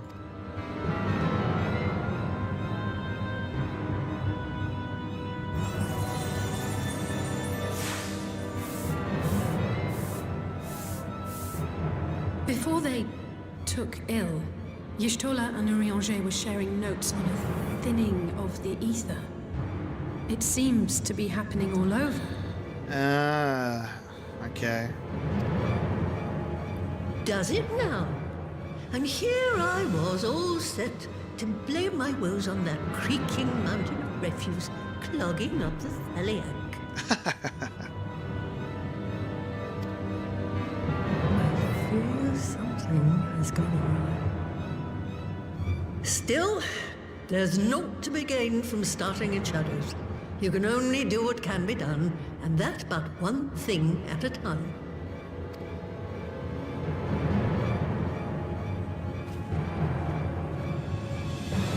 A thinning of the ether everywhere.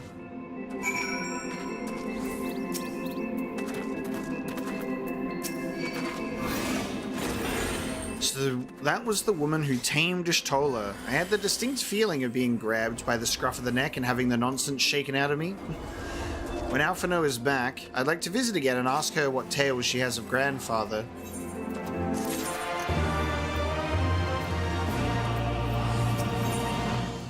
The news from Ala Mhigo has left Alice in a state of nervous excitement.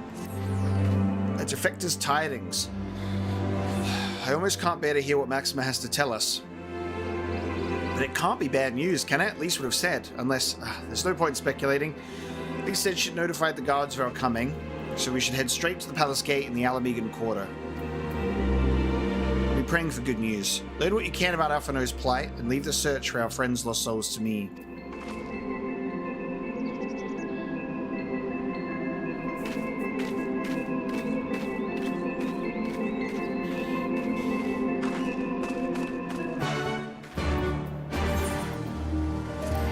Off we go.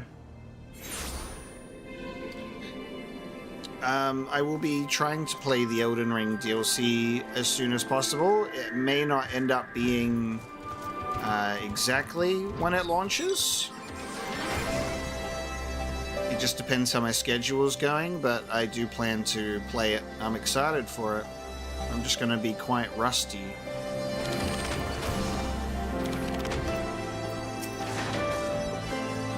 Greetings, Scions. The commander told me to expect you. Shall I show you in? Let us enter the royal palace.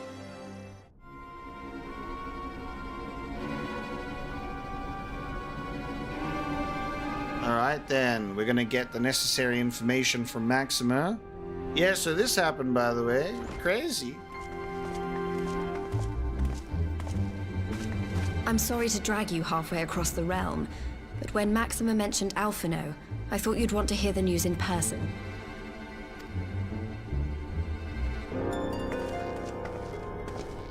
Ah, we meet again. Though I was hoping our reunion would be under more auspicious circumstances. What happened to my brother? Where is Alphino? Never fear, my lady. Your brother was in fine health when I took my leave of him, and I have no reason to assume that has changed. You assume? If you will allow me, I shall endeavor to explain events. Our troubles began not long after we departed Doma. While crossing the burn, we were fired upon by the Emperor's personal guard and forced to make an emergency landing. As we stumbled from the wreckage, our attackers fell upon us again, and we would have perished there and then were it not for the intercession of a third party, a band of mercenaries whose leader claimed to pursue a vendetta against the Ascians. This Shadow Hunter, as he styled himself, then escorted us out of the wastes to relative safety. Upon arriving back in civilization, I gathered my Populares colleagues and prepared to flee the Empire. Master Alphino, however, declined the invitation to join us, preferring to continue his investigation into the Ascian threat.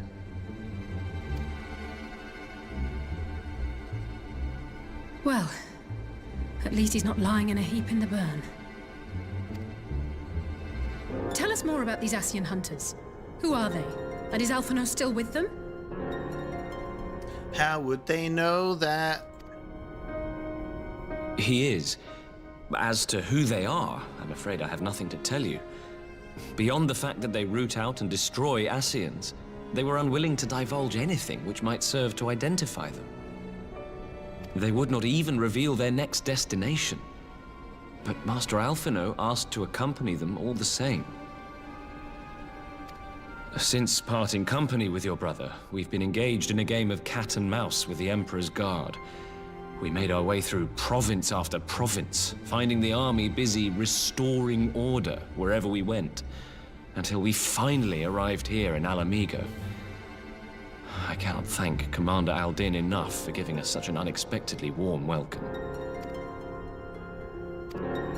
I'm not inclined to turn away refugees, no matter which land they call home. And if they can tell me how things lie in Garlemald, all the better. On that subject, there is much I would tell you. During the course of our journey, we heard tales that an entire rebel army had been slaughtered in the space of a single night. It would seem my former comrades grew tired of putting down uprisings in the conventional manner, and chose instead to bring a formidable new weapon to bear. Details were sparse, but the rumor alone was enough to dampen the flames of rebellion. I have also heard reports that several companies have withdrawn from their designated provinces and begun marching westward. It is my assessment that the Empire's forces are mobilizing for a large-scale military engagement. Who's playing bongos? Westward? You mean they're getting ready to invade Ala Mhigo? We knew this was coming, but not that it would be so soon. We've barely even begun to shore up our defenses. They won't stop an invading army. No, they won't. No, they won't. Dispatch messengers to the Alliance leadership requesting reinforcements, and send word to our officers in the field to hasten completion of those border fortifications. Prepare to meet the Imperials head on! Nice. We're having like this serious talk where like everything's like very, very like tense, and then in the corner, like where the bongos come from? It's like, you there, out! We're having a private conversation. No matter how quickly we act, we still want for time. When the enemy comes into view, our best recourse will be to open negotiations with their commander, and see that the ensuing proceedings take as long as possible. Would you and Alize head to Doma and let Lord Hien know about this? I'm sure he'll want to hear about Alphino too. Consider it done. We'll send word when... No, who's dying now? Is sorrow must be changed. Oh, well, I guess it's Alice, because it's just us two. Ahead looms a calamity. Eon become instant. Throw wide the gates. I don't know what any of that means. Oh. Oh. You heard it too. If Alice hasn't been taken out and we lost someone every single time, could be Kryl. Well, at least we're both still standing. And we still don't know if Alphino hears it.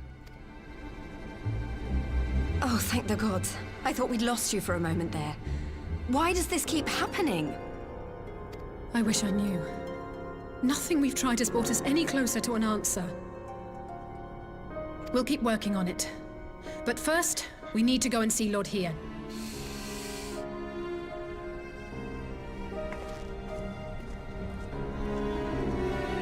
Yeah, Cryo died on the way back to her home planet. I'm feeling like, unless we can have one where we don't suffer any casualties whenever we have that conversation. Oh, all right, just give me one moment. My lunch has arrived. I get to eat and enjoy my coffee. So I'll be back.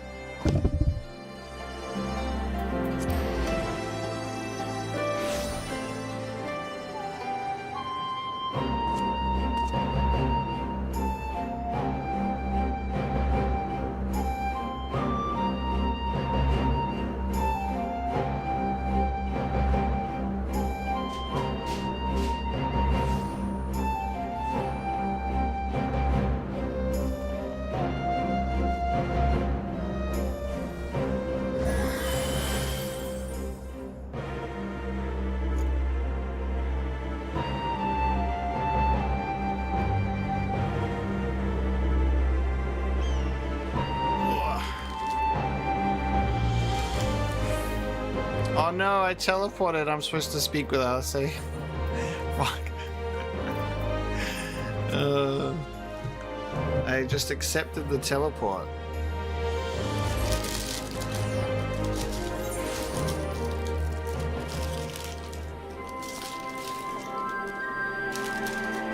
Jesus.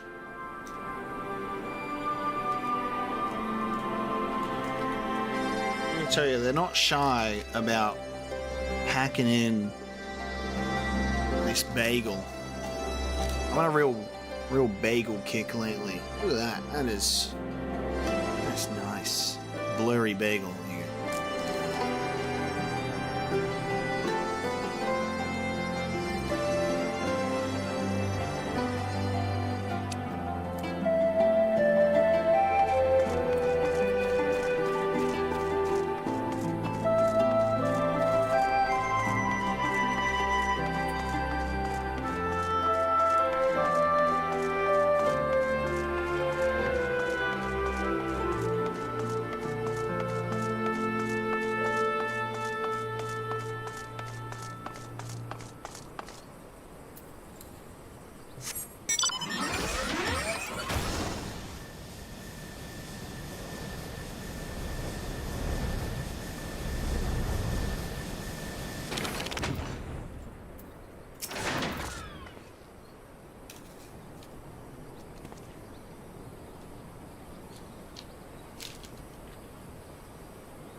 Where's Asiago? Not familiar with that. That is Italian cow's milk cheese. Okay. Actually, that with pepperoni? That sounds like that would be nice. Yeah, this is just a very classic cream cheese, tomato, and ham on an everything seed bagel. You know?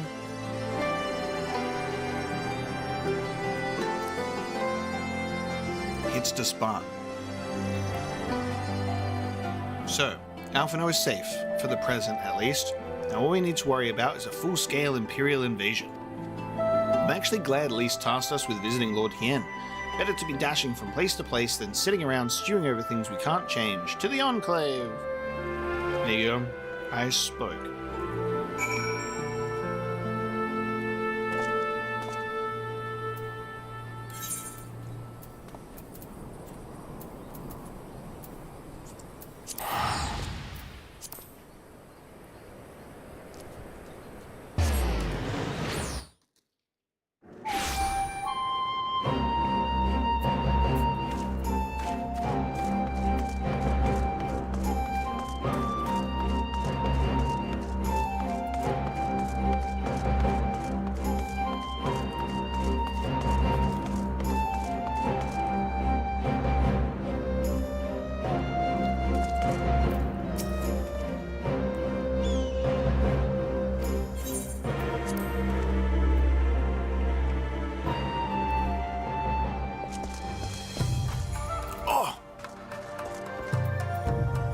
It's a Dalmascan. The fall of Rabanastre was not the end of our nation. We who survived retreated underground and have been gathering strength to mount a counteroffensive. Dalmasca will rise again. That's so cool. Coming from Final Fantasy XII and knowing Rabanastre, this is so interesting. Yeah, imagine if it was just a character from like Final Fantasy XII. It's just Vaughn. I'd be like, no, why does it have to be the most annoying one?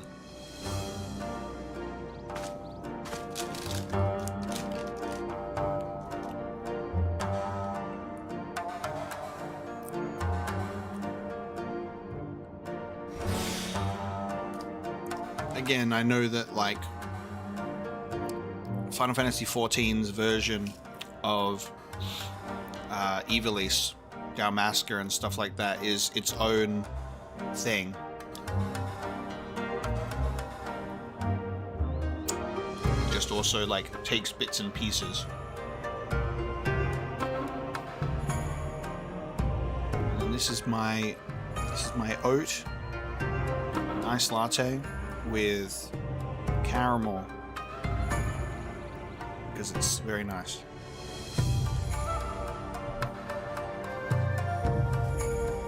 I'm just taking a moment to enjoy my meal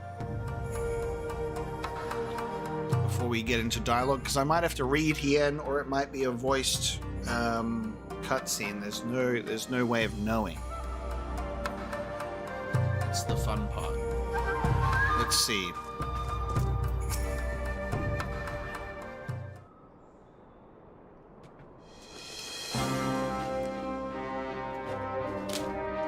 I'm reading! Which means I don't have to listen to the voice.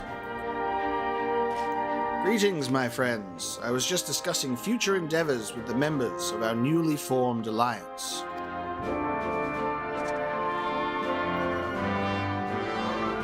Kojin and the Confederacy you already know, and it was your own strength of arms that won us the cooperation of the Steppe tribes. We've also been joined by our neighbors from Nagsha and the indomitable citizens of Dalmasca, though the scattered nature of the latter's resistance will somewhat delay their official induction. These proud peoples have united under a single purpose: to stand against the tyranny of the Garlean Empire.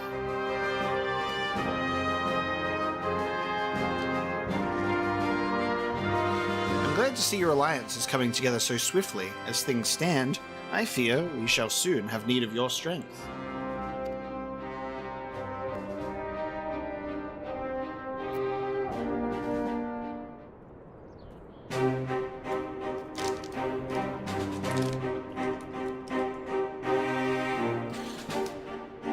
I thank you for bringing me news of Alphino. His fate is never far from my thoughts.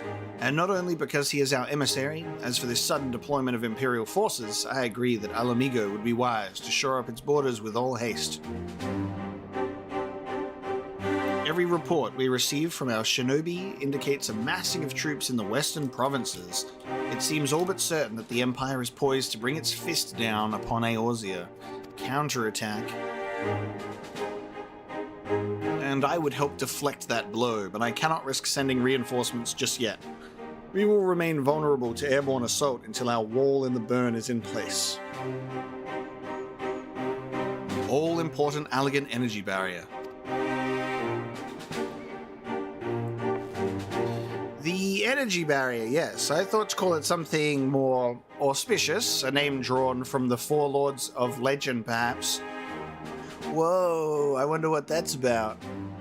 An auspicious encounter. Seryu's Aegis or some such. Well, just a thought. The Ironworks engineers report that they have finished calibrating the generators and are ready to proceed to the testing stage.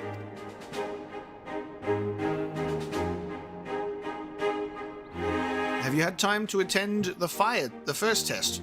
You've seen the field which protected Azisla firsthand, and I would be interested to hear how you think ours compares.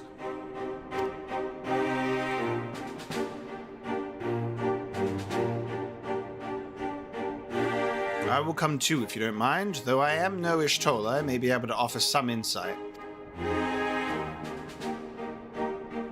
Of course, time being of the essence. It would be best if we made directly for the burn. Yugiri, I leave you and Hakuro to bring the War Council to a close. Understood. Your mounts are saddled and ready, my lord. Wear the storms. Nice.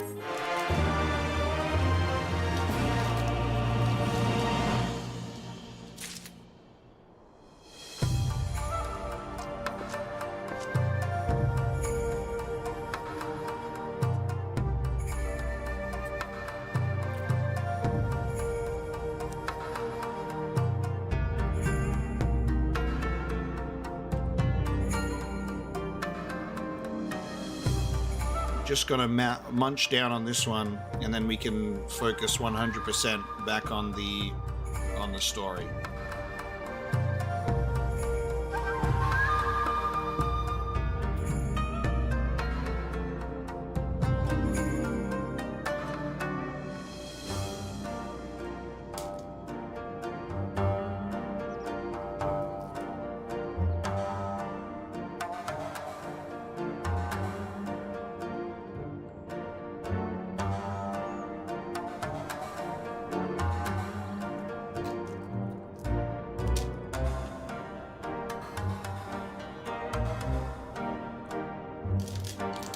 Tensui does have very good fashion sense, doesn't he?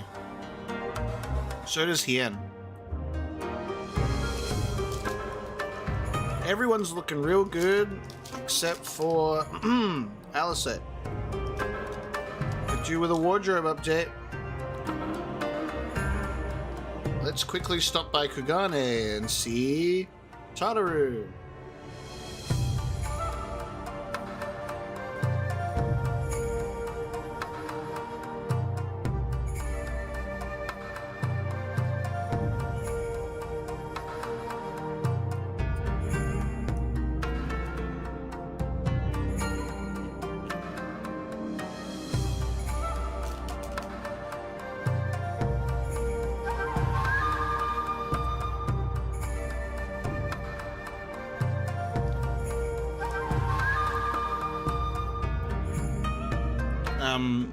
Everyone on the top left are currently in the chat.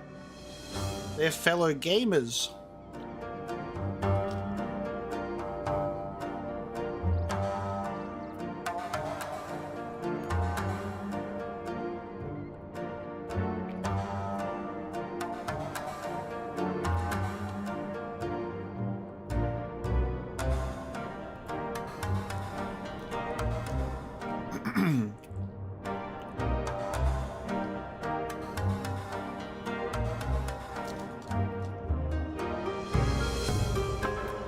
We all gathered around the One Ring,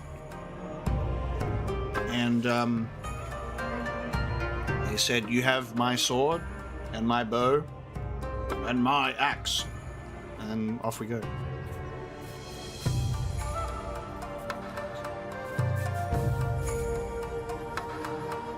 Damn good bagel, I must say, sir.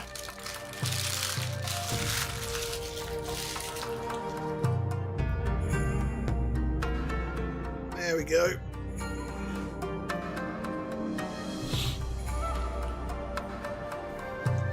Now I have the energy to proceed for more.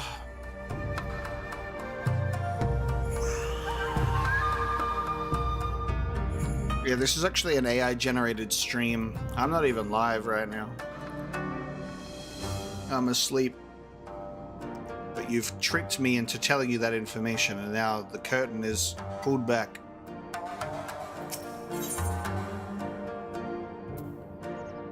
Hang on. Seiyu's wall. Hien is eager to see the energy barrier in action. We will cross the burn by Yol and Falcon as before. Join me at the overlook near the House of the Fierce.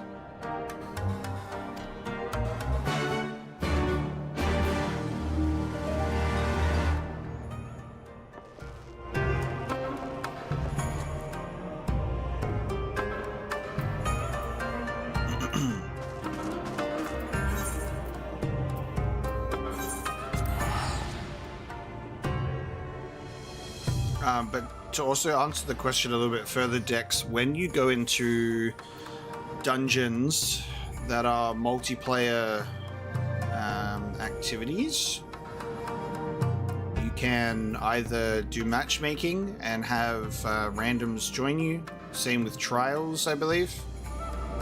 But then in dungeons, you can also enter them with a party of NPCs as well. Depending on how you want to do it.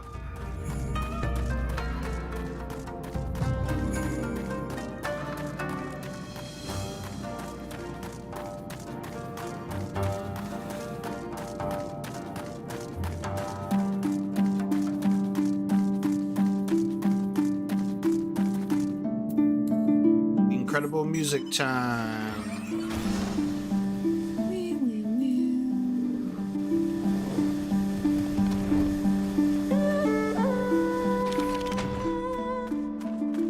Metal Gear. Give the word when you're ready to take wing. Head to the burn.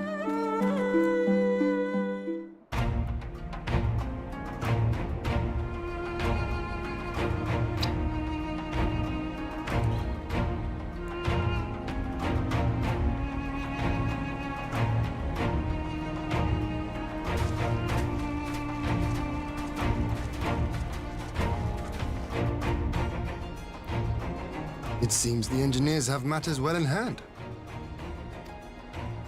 Should the barrier work as we intend, Doma will be free to reinforce her allies in Ala Mhigo without fear of weakening her own borders. Honored friends, the time has come to put your hard work to the test. Start the generator.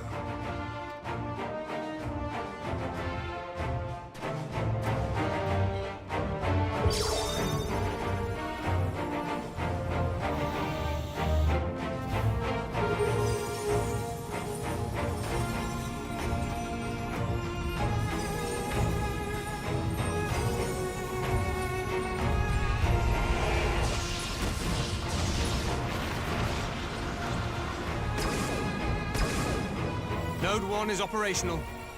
Nodes 2 to 8 are reporting similar energy levels. The barrier is forming.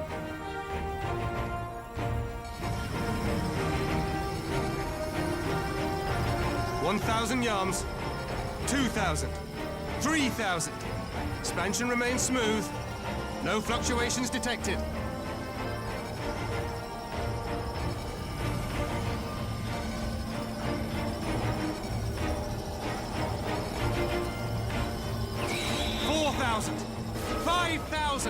Target altitude reached. The barrier is holding steady at 5,000 yards. We've done it. God damn. And is it invisible too? Like, if they were to, like, would they pick it up on their scanners? It's just like you try to fly through it, it's just like boom, they just explode. Obviously, just go above 5,000. Just keep going. Go over it. Head out into the atmosphere.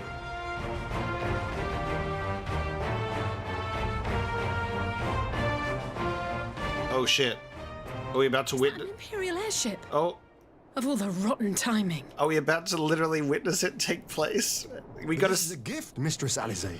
They can test our new wall for us. Here we go. I was gonna say we need to test to see if the shield works. Good timing.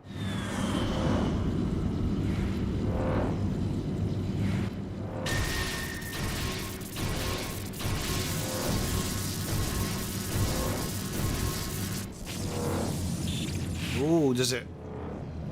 Seems solid enough, though I was hoping for a fireball. So was I. I was hoping it would just go, woo, just straight up explode. Forced to land. Are you able to walk? I guess you wouldn't even be able to walk through the shield. They're just forced to just kind of stare at us from a distance.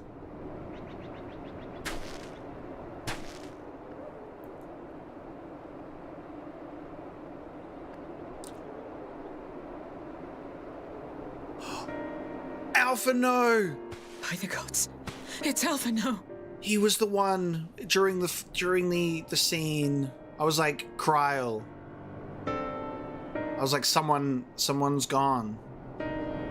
So he was hearing it every time. All right, maybe I wish that it didn't explode. He ends like, ooh. Maybe I shouldn't have said that out loud.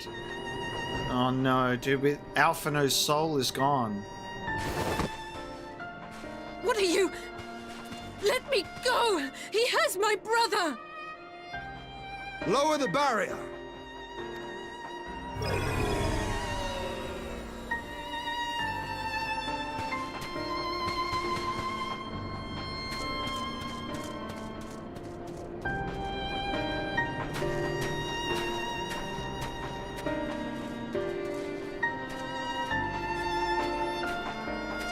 Be at ease, girl. The lad is not dead, merely locked in slumber.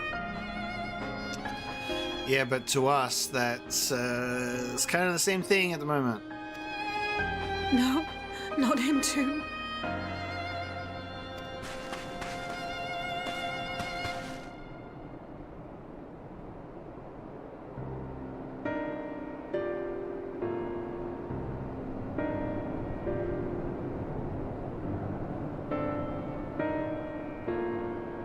We could identify no cause and found no remedy. Thus I sought to return him to Doma, and into the arms of Lord Hien himself, it would seem. Love this dude's voice. That means we're due to lose Alice and Cryo soon, because, like, the voice said that one time, it's like, only you. It is a day for fated reunions. Would you not agree, adventurer? Or should I address you as the Warrior of Light?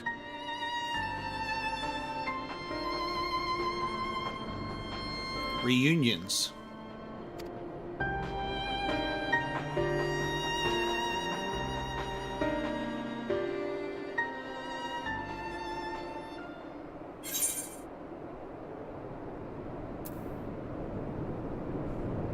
What the fuck?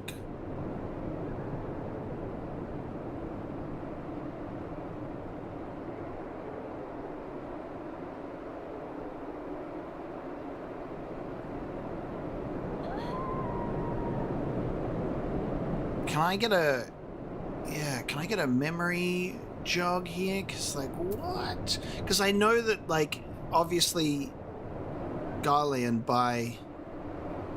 Oh, wow. Main villain of A Realm Reborn. When we were taking on, like, Ultima weapon. Holy shit. Okay, everybody's doing the Realm Reborn quotes. It was 3 years ago for me, by the way. This was my problem, that I took a 2-year break between gaming on this thing. So my Realm Reborn details are a little bit rusty. It's fucking 3 years ago. Yeah, wow. Okay.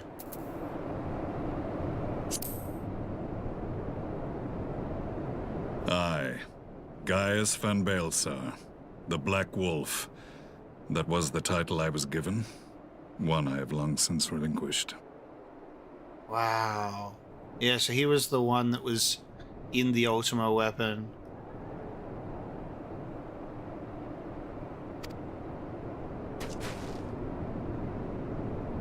Stand down. The legatus of the 14th Imperial Legion died in Castrum Meridianum. I am no more than Gaius Baelsar, a man without rank or allegiance. Let me tell you, man, these Garleans, they just don't die, do they?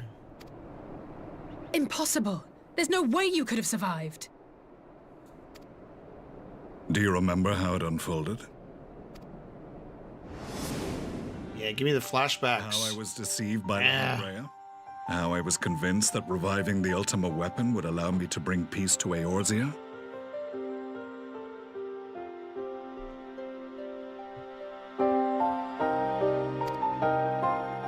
The Ascian used me, as he used so many others, all to further the restoration of his wretched god. It is funny that when you're doing like the quotes, I do remember that in the fight, which is pretty funny. Yet even with the might of Alec at my command, you bested me. And as the Praetorium went up in flames, I was content to burn along with it.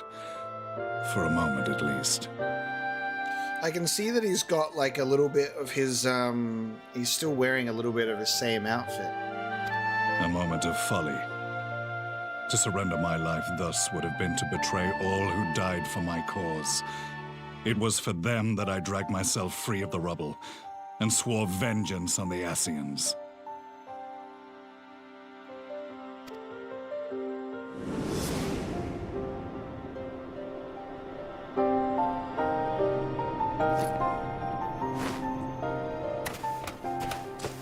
The Black Wolf has shed his pelt, never to return to Garlemald or her legions.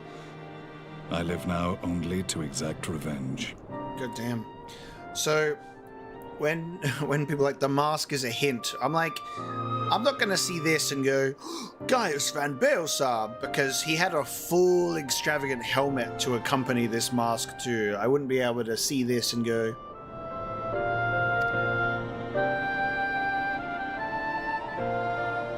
my principal quarry was to be La Hebrea, whom I gather you have since ushered onto oblivion. Yep. But so many more remain. Long as their kind lurked in the shadows, laboring to sow chaos throughout our world, I would see each and every one dragged into the light and put to the sword. Are the Scions not of like mind? In this single respect, perhaps. Then I shall continue the partnership the boy began, and share what intelligence I have acquired.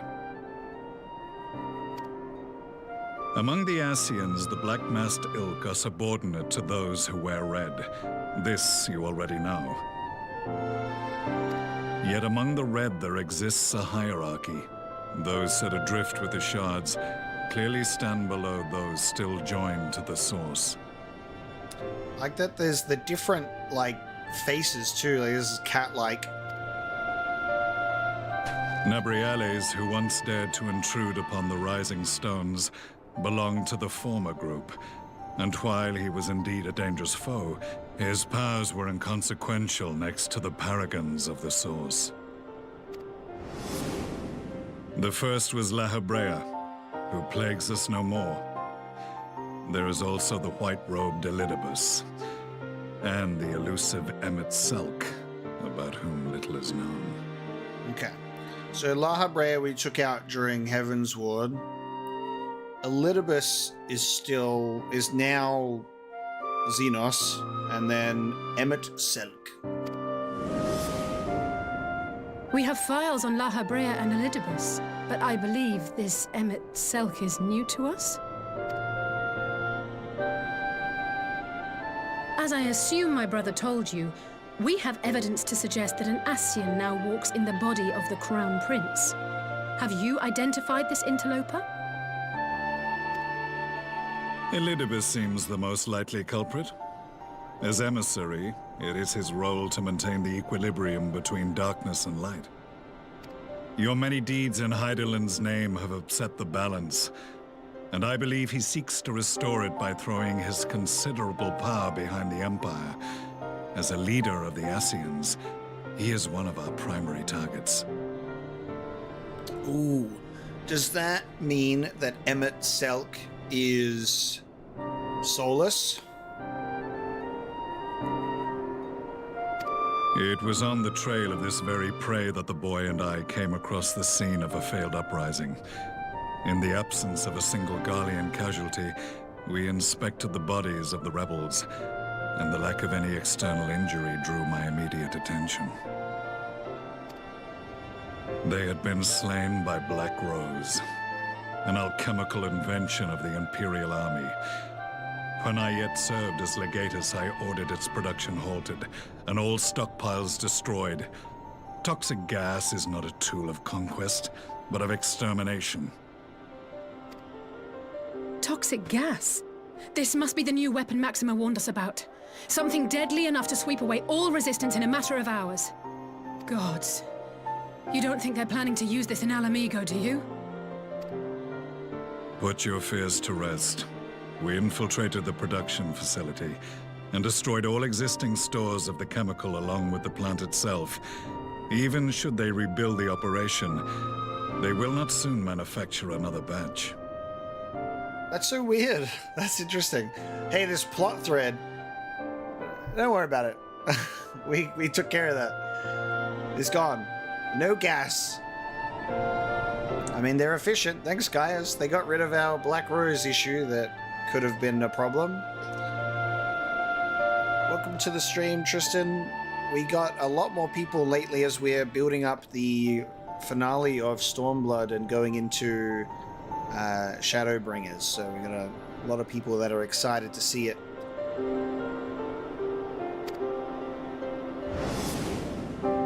Regardless, I would draw your attention to a directive we discovered in the plant's records.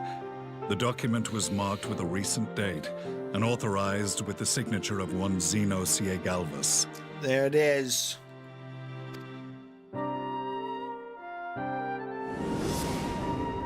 A dead man signing the death warrant for thousands.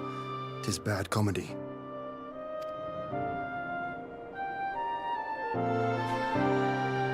But the tale does not end there. Within that same facility was a chamber filled with devices of elegant design. Cloning technology, we realized. What a convenient facility. We come to the Imperial facility. We got gas and we got cloning. We put them together. And what should we find in each and every incubator? But a young Emperor Solus. We in Star Wars now. Somehow Solus returned. And his 25 clone bodies in his young form. We're doing Star Wars. Okay.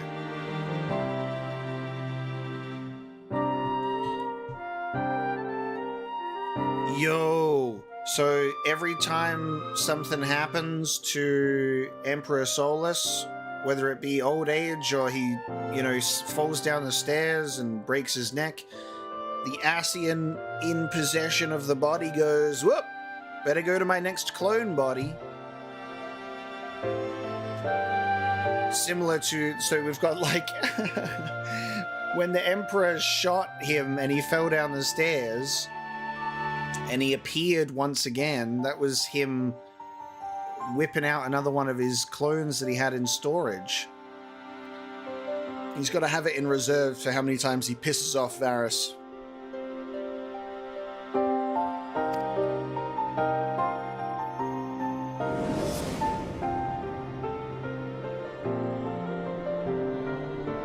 All of which prompts the question, were the Ascians responsible for these abominations, or was it the will of the Emperor?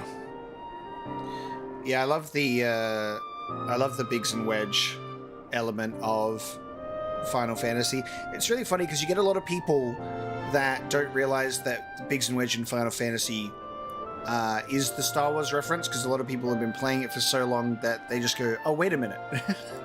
A lot of people don't end up making that connection, or they make it in reverse,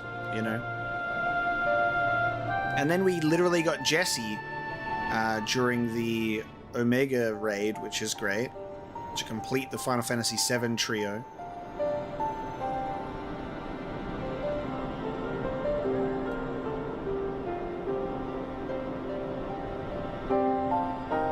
Biggs reference in Star Wars. No, it's that there's Biggs and Wedge as characters in Star Wars, but some people experience it the other way around.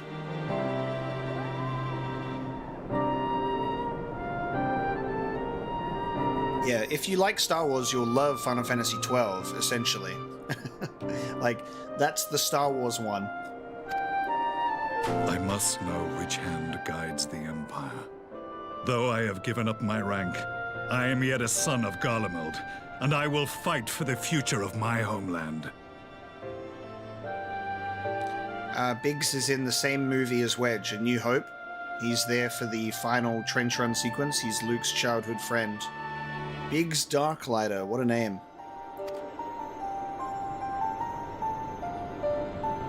It is time I return to the hunting of shadows. We should focus on our common foe. To reopen old quarrels now would serve no purpose. You saved my brother's life, so I'm willing to let sleeping dogs lie. But in truth, it's not my decision to make.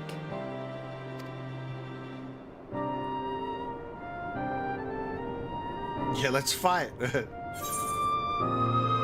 We'll settle this another time. Interesting. You're right. There are more important matters at hand.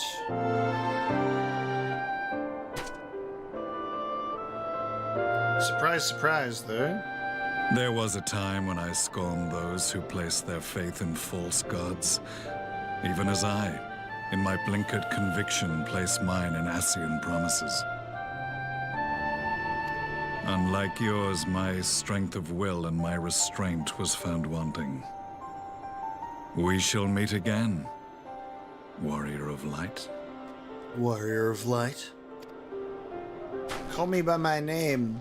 Say it. Say my name.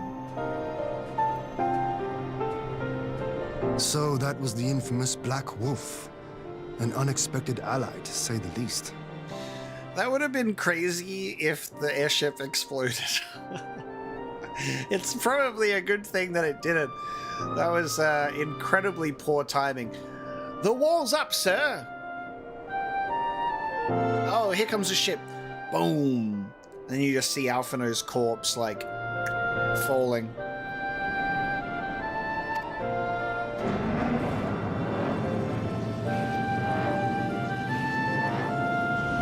Well, I am content to leave the fine-tuning of the barrier to cleverer minds. Let us bid our friends from the Ironworks farewell, and see what can be done for Alphino back in Dorma. Yeah, like it literally crashes into the wall. He's like, oh, it wasn't a fireball that exploded into flames. Me and Hien were both the same. Oh, sorry, that's literally our best friend. We just lost Alphino, though. Yeesh. It's very interesting that we kind of were told the Black Rose stuff in like just a cutscene. Not even a cutscene, like here's your little flashback screenshots. Yeah, we shut down that facility, and also there was a cloning place. Like, it feels like you would have seen that play out in like a proper cutscene, similar to when Alphino and the group arrived at the group that had all been killed by the gas. It felt like a weird sort of like skipped step for me. Like, don't worry about it. Like, maybe that could have been like another playable duty as Alphino. Yeah, the world does go on without me, I know. But it's like, it's one of the first instances of that happening, I guess. Obviously, there's always movements around the world that we're not a part of, but it's it makes it, because I guess Alphino's not part of the group and that stuff is happening, it feels different. Because usually, I'm always dragged along to every single event. Alphino is safely ensconced in a private chamber. My finest healer is examining him as we speak.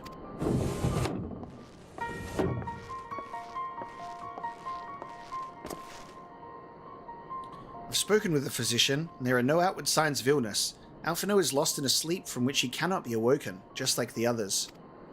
It seems that even the lands of the Empire were not far enough away to escape that cursed voice. I share your frustration, Alice, I do, but Alphino is returning to us alive and otherwise unharmed. All that remains is to find the means to wake him.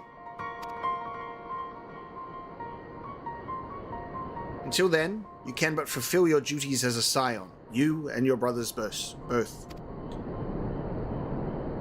You're right, of course. There are arrangements to be made, and little time to make them. To business then, my lord. Now that we know Seiyu's war works as intended, can we expect reinforcements for Ala Mhigo? You most certainly can. As promised, we will send troops to bolster our allies in Eorzea without delay. Pray be aware, however, that they will not arrive without delay, save for some few who boast teleportation magics. The bulk of our force must be transported by sea, a lengthy voyage for which the smaller vessels favored by the Confederacy are ill-equipped. Accordingly, I mean to enlist the assistance of the East Aldenard Trading Company in finding suitable ships. As for navigating the distances in question, we are in the happy position of being able to call upon those who plotted the course of my people's exodus to Eorzea. Beyond the procurement of ships, I think it unlikely that our East Aldenard friends will consent to any involvement in military operations, but I am certain they will afford Alphino a berth aboard one of their vessels. I shall have a chirurgeon accompany him every ilm of the way to the Rising Stones. You have my thanks, Lord Hien. Yugiri, I will go on ahead with our friends to Ala Mhigo, enlist all those capable of teleportation, and put them at the disposal of the Eorzean Alliance as soon as possible. They will form the vanguard. Yes, my lord.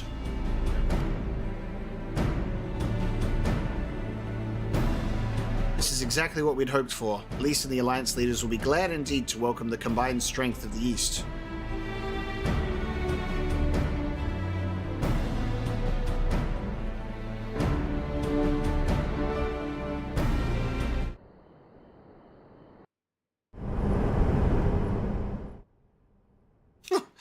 Ooh.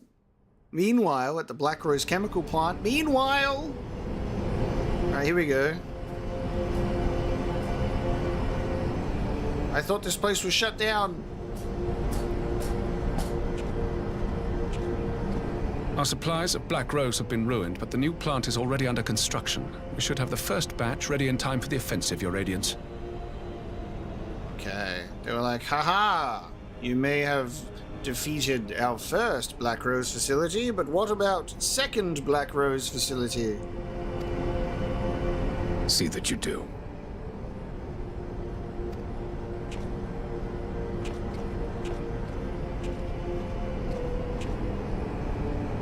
Yeah, these guards are just, they're like, yeah, whatever happens, we're just chilling. Yes, the infamous Black Rose. If I recall correctly, Gaius did not much care for the invention.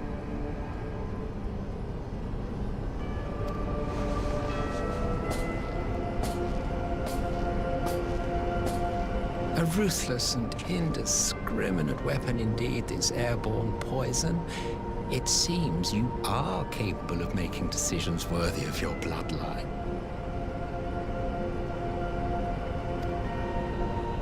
With no gift for sorcery, we Garleans must look to Magitech to even the odds. If it spares the needless deaths of our soldiers and serves the cause of this empire, there is no method I would not employ. How very noble of you. Truly, though, I must commend you for embracing your role as Emperor. You play the part of the determined ruler well. Sometimes even I catch myself believing.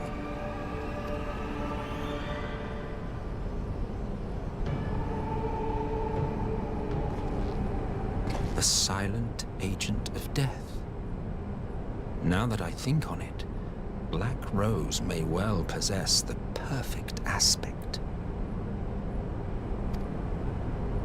Slowly but surely, the deluge of light has worked upon the ether here in the source, and the gas should be most susceptible to its influence.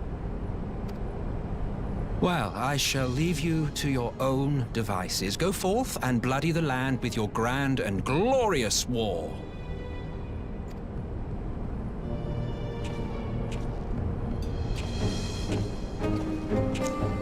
While you do what, precisely? Just the walk.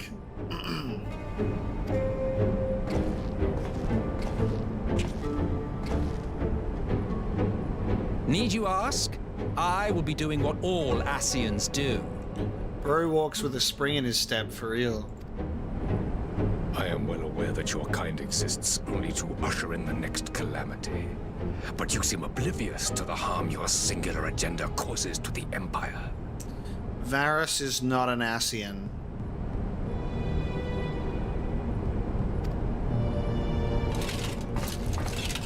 You cannot have forgotten the events which followed your mortal demise.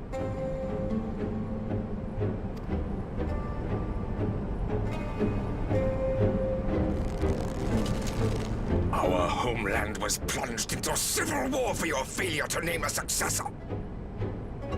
The edifice you so carefully constructed was but a hair's breadth from collapse.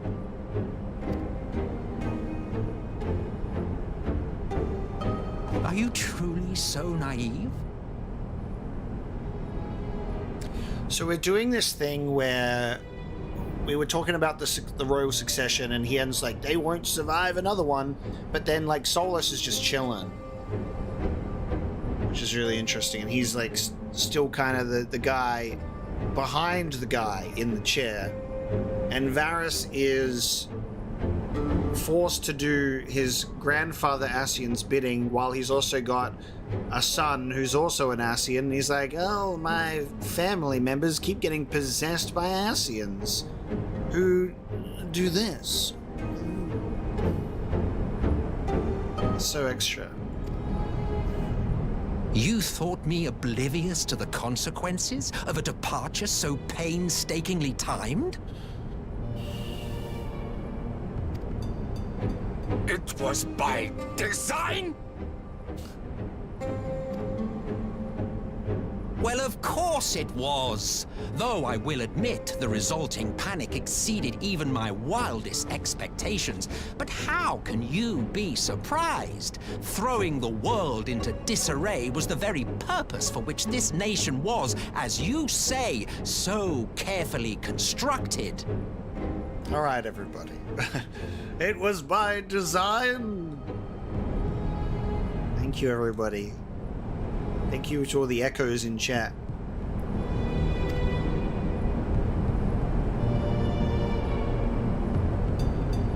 Now, if you have no further questions, I must be on my way. You're just gonna shoot him in the back. Since we may not meet again in this lifetime, it would be remiss of me not to offer a word or two of gratitude. Is he referring to this lifetime as in this body or just in general? I don't know. I'm trying to ascertain the deeper meanings of certain words sometimes with how strange this is. I really must thank you for this surplus of vessels. I can mold any host into my own image, but having bodies tailor-made for me in this fashion is so much less tiresome. Okay. He can mold any host into his own image.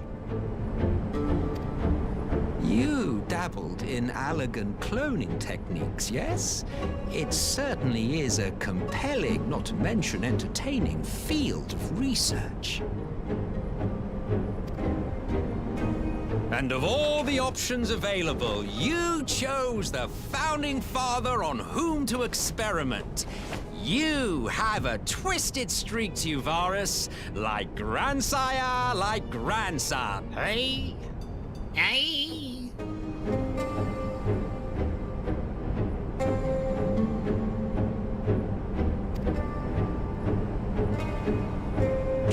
If events play out as planned, this will become something of a family enterprise.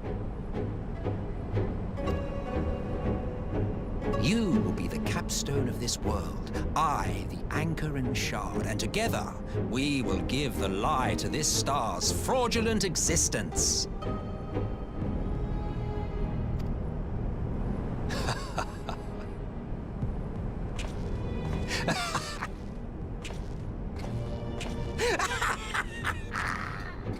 Jesus Christ!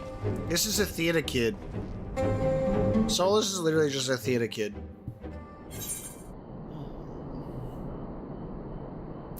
There's Wall. What the fuck? He survived the conversation. Parley on the front lines. Ian stands ready to depart for Ala Mhigo. We must leave now to convene with Eorzea's leaders, and it may be some time before I return to Doma. Hakuro, I leave you in command. My lord.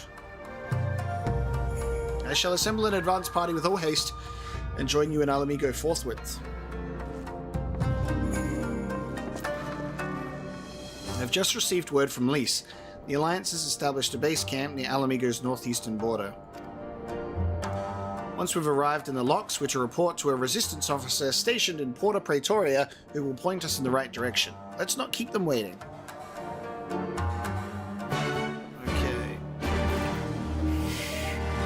Okay.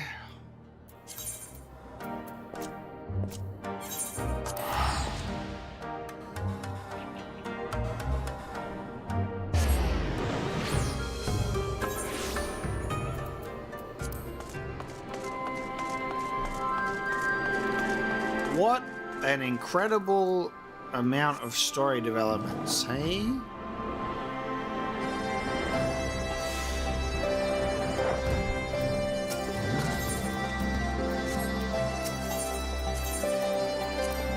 May as well.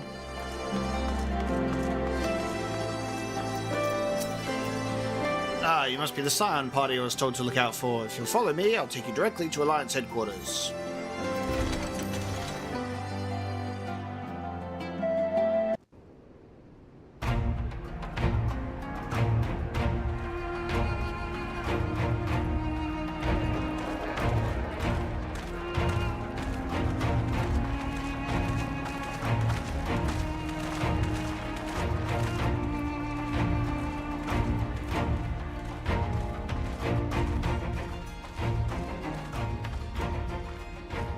Welcome back, you two. Greetings, Lord Here. Glad you could join us. Glad to be here. I would have come sooner, where our own defense is not in question, but I am pleased to report that our soldiers are assembling for deployment to Ala Mhigo as we speak. We're grateful for your support. Thanks to the efforts of our allies, it won't be long before we've established defensive positions on this front as well.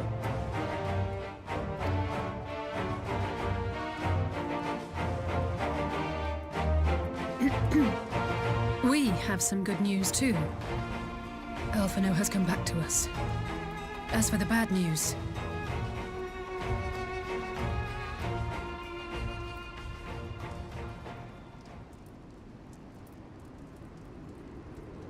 so, Alphino won't wake up, Gaius van Baelsar is alive and hunting Ascians, and the Empire is planning to poison us all with toxic gas. Does that sound about right?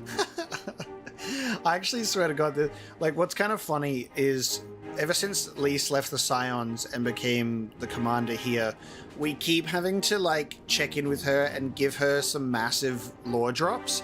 And she keeps going, oh, wait. What do you mean? We keep just having to be like, oh, by the way, these things happened. It's like, what? Ordinarily, any one of those things would have left me in shock. But the way things have been lately, it's all starting to seem pretty normal. Mm-hmm. Getting back to your report, are we sure this Black Rose is the weapon Maxima was talking about? It fits the description. And it seems we have Alphino to thank for sparing us an early demonstration of its effectiveness. I have a feeling this won't be the last time his bravery in the Empire will serve us here in Eorzea. The threat of an unknown weapon has had us all on edge. But now that we know what we're dealing with, we can take steps to defend against it.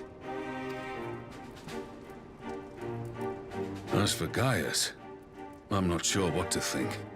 Am I happy he's alive? Not in the slightest. Am I happy he's hunting Ascians? Aye, I'd have to say I am. Oh, speaking of Garleans you didn't expect to see, we have a tale of our own, as it happens. When we sent envoys to the Imperial army to request talks, they returned with the message that Varis Zos Galvus would be attending. Yeah. The Emperor himself. Well, Varis did sanction the Popularis peace mission. But knowing that an Ascian walks in his son's skin, I do not see how we can trust him or anyone from that nest of vipers. The Alliance would proceed with negotiations regardless, if only to give ourselves more time to prepare. We do, however, require your cooperation. Right. Yes. So, as a condition for the talks to go forward, the Empire has requested that a member of the Scions be present. There'll be a representative from each Alliance nation, of course, but I'm afraid we have to ask that you come along too.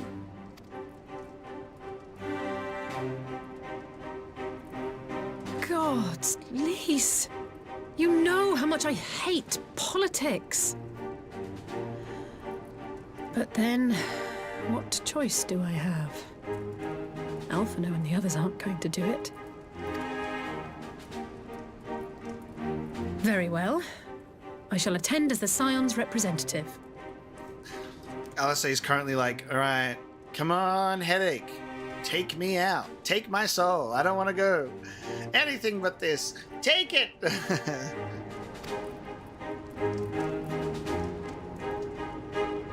In case you're wondering why I didn't ask you, the Empire also requested the presence of Eorzea's champion. Wheel Alphino in with sunglasses on and be like, yeah, here's our Scion. Here's Alphino. He's here. Currently, he's lost his voice. He's a little bit unwell, so he'll just be observing the peace talks today.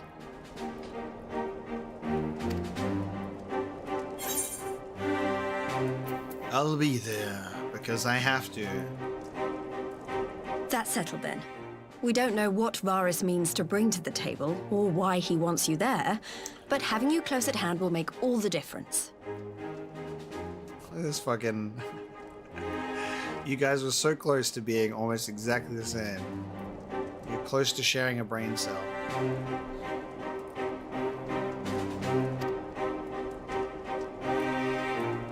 The meeting will take place on the border. Anticipating an early assault, we mean to position the bulk of our forces nearby. The Alliance leaders should already be on their way. Once you're ready, we can head out and join them.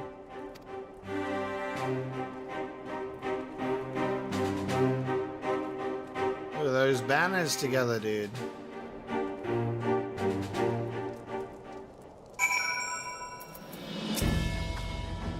Well, I don't suppose it's polite to keep an Emperor waiting too long, shall we?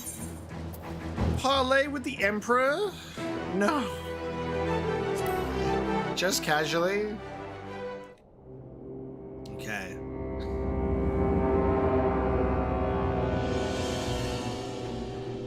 This is crazy, by the way. Just throwing it out there. This is crazy.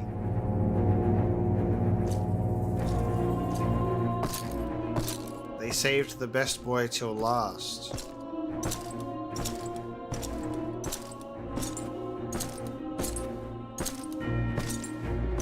It's gotta be so uncomfortable to sit in. So extra.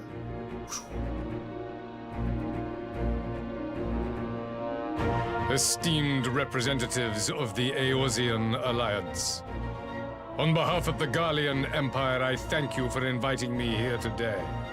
This is his anti-hug spike. He's like, you cannot hug me. I will spike you. As this parley was convened at your request, I invite you to speak first. Very well, Your Radiance. I, Nanimo Ulnamo, 17th in the line of Ul, should be pleased to oblige you. One simple request, if we could avoid talking about... Oh, it's just Galleon being a troll again. If we could avoid talking about dungeons or trials coming up for me, if we're right on the precipice of one, because then it kind of twists what I'm expecting. But I realize it's Galleon trolling again. As recent events in Ala Mhigo and Doma have made plain, the subjugation and exploitation of neighboring nations is not a sustainable policy. Should this day end in war, you may very well defeat us, but you will never extinguish the people's desire for freedom. Though it may not be in our lifetime, there will be another revolution, another war, and the cycle will continue. Doma has entered into a concord with the nations of Eorzea, a partnership wherein we recognize one another as equals. Garlemald could be afforded similar treatment. You need only set aside your ambitions and join us in paving a path towards peace.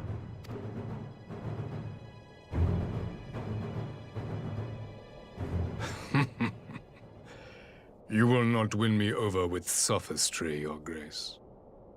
As you know only too well, this alliance lacks the strength to keep the peace within its own borders. Even now, your struggles with the Beastmen continue unabated. Divided, you sow this fertile soil with the seeds of your differences and reap naught but discord and chaos for your trouble. Eorzea must be united under one leader, one purpose. I would offer you both and bring an end to your strife. With all due respect, Your Radiance, the only thing that you offered the people of Ala Mhigo was fear and hopelessness. The citizens of Doma can also attest to the meager arms of Imperial rule. There is no purpose to be found in a life of oppression, each day more uncertain than the last.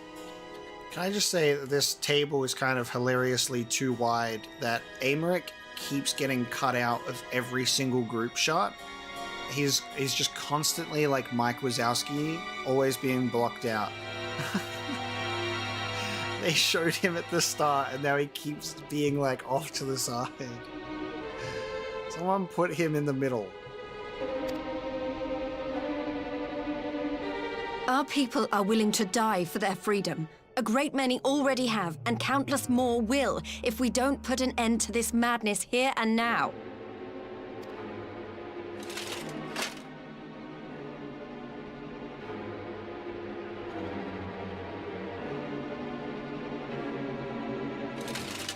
We brought order and stability to your lives.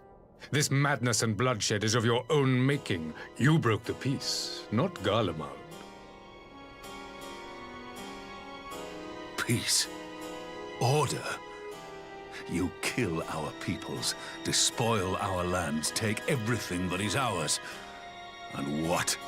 You expect us to lick the boot that grinds our faces into the dirt?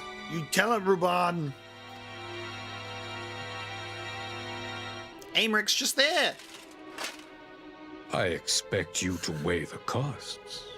To recognize that countless lives have been lost on both sides in pursuit of a greater good, and to not squander all we have achieved in a fit of petulance.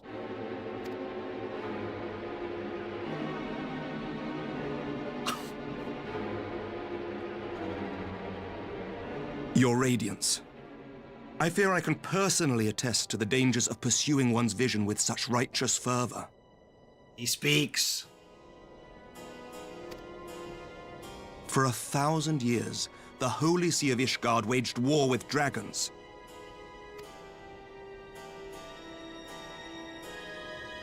A 1,000 years of sacrifice, of sorrow and hate, in which we bathed in the blood of friend and foe alike. Had it gone on any longer, we may well have drowned. Yet we have chosen to raise ourselves out of this bloody spiral, and have since made peace with our former enemy. So I understand. No doubt the dragons were more receptive to your overtures in the wake of their leader's demise. Oop!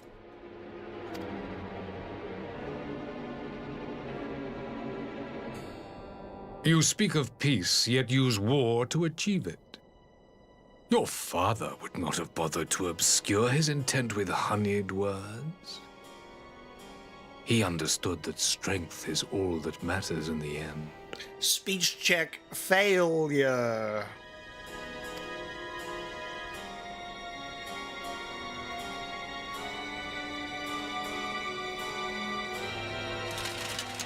This music. Without his clarity of vision, I can but wonder what will become of Ishgard and her people.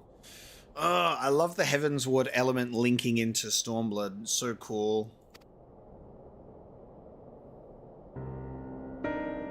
There was a time when Garlemald too lacked a leader of conviction. Weak and unable to wield magic, we were at the mercy of the strong from whom we sought refuge in the bitter cold of the north. Were it not for the discovery of ceruleum and the subsequent development of Magitech, we might never have gained the power to take back that which was rightfully ours.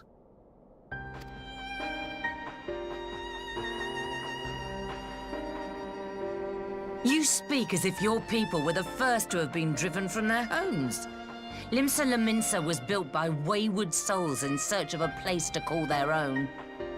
On the shores of Vilbrand we found it, and from those humble beginnings did we grow and flourish. And all without robbing our neighbors of their liberty.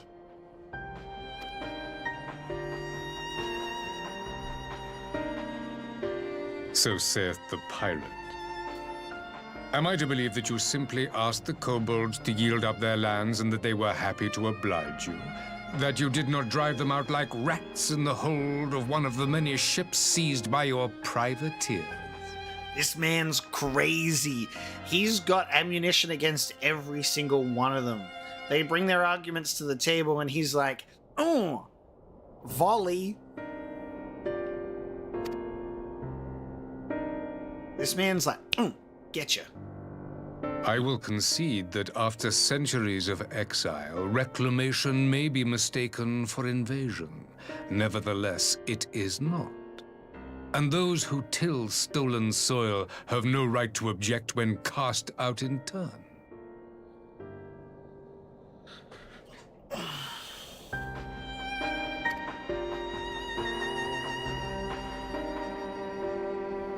Your uncompromising nature rivals that of the Ixal. Someone get Soulless in here to put Varis back in his place.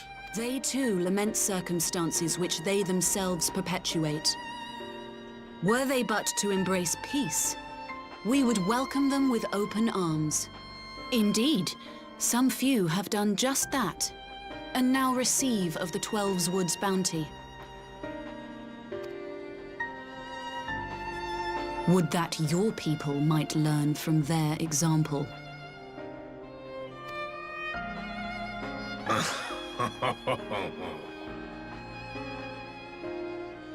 You dare compare us to the Birdmen? You who thought to invoke the 12 and threaten all of creation? I love that it's like, it's Canacena's turn and he literally just laughs in response at first.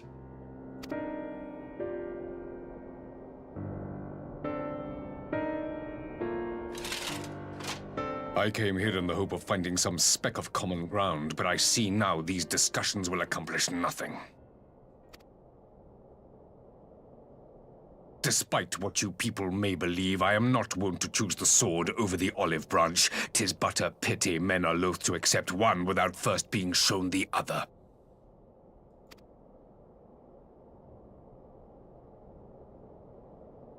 Wait! I beg you. This meeting was supposed to be a chance to find a way forward together, not to bemoan the missteps which brought us here. Please. If you truly consider violence a last resort, there must be a way we can come to an agreement.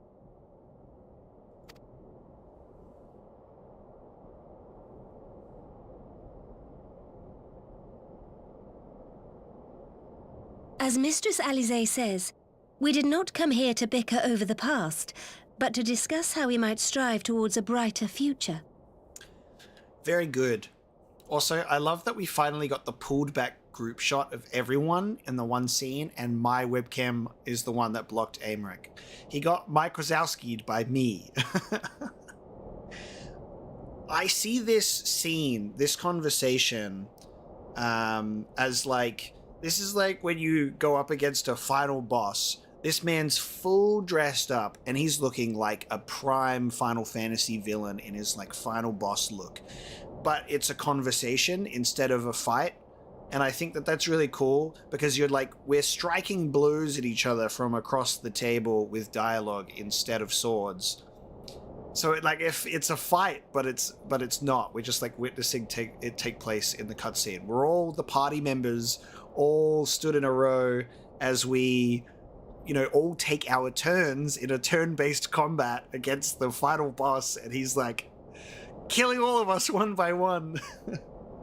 And then we get to Alice, and like, who's the one who hates the politics, and she's like, and her perspective is something that gives a little bit of a push in the right direction. Emperor Varis, may I suggest a short recess, that all present might compose themselves prior to beginning anew?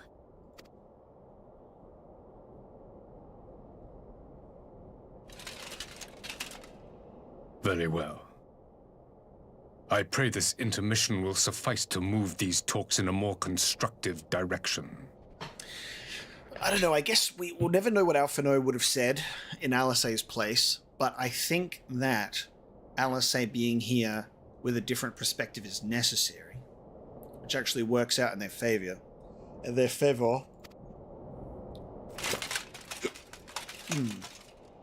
Now, excuse me, I'm going to go potty.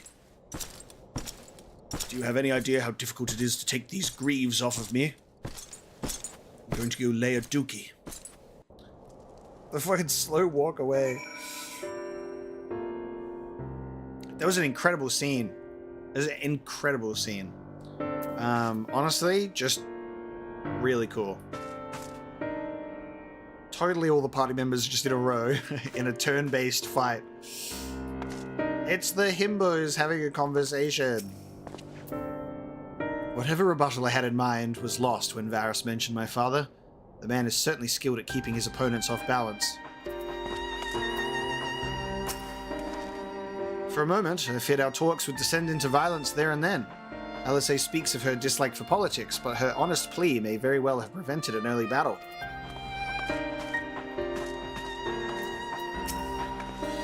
I do much wonder at Emperor Varys' decision to attend these negotiations. Is it plain he has no intention of hearkening to our entreaties? But what then is his goal?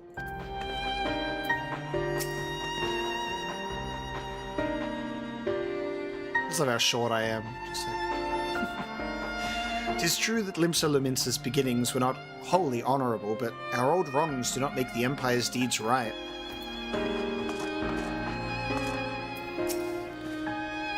Why do I get the feeling the Emperor is hiding something?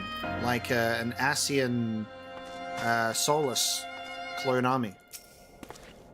Varys holds fast to his ideals, just as I knew he would. He would not be swayed from his path. For years we have warred with the Empire, with no end in sight. A parley such as this represents a unique opportunity. I would not squander it with bitter words. He really caught everyone with their tongues in their mouths, except me. I just sat there and watched. Omega being like, I'm here. Phew, this is really not my forte. After his Radiance's little performance, it was all I could do not to swear at him. I honestly don't know how I ended up playing the mediator. I just asked myself what Alphinaud would have done, tried my best to do the same, and by some miracle it worked. But there really is no common ground to be found with that man, nor do I think he looked for any. So the question becomes, what did he come here to do? Because you may be certain it wasn't to make peace. Whatever it is, I can't make it out. Not yet, at least. We do have little time before the parley is due to reconvene, though, so why not try consulting our illustrious leaders? Mayhap they have some insight to share. Varys walked away happy he can still win an argument. Yeah.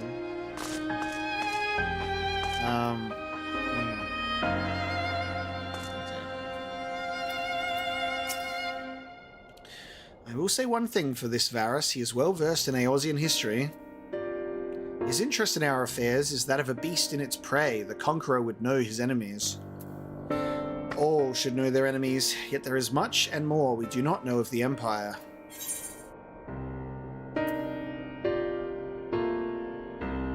Then it's up to us to change that here and now. Ha! You'd have me ask the Emperor himself? Or mayhap there is some wisdom in that. If we can skirt the storm of his displeasure, we may yet come to our answers, even if it does mean sailing close to the wind. 12 have mercy, but for Lady Alisay's timely interjection, we might well have come to blows at the negotiating table. Not that Emperor Varis left us a great many options. Is unconditional surrender all he will accept, do you think? Ere he arrived, I'd have said yes, but having heard him speak, I cannot help but think he came with some other end in mind. Exactly. He's building up to something. I know it. How then should we approach the rest of the parley? Have you anything to say, Warrior of Light? Will I say anything? Say nothing of Xenos or the Asians, or invite Varis to explain himself. You believe he is more apt to reveal the truth if we put him at his ease. Mayhap you are right. Thank you, Omega. I will say, considering all of the leaders are all in a room together, and he's building up to something. This is almost kind of a great opportunity for the Empire to take a strike at us, because we're all away from the field. Or asleep. The parley was never like to bring peace, but I had hoped to learn something of Emperor Varys' relationship with the Asians. As had we all. Yet if he is in league with them, he is not like to volunteer the fact. And if he is not, how much weaker would his position seem for their presence?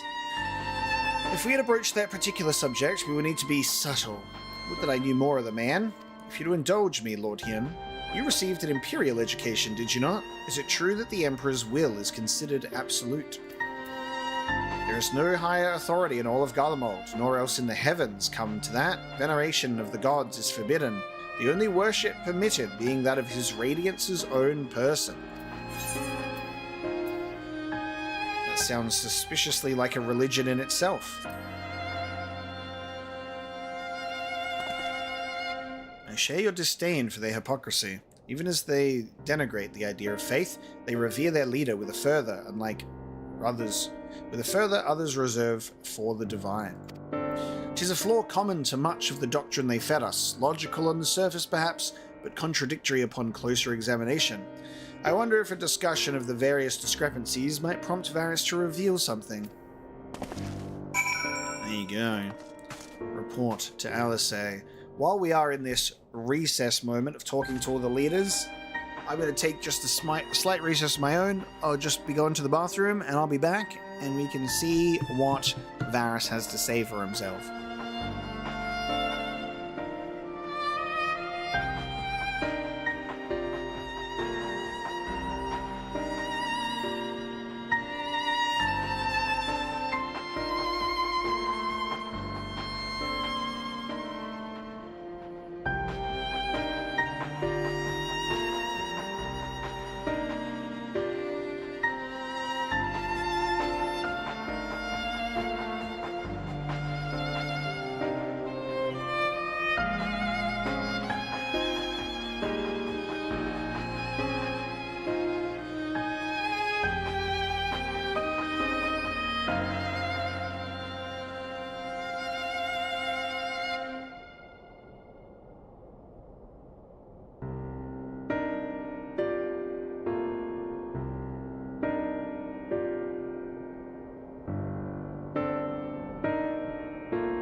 All right, here we are.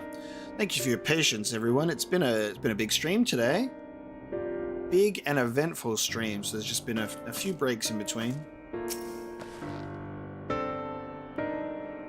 But for those of you leaving and catching up on the stream later, thanks so much for tuning in, and have a good rest of your day.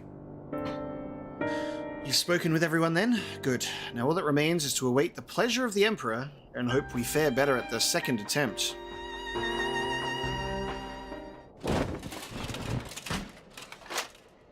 Now then, who would have the floor?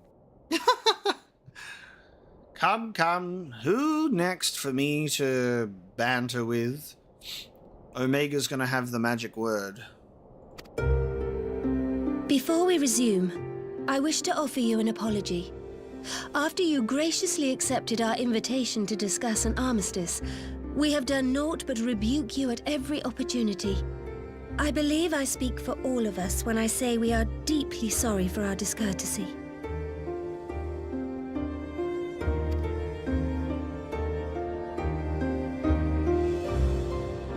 I'll admit your familiarity with our affair surprised me, and served to remind me how little I know of yours. I think all here can understand the desire to reclaim one's homeland. But why expand further? That is my question.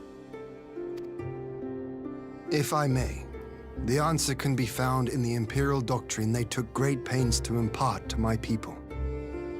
Recognizing the threat icons posed to the world, Solus Zos Galvus decreed that they were to be eradicated. To this end, he began a campaign to unite all lands under the Garlean banner. Or so we were taught. Yet the Emperor only reached the burn, the Baron said to have been laid waste by icons, after conquering all the lands that lay between. What is more, I am quite certain the practice of summoning was not nearly so widespread in the days before the Empire's founding. When you put it like that, it all starts to sound like an excuse, doesn't it? But to distract from what? Why are you really waging this war?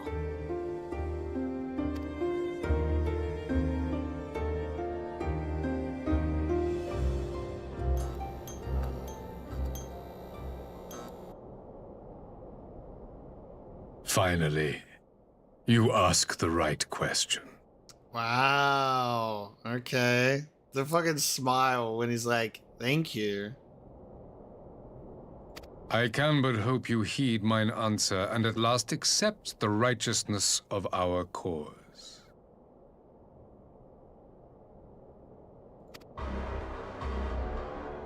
My goal is this: to return the world to the way it once was, the way it was always meant to be. In doing so, mankind will be made whole once more.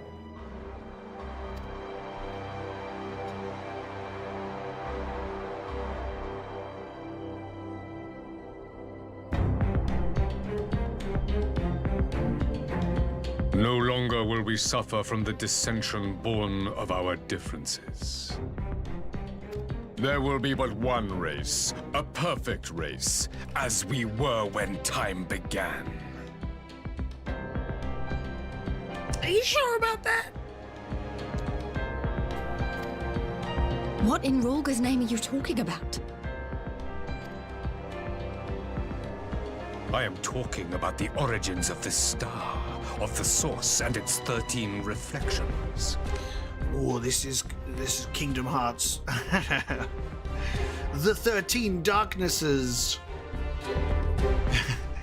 Varis goes, first we will kill every Lalafell to ever exist. At the instant of the great sundering, 'twas not only the world that was shattered, but mankind itself. Thus were we divided into myriad races, each with its own unique imperfections. That's a lot of words for a racist.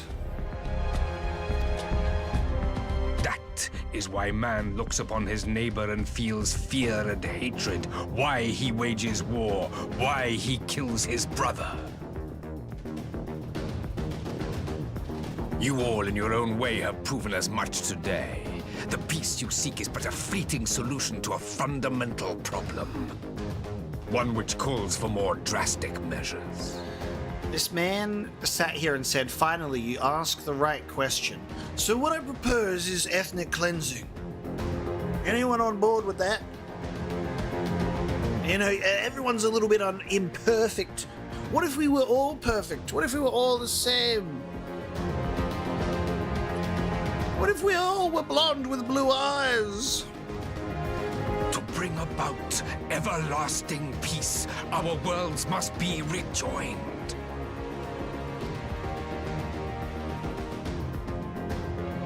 That is the goal the Empire would see realized. The glorious future unto which we shall one day shepherd mankind.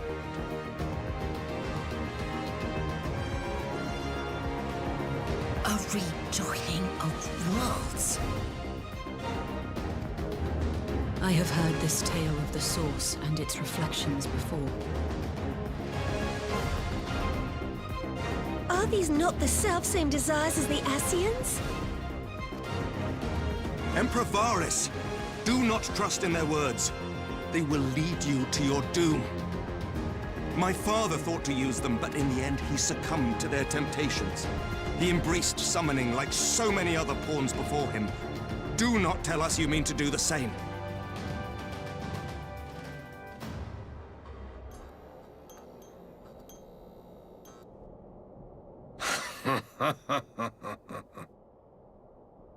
To be a pawn, free from the burden of choice, would be a blessing.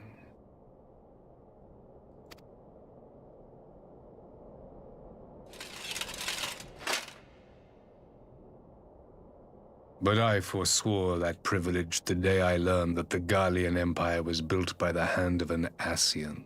Oh, he dropped it. What? He dropped it. He mic dropped. Yes. My grandsire, the former emperor, is of their number.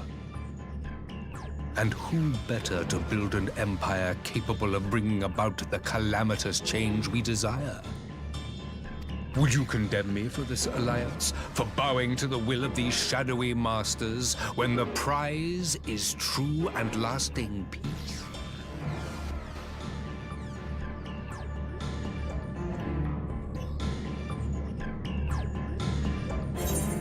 I get to say something.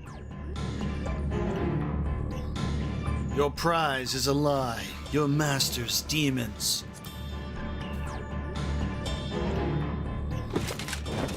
I come not to conquer, but to liberate. To free man from the prison of divergence.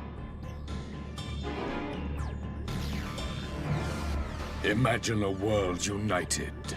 One perfect race beneath a single standard. Oh. An army before whose might these servants of darkness and light would fly as leaves in a storm, never again to meddle in man's affairs. Big words for a man with pixelated pauldrons. We would be the masters of our own fate. I think this dude is a bad guy. Do you think he is the villain? Is he the baddie? I bid you join me, not as subjects of Garlemald, but of a new nation. And together we shall win freedom for ourselves and generations yet unborn. Gallians and Asians really have just a total theater attitude for just chewing it up, don't they?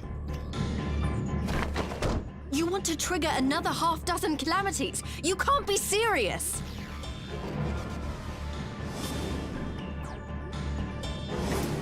Have you forgotten how many died?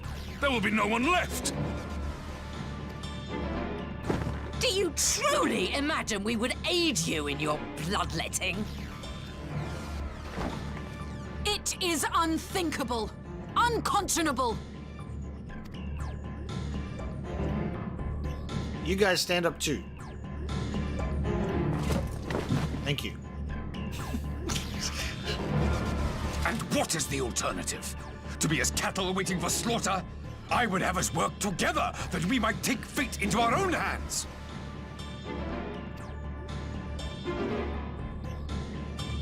Into your hands, perhaps.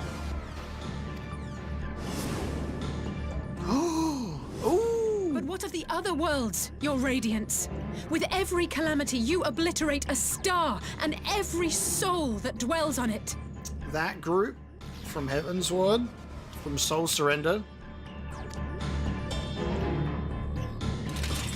To the Ascians, we are all but tiny, momentary specks within an indifferent universe. We cannot hope to oppose them until we have been made whole once more.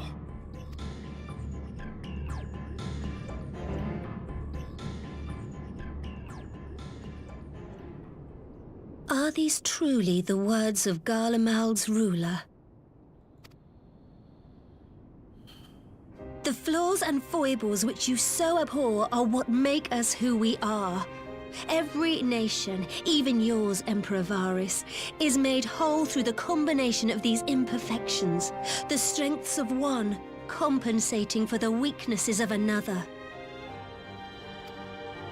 While it is true that man succumbs all too often to anger and avarice, he may yet overcome his baser instincts through the forming of bonds with others, fostering community and cooperation. Varis, you forgot rule number 1! You forgot rule number 1, my friends are my power! That the protector of an empire should not only reject these fundamental truths, but seek to change them at so dear a cost to life is indefensible. Such a man is not fit to govern. Ooh. And you, warrior of light, would you refuse me as well? Dude, Stormblood is the expansion for sexiest voice actors, right? There's just so many good voices.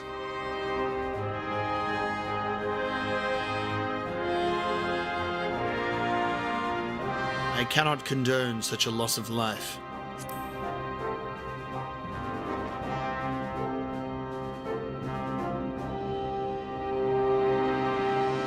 Group nod.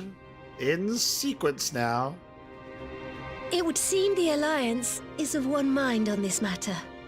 Ooh. Hey, Varis, look, we united. We became one perfect alliance. We are all in agreement.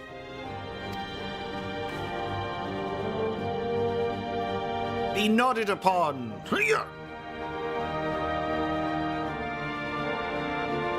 You Eorzeans never cease to disappoint me.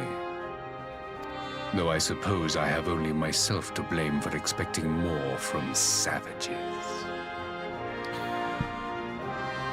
What do you mean by that? Go on, say it, brother. What do you mean? What do you mean? What are you trying to say?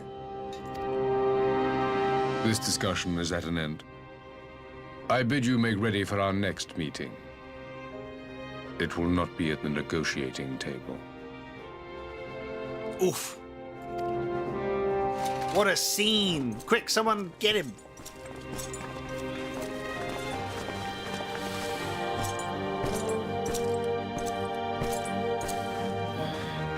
And he leaves on his own because he has no friends.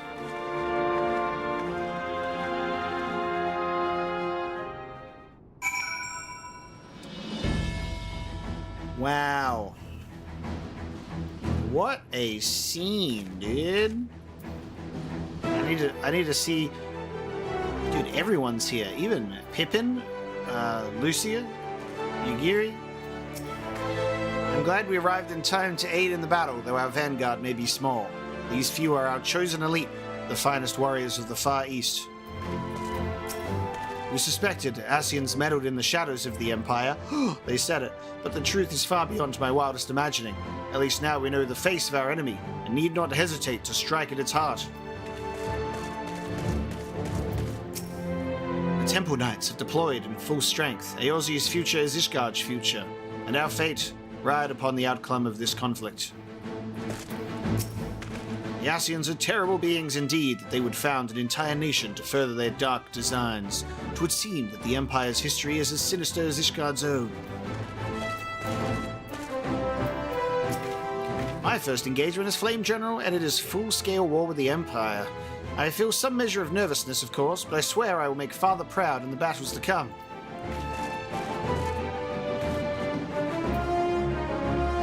Ah yes, my favorite two characters, Merlewulub and...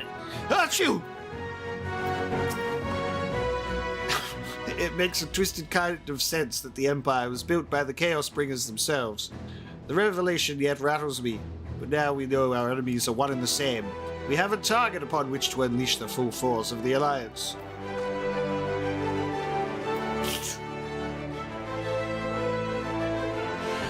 Send me to the front lines, if you please. We'll give the Imperials a taste of the Maelstrom's cannons, not to mention my axe.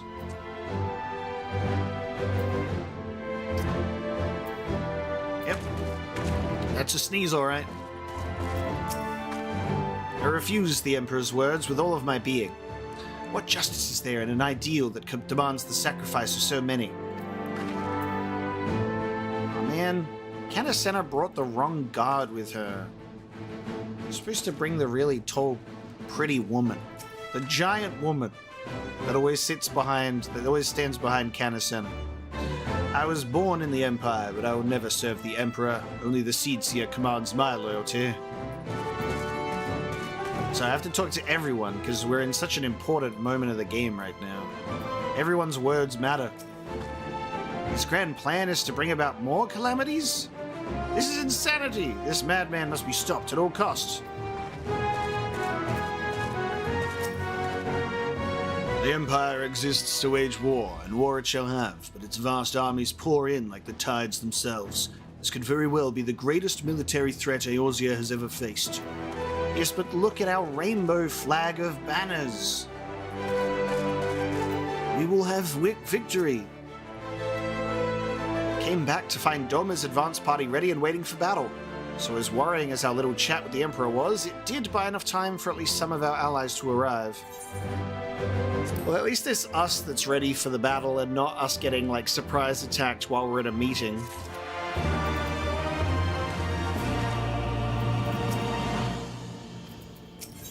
Okay. Having listened to Emperor Varys' maniacal plans, Lyse is ready to go to war. To war! There will be a storm of blood after we are done.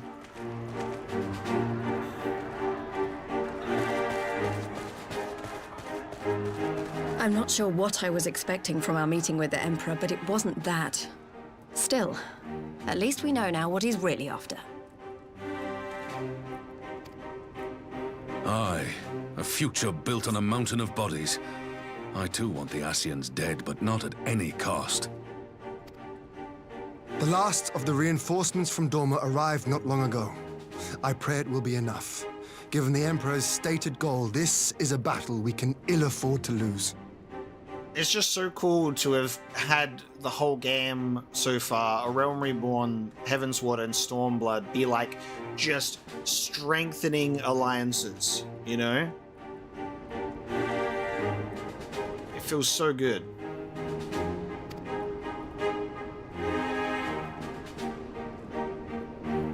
If the Garleans come in force, we may not have much say in the matter, even with our combined strength.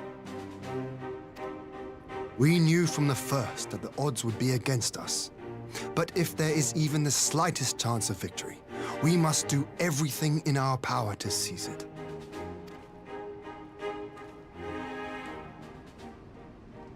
We must seize it, full stop. Here!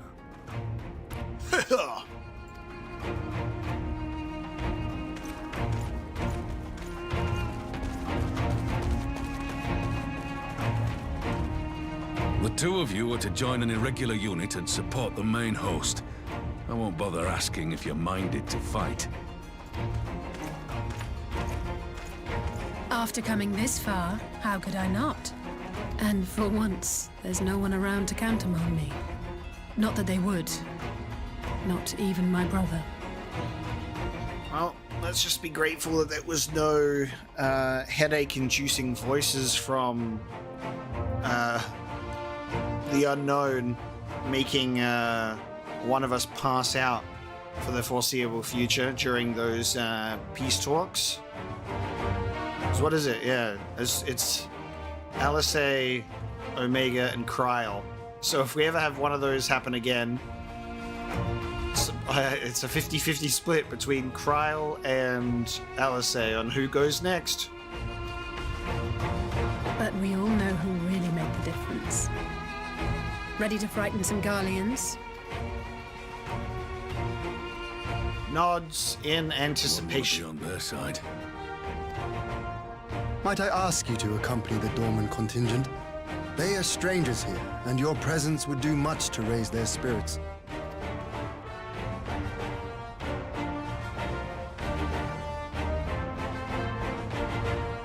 We would be honored. When our people stride out with you in their midst, I dare say the Eorzeans will feel an ilm taller themselves. High spirits have a way of spreading. What I wouldn't give to join you. But my duties as field commander will not allow it. I'll leave the front lines in your capable hands.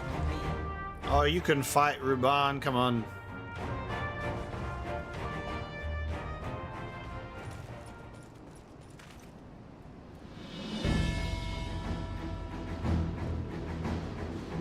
Comrades, ready your arms. The hour of battle has come. May the crystal guide us to victory!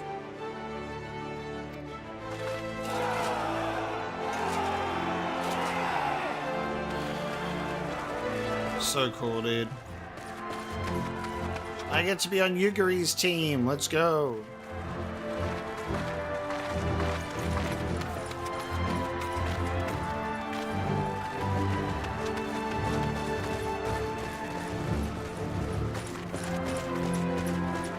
Since the others couldn't be here, we'll have to fight twice as hard. If Alphinaud wakes to find the Imperials have won, I shall never hear the end of it. It's strange. I thought I would be terrified when the fighting started. I should be terrified. But with you at our side, I can't help feeling everything is going to be all right. So please, don't you dare leave me alone. Oh, we're losing Alice next. Give her a hug! No matter what happens, we have to survive together. The characters do not hug enough.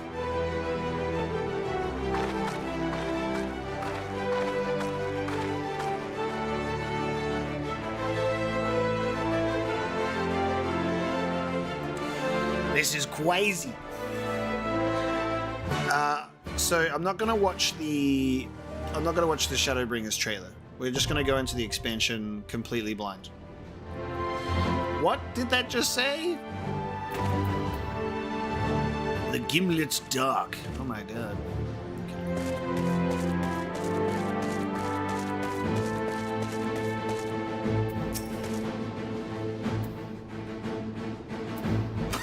Just the slow inch forward.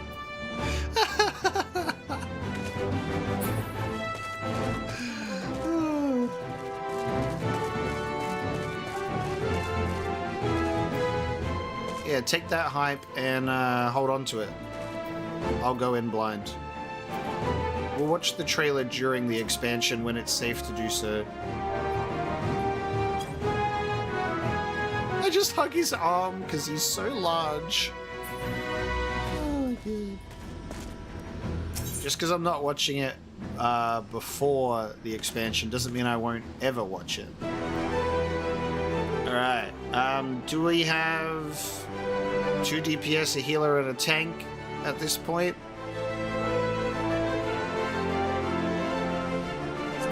A solid reminder that everyone's sort of definition of spoilers is different, so that's the main thing. I mean, there are spoilers in it. For those who dare travel twixt Oldenard and Ilsabard, there is but one path, and it leads through Gimlet. A confluence of harsh terrain and eutheroclimactic conditions have shrouded the land in perpetual darkness, and it is here the decisive battle for Eorzea begins. Joined by the Far Eastern allies, the Eorzean alliance battles desperately to fight back the seemingly endless waves of Imperial troops. In a bid to change the tide of battle, the Warrior of Light has been called to the fray, but can they prevail in this land long since lost to the light?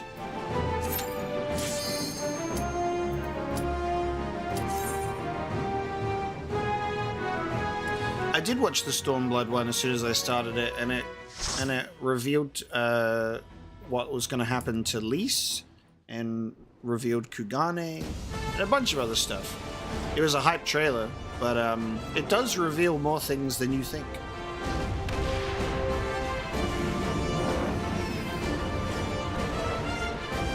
So I'm gonna just watch the trailer later.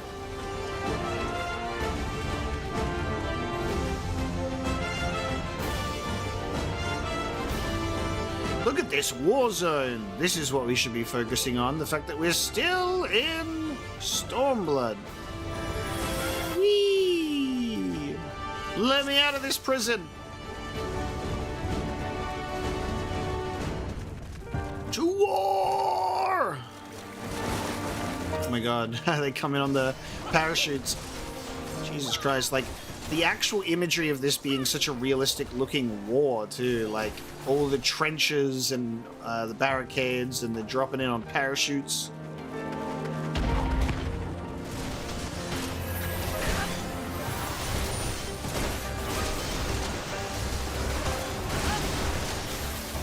Thank you, my friends, for joining me today. It is much appreciated for you to stick out a 6+ hour stream with me. Genuinely. Thank you for spending that time.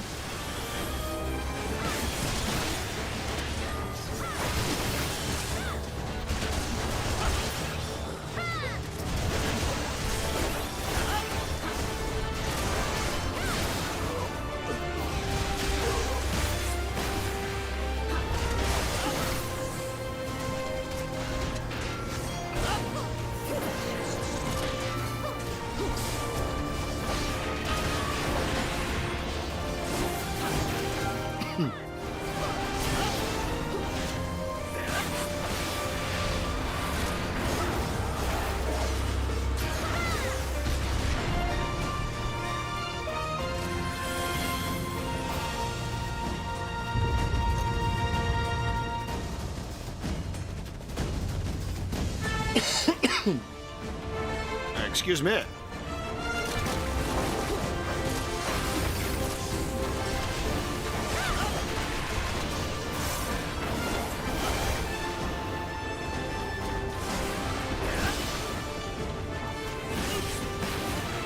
because what is it? The complete edition is like, what did you say? It's like 60% off at the moment?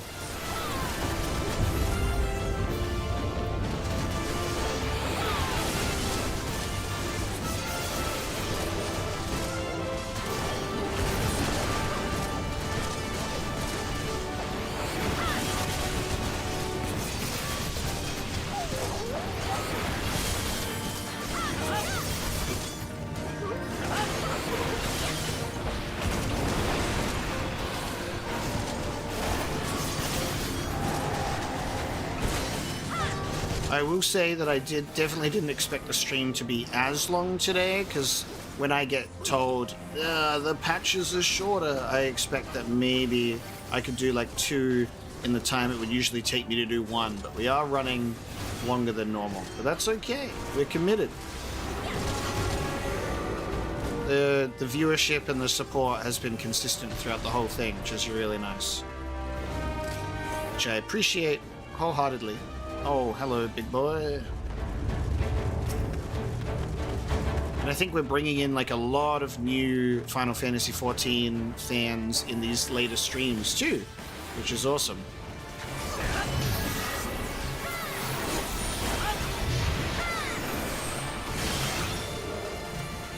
I think there's just also a lot to talk about in the expansion itself, so we're also taking a lot of time to really talk about everything, plus the cutscenes. Boom! Welcome everybody that's new and joining. What am I supposed to do? Run around in a circle? Oh, I see. Oh, that's cool. He attacks in a circle. Gotcha.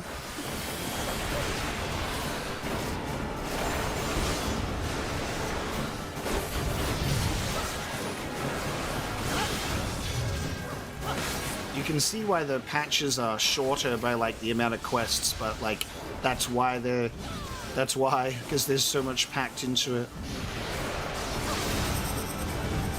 Now he's going the opposite way.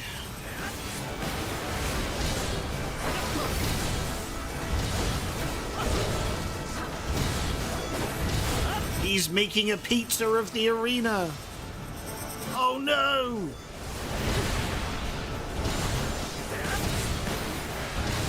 Pizza zone.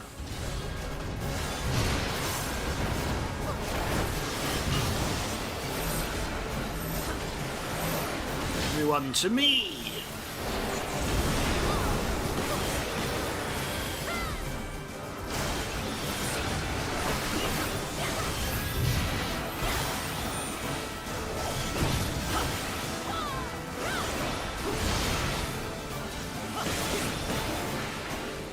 Back in the early days of when I was streaming Final Fantasy XIV, A Realm Reborn, and the streams were like 7 hours. It's been a while since we've done a Final Fantasy XIV stream of that number.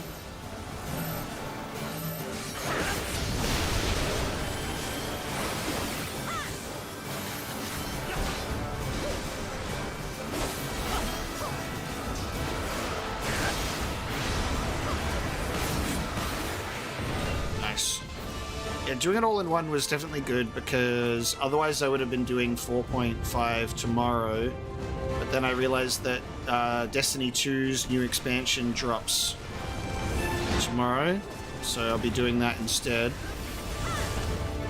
See how much I get through that expansion. Destiny 2 expansions are much shorter than Final Fantasy XIV.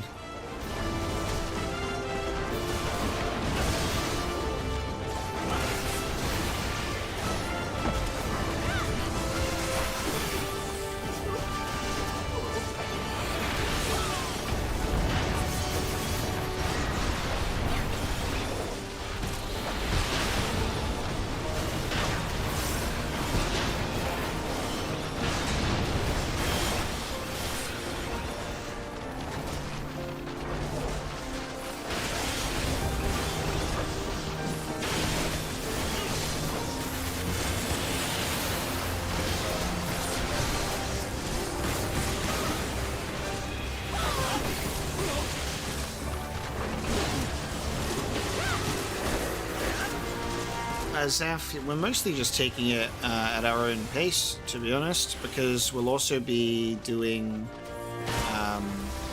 some other job-related quest lines and optional dungeons and raids and stuff like that. So we were pretty focused on just main quests for quite a while, but then the game decided it would finally like really get those hooks in deep.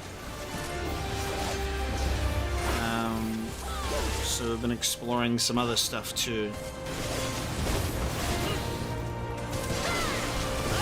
I did intend to do the Return to Ivalice Alliance raids, but I decided that it was best to play Final Fantasy Tactics first, eventually. Pippin and Lise. Yeah, I definitely won't be playing Dawn Trail at the same time as everybody else, but I expect that probably works out well for viewership, so people will be ready for my Dawn Trail streams. Oh my god! The God Scorpion. Again! They brought another one in! Let's go. The Scholar Scorpion. So sick.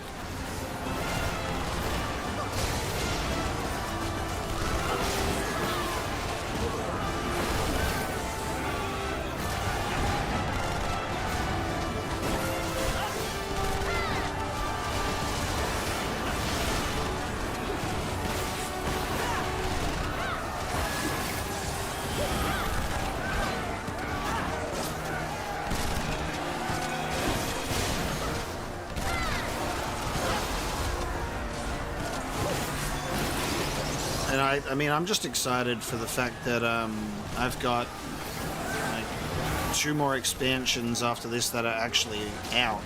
I get to enjoy Shadowbringers and all of that content and Endwalker. So we'll be here for quite a while yet. But I don't expect I'll be taking any breaks in the way that I was back in the day.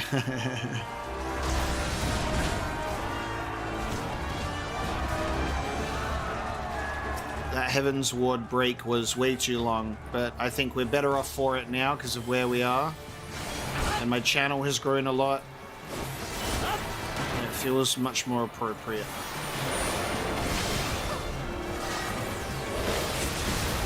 Oh, Jesus.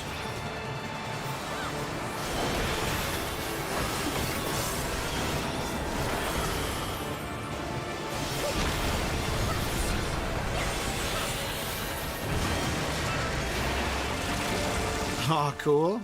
Okay.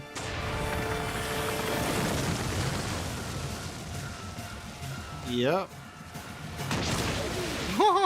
Okay, yeah. Yeah, no shit. Drills that are also giant laser cannons.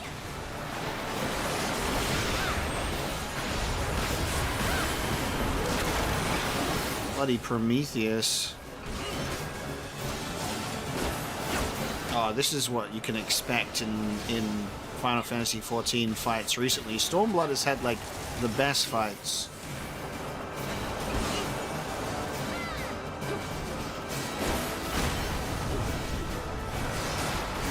Yeah, the Final Fantasy XIV playthrough went to sleep in 2021.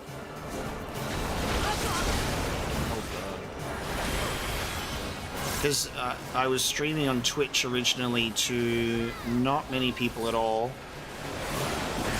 And I decided that I would finally come back and stream on YouTube, and that worked out quite well.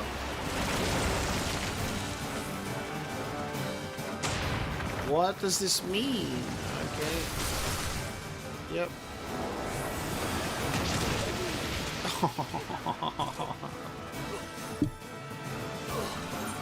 So it does lingering damage over time, by the way, just so you know. As my viewers just needed to know that, so I thought I would show them an example.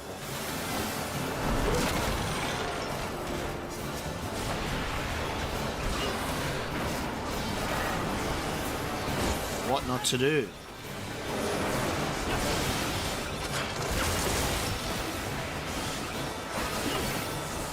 Got a little distracted by the ice drops on the ground.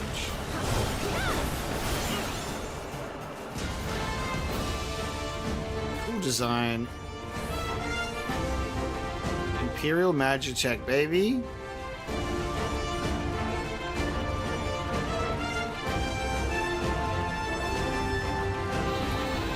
Amrek is fighting.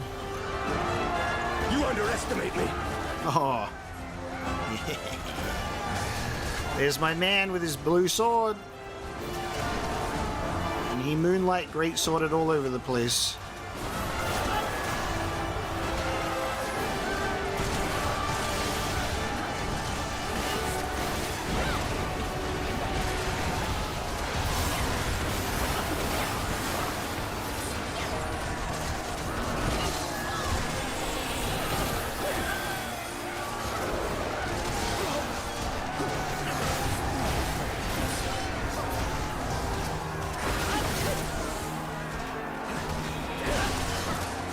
Oh, yeah. Well, I guess you could classify this as Final Fantasy XIV's endgame battle at the moment, yeah. It does feel like that, actually. Now we just need Varis to say, rain fire!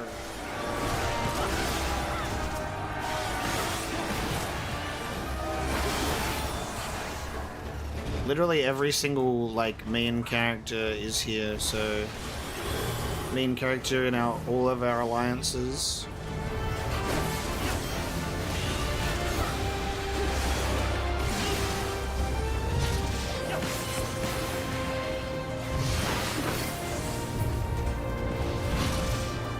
Yeah, where the free trial ends.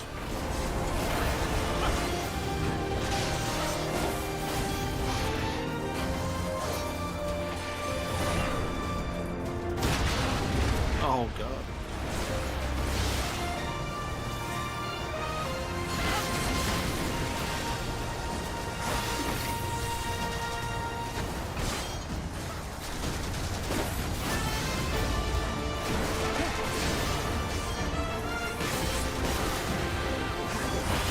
Yeah, every main character that's currently awake and able.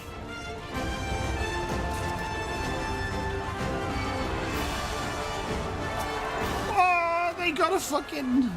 What the fuck? They got a gorilla mech. They got a gorilla machine. Let me bring mine in. Let me bring my Ufiti into battle.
Scola Colossus Rubricatus.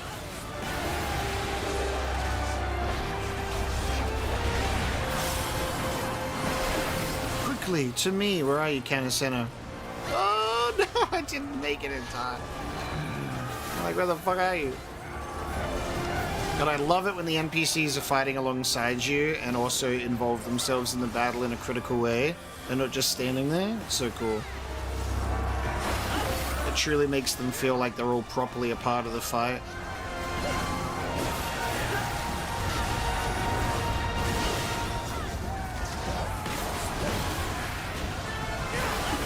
Yeah, join us next week for the 12-hour Hildebrand Marathon.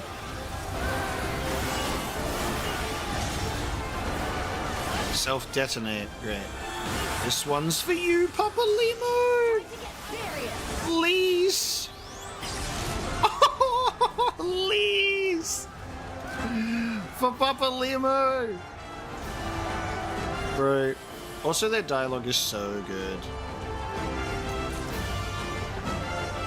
What have people got against Hildebrand? His questlines are entertaining. Holy shit, dude.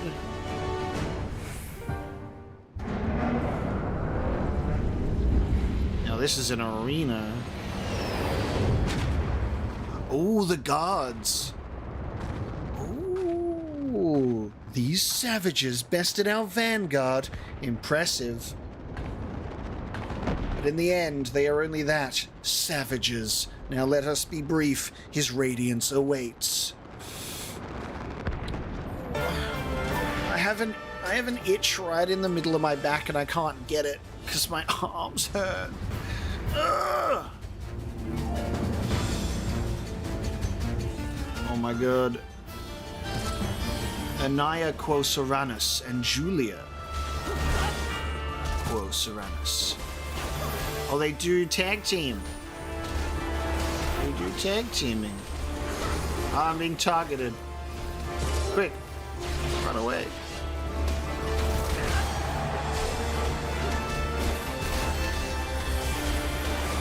Commence bombardment and prepare to strike. Oh, they're doing the rain fire. There it is.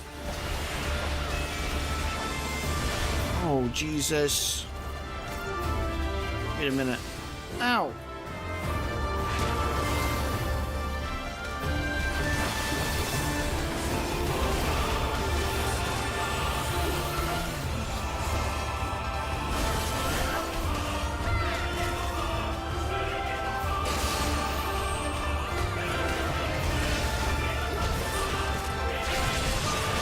Stormblood theme.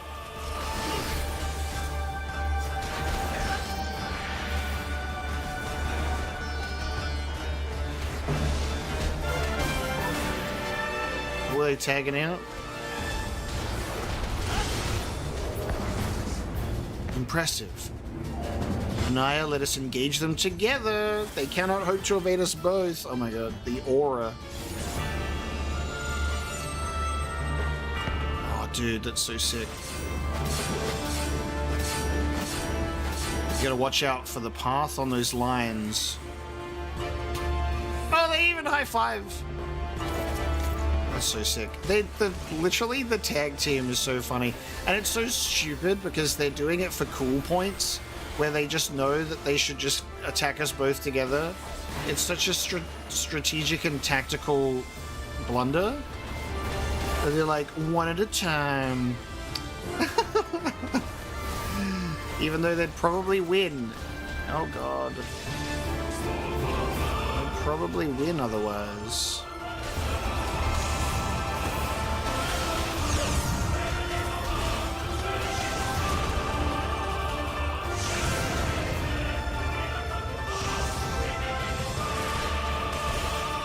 So now we know why those gods did not give a fuck about Solus.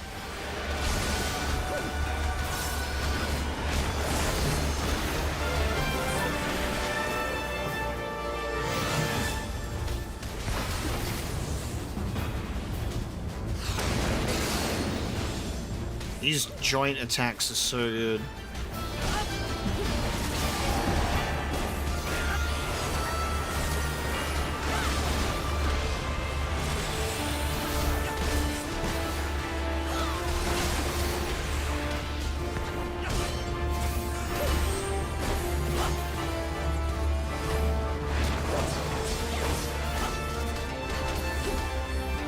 Seems we have no choice, Julia. Julia and Anya. You should feel honored, savages. Few are they who have witnessed this twice. What are we doing? Oh, the same move? Okay. I'm gonna stand still. Never mind. I was hit.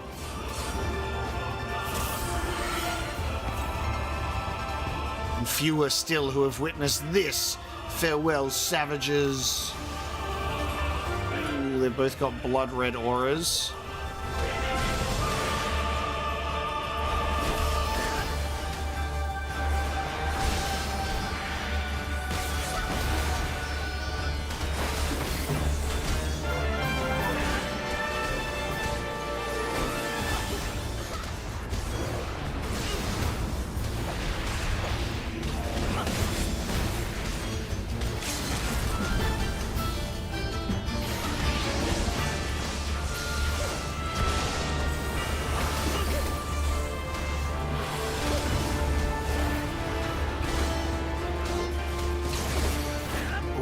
Jesus. Okay. So what did I miss? Where is our what happened? Does it remove our healer from the party? Where is healer died? Oh, the healer died and then has to go back to the starting point. I see. I was so caught up in the event.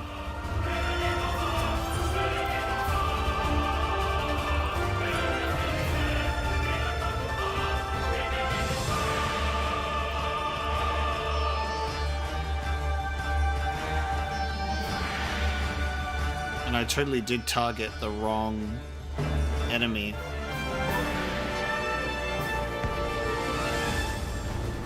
Alright, guys. Men in Black Flash. Just forget the last 5 minutes.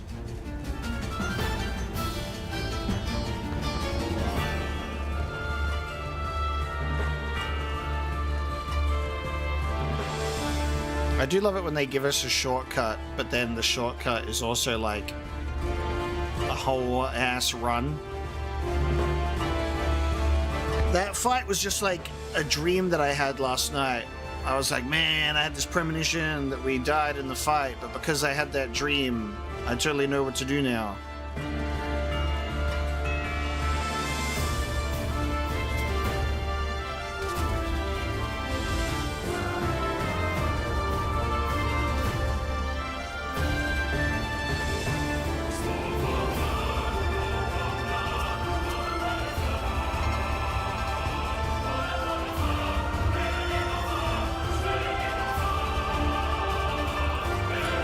Listening to the music at the moment.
It unfortunately got me.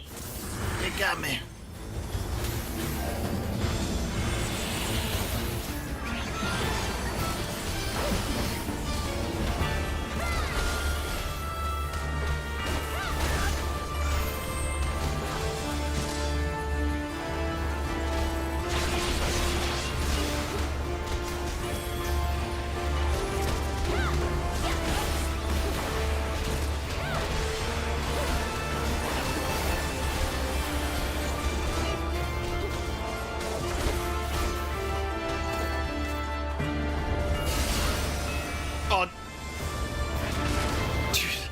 Hit me into the fight. Hit me into it.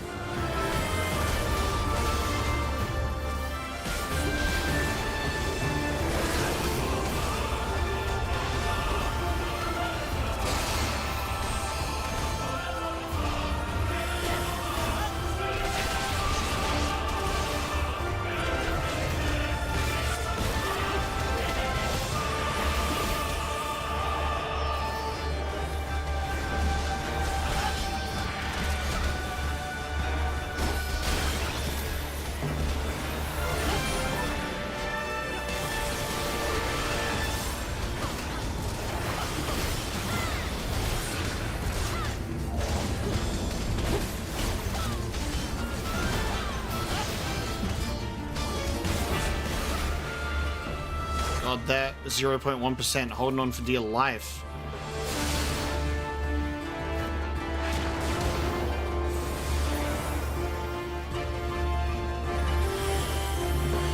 Alright.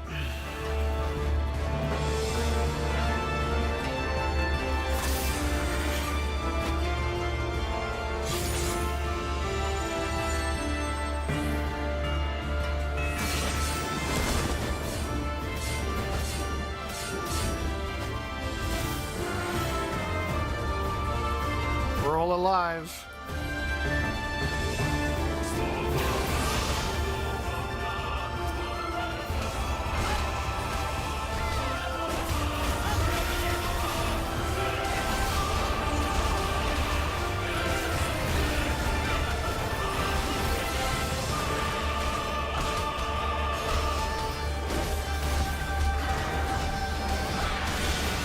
Imperial authority. What was coming up next?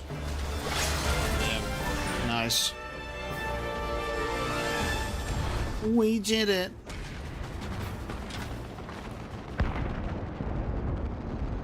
Very good. First try too. Very impressive.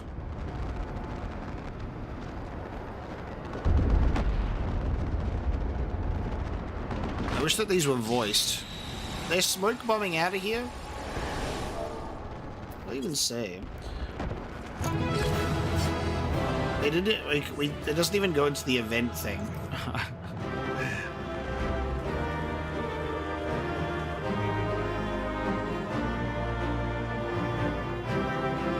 God damn.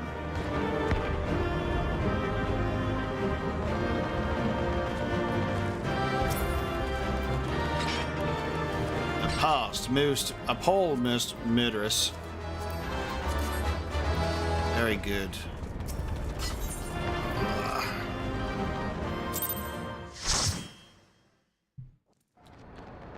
Incredible victory. We did it! I dare say they'll be reeling from this. You were truly inspiring in battle, my friend. I'm determined not to be outdone, but there seems to be no one left to fight. A tactical withdrawal, perhaps? We should give chase. Finish them off while we have the chance. Imagine the other surprise when they wake to find the war already won. Oh no. Yeah, there you go. Will expunge all life. Only you can forestall the calamity. Flip the coin. Throw wide the gates. Kryl or Alice? No, not like.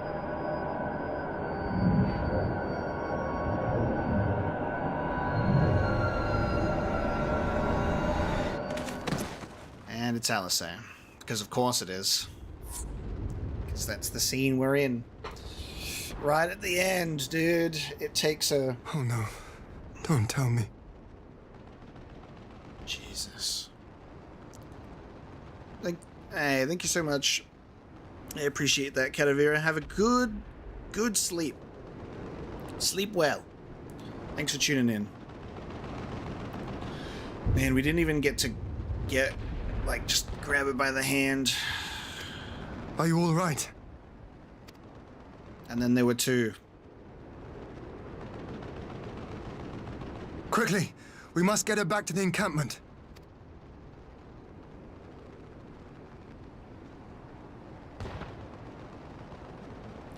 Throw wide the gates. What does that mean, dude? Oh my god. So the Garleans have been routed, have they? Well done. Though this exchange was no more than a test of our strength, like as not, they won't be taking any chances now that the Emperor has joined the fray. They want to take their time, whittle down our defenses. Still, with your help, and that of our eastern allies, we've passed the first test. Our line is still unbroken. And those guard sisters are still alive. As for Alice, well, she's in good hands over at the infirmary.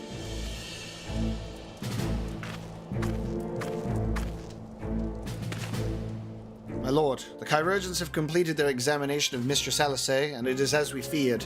She is locked in a slumber without any outward cause.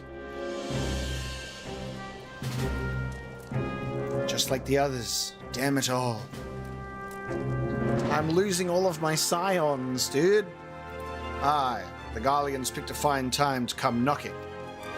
5 scions incapacitated, and with the enemy on our doorstep, I cannot spare the men to assist in the search for a cure.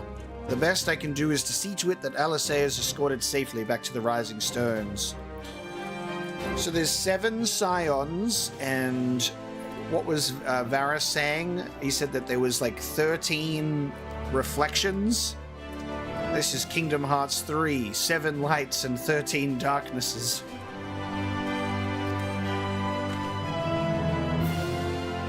Yugiri and I would return to our encampment. The main contingent of our forces from the Far East is under sail, and all must be made ready for their arrival. I'll not keep you then.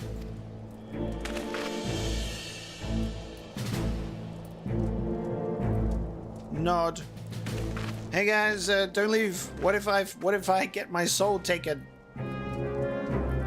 Judging by the Garleans' recent movements, or lack thereof, they won't be launching another offensive in the immediate future.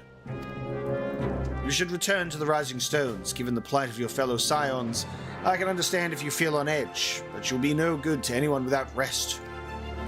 I don't think Tartaru's a scion. She's like the person that handles the mail and the outfits. She's like that personal tailor. She's the bookkeeper. But she's also in Kugane, just chilling. Alright, back to the Rising Stones we go. Oh my god, what a stream we've had today. We're still going. 1 second, I'll be back.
Yeah, it turns out that these next 2 quests, they'll be like just 2 quests, and it'll be like 5 hours long.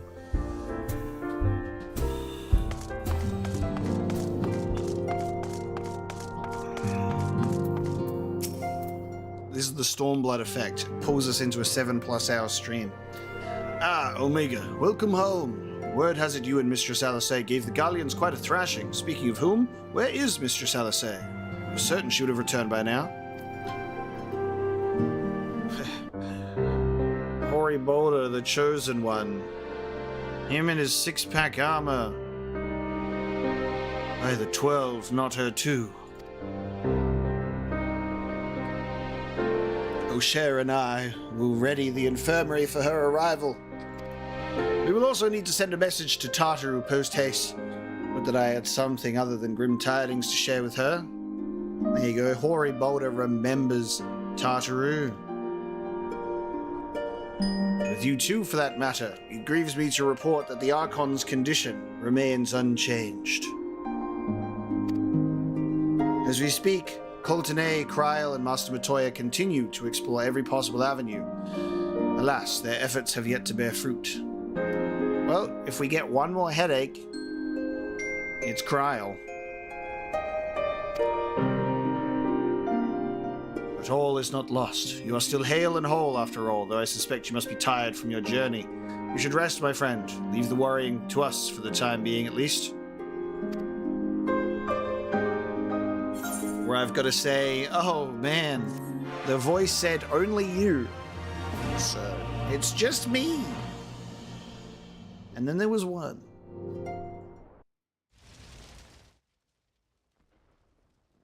Meanwhile, we go at the border of Ala Mhigo. How many meanwhiles have we had in this stream? Because, woo boy, get ready. It's meanwhile time.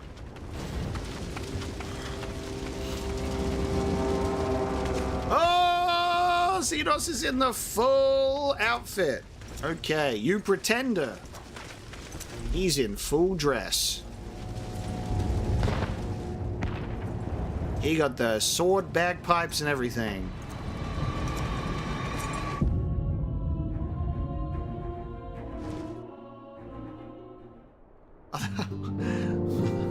That was it.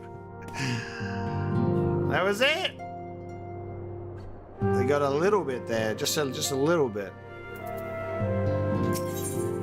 Just a small meanwhile. That was actually an appropriate meanwhile. All the other previous meanwhiles are like, meanwhile, we're about to blow your mind. Hoary Boulder's sullen expression suggests he has no good news to share, which is, in this case, may not mean good news. A brief reprieve.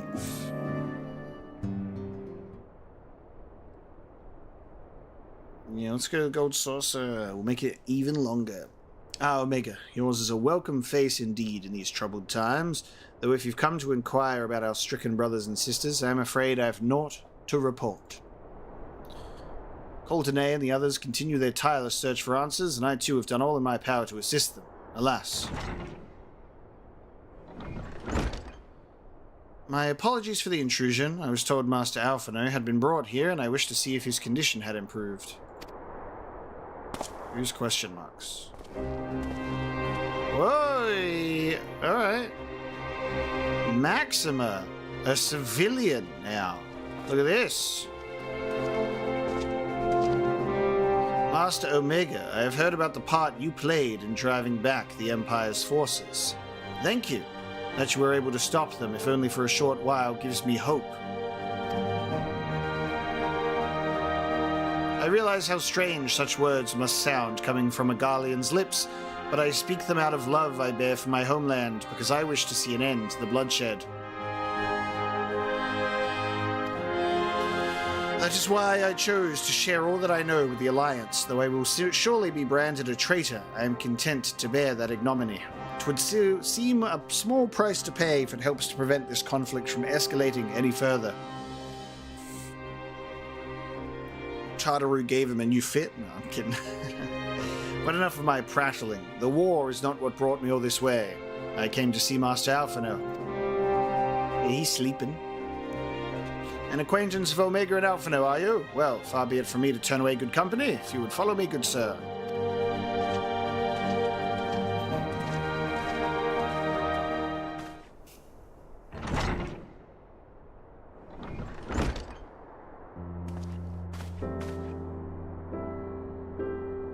When word reached me that Alphino had returned, it seemed only right that I visit him. Poor lad. It pains me to see him thus, but I take solace in the knowledge that he is safe and well cared for. He fought valiantly at the burn. The Popularis could not have wished for a more committed ally. I know not how he came to be so afflicted, but I pray a cure will be found soon. Yes, how to return soul to body.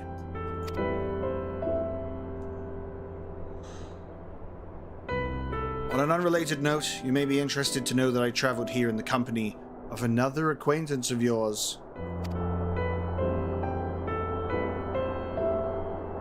He awaits my return at North Silvertier, and I'm certain he will be glad to see you, assuming you can spare the time, that is. Dude, the only person that we have left that hasn't shown up yet is Astinian. So it fucking better be him. Because we could have used his help.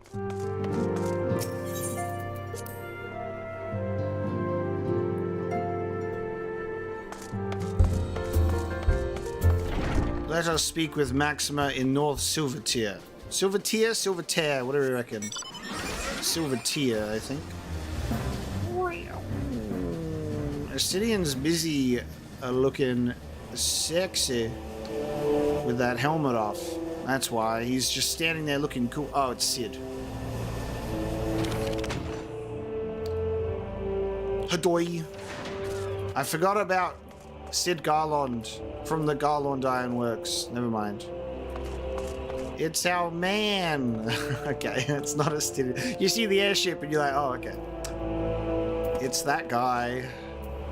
It's Chaleji Adeleji. Oh, no. Ah, there you are. I was beginning to think you would not come.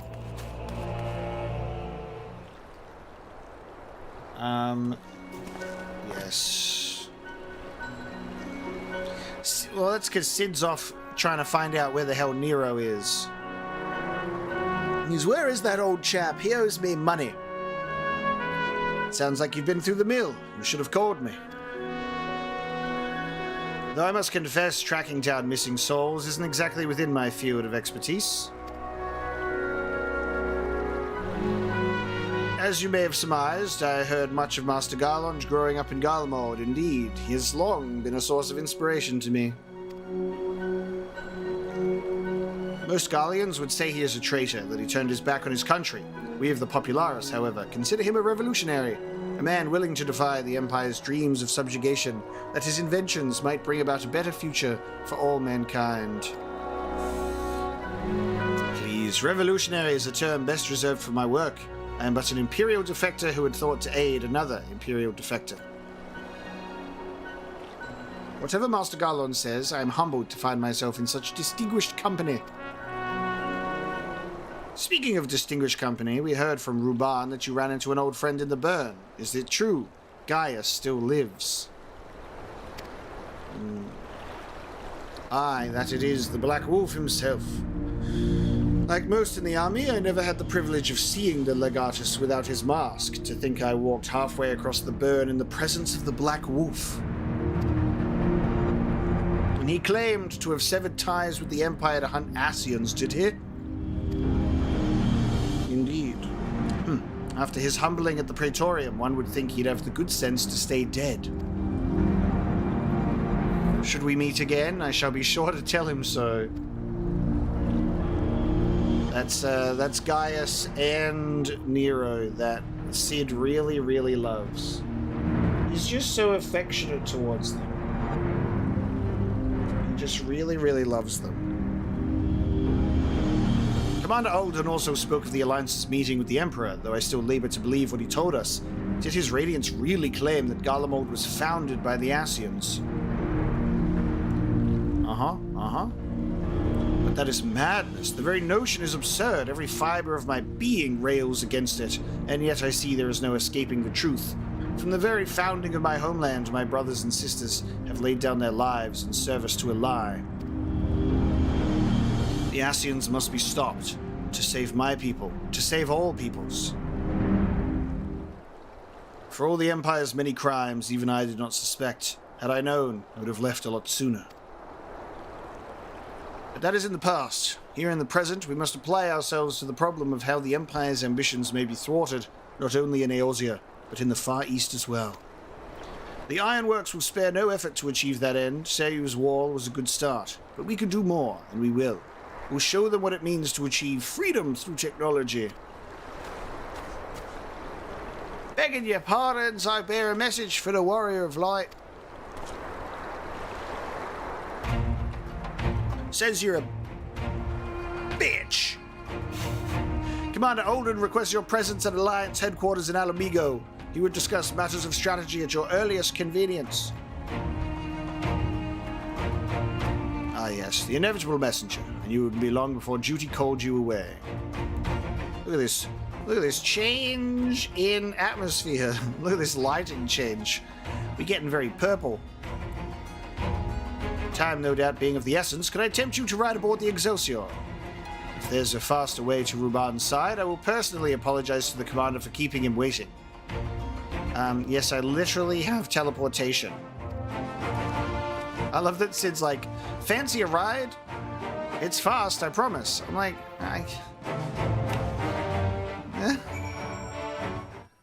teleportation. That timing of like the skyline changing though. I swear, every time you board my airship, you seem to be barreling headlong into danger. Every time you somehow contrive to emerge victorious, which of course is an admirable skill. But no one is invincible, Omega, not even you. So please, take care of yourself out there. I pray you remain safe on the front lines. Though ill-equipped to join the fray, I shall do all I can to assist from headquarters. My colleagues and I have been tasked with evacuating casualties by air. See that you aren't among them, eh? A brief reprieve.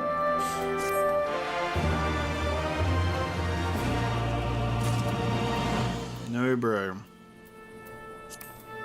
I have to throw wide them gates. Woohoo! A Requiem for Heroes. We get a question mark. Look at that little piece of artwork. Despite the apparent urgency of Ruban's summons, the resistance fighter seems content to wait for your signal to proceed. We made it, everyone. We're here. It's a Requiem for Heroes. Commander Olden is waiting, sir. It would be best if we proceeded to Alliance headquarters at once. Meanwhile, in the Imperial province. Are you ready?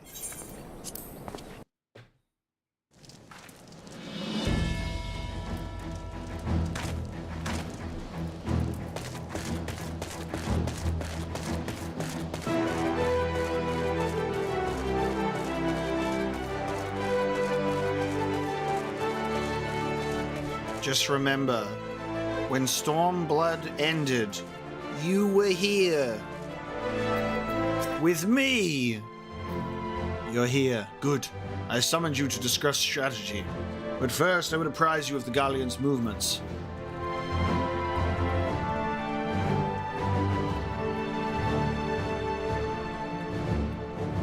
You know what time it is? Like I told you before. Get your knife and fork.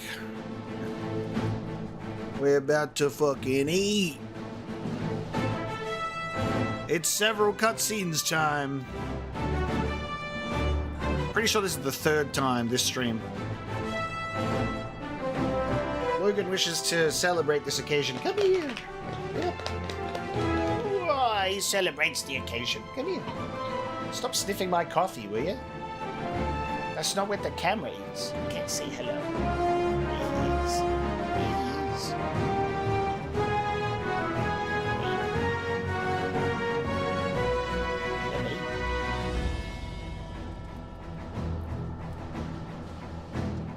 Easy to do here.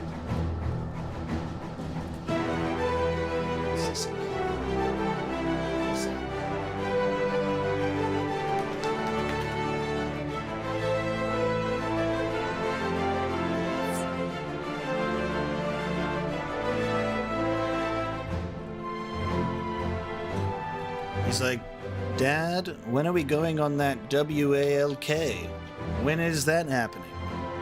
Why have you been sat in this chair for 7 hours straight?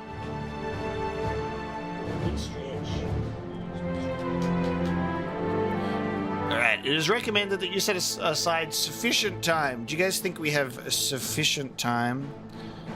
It's been a short stream so far, so I'm not sure. Oh, and it's a solo duty too to Let's go with it. There have been several skirmishes along the border, but as yet neither side has delivered a decisive blow. I probably should have just waited 1 second before pressing yes, because I'm also thinking my dog needs to go outside, so just be right back.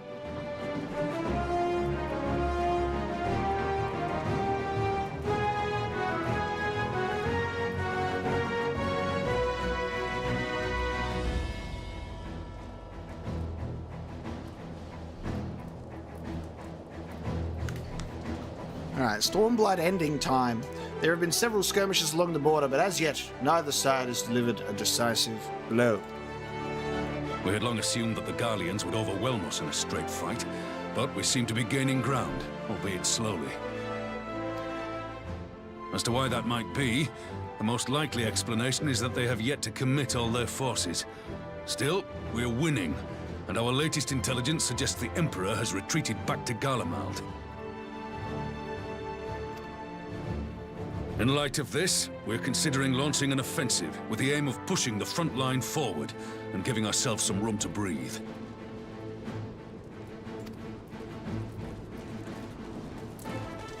Commander! The Imperials!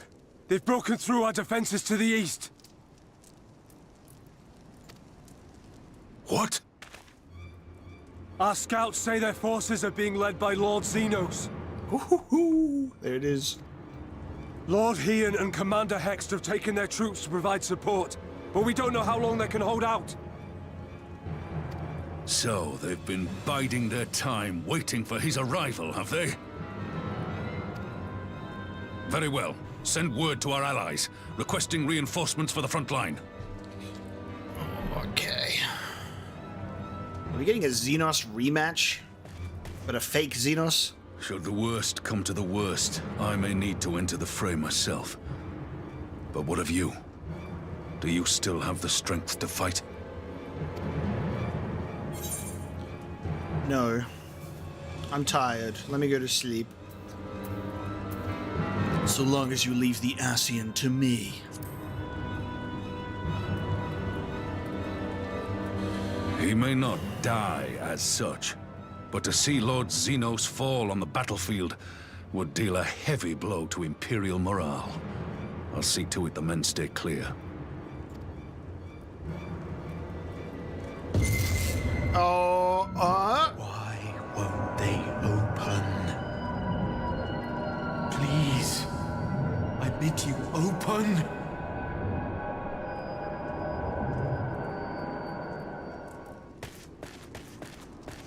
That's Kryl. What's wrong? Is it the voice again? Kryl's gone. Are you sure you're in a fit state to do this? I'm the last one left. Why won't they open? May Ralga grant us strength. Give 'em hell, lad. I, for my part, will defend this place to my dying breath.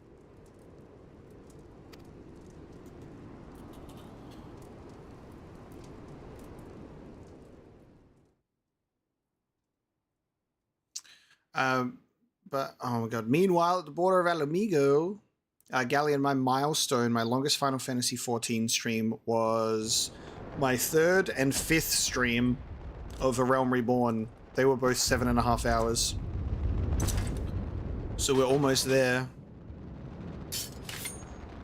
Oh my god, it's all of them against him right there. Holy shit.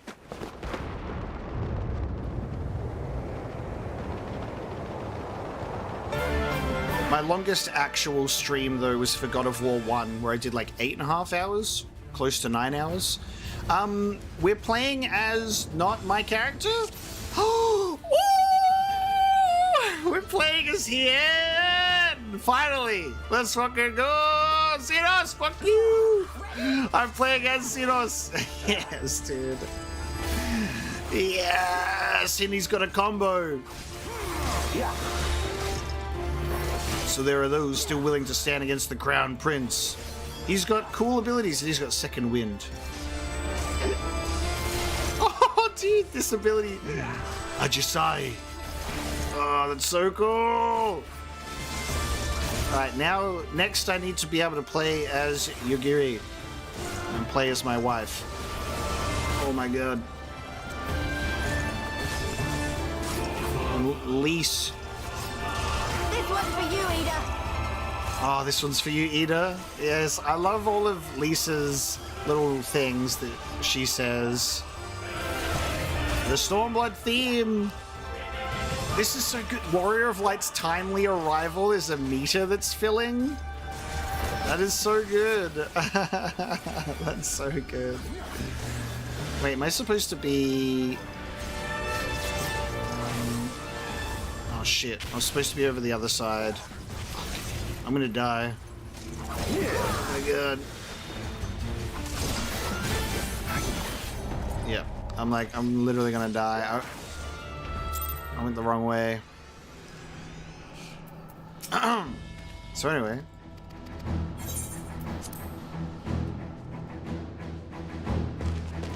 That's so cool though.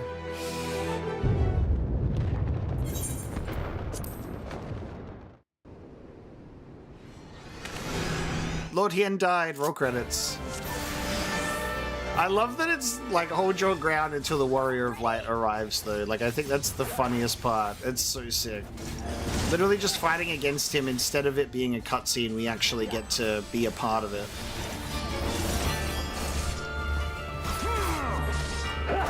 I need to just not fuck up that move. This is what happens when you go up against Xenos and you don't have a single healer in your party. It's Yagetsu combo. I'm getting a sneak peek at Samurai right now.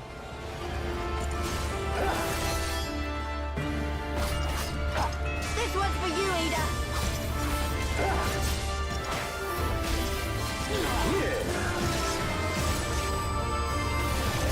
Such cool moves.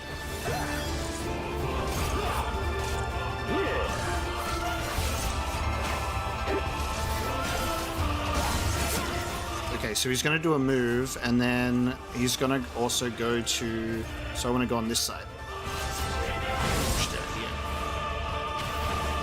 There you go.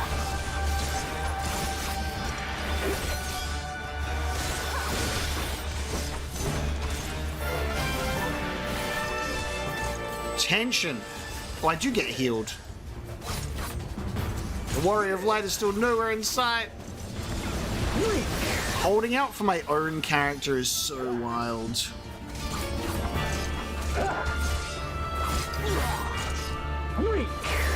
What a fucking cool idea. Oh, the swords. No, get away from me, Yugiri. Oh my god. It's the only time I'll ever say that word to her. Other circumstances, stay as close as possible. Right now, get away.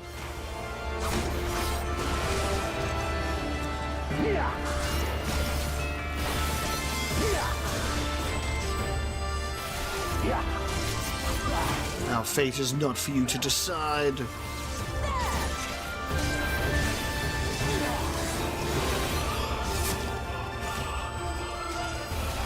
Shadow's grasp.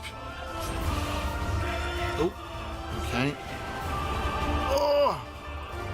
Warrior of Light, where are you? Hien's in a little bit of trouble. Look upon Amino Habakiri and know the depths of your folly. Here it comes. Oh, Lise punched me out of it. Oh no, dude. Lise put herself in the thing. If he would bring all to bear, then so must we. Of a shinobi's power.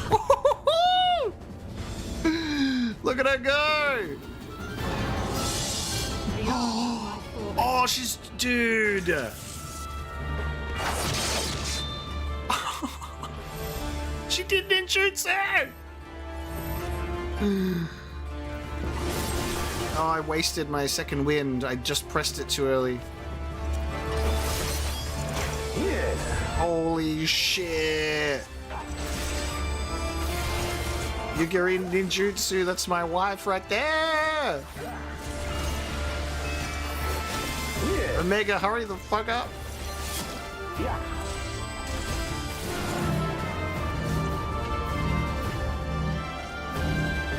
on. Ooh.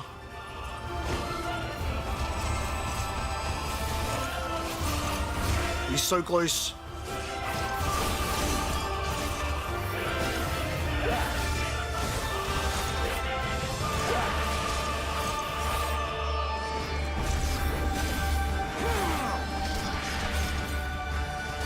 What is happening? Okay, he didn't end up doing... He comes, does he? That I need not waste my time on you. Yeah.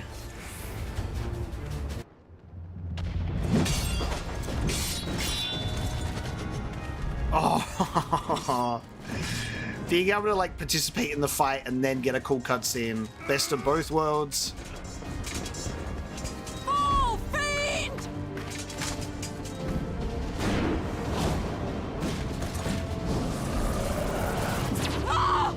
No. You get it.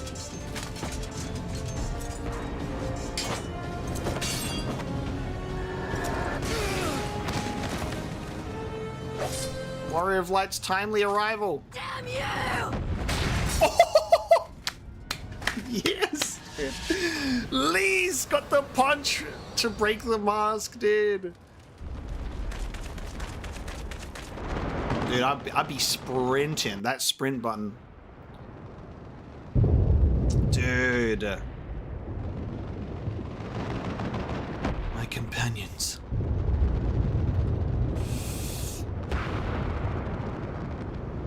Magic.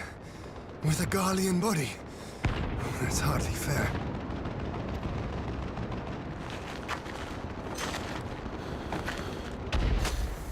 Still, he must be stopped, no matter the cost. And wait, I'm almost there.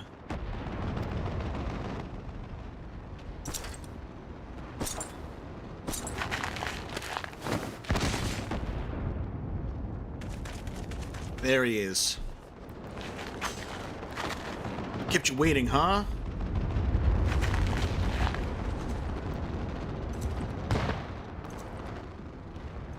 Ah, bringer of light. It has been too long.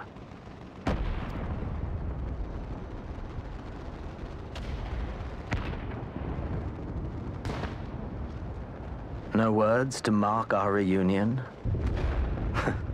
So be it. Equilibrium must be restored, and only your death will redress the balance. It's time to kill Darth Vader.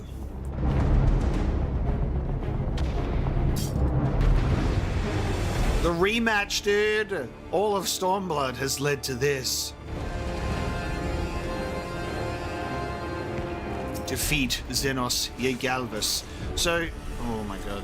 So interestingly, it says Xenos in the dialogue boxes, but it's his full name here.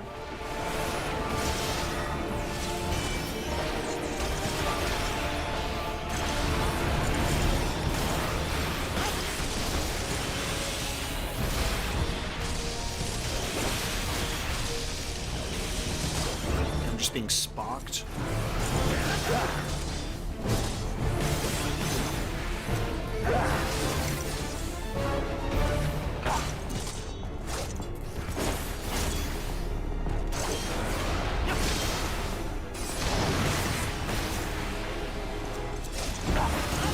What is he doing?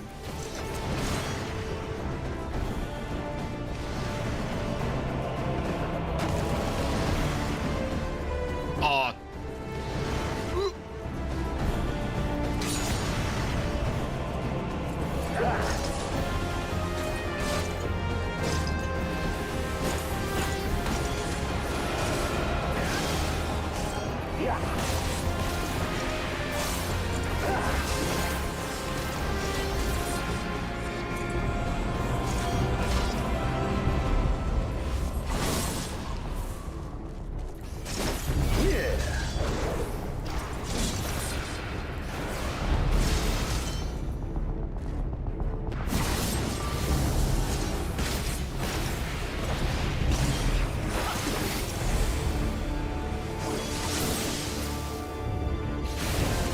can't move. Oh my god. I couldn't move for a second. Fuck. Yeah. Yeah.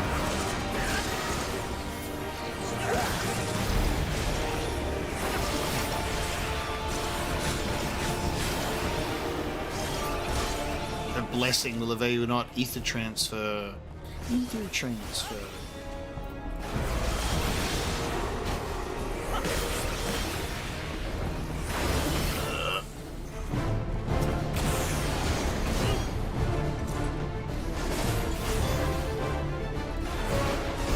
Oh no, the Ami no Habakiri.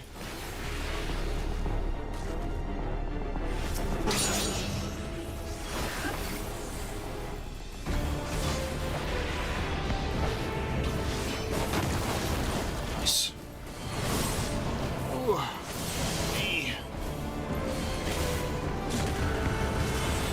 The final art, dude. Okay.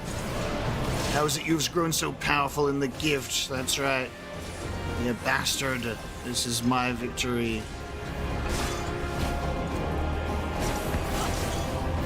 You may have bested La Habrea, but I will not be cast aside so easily.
Nice.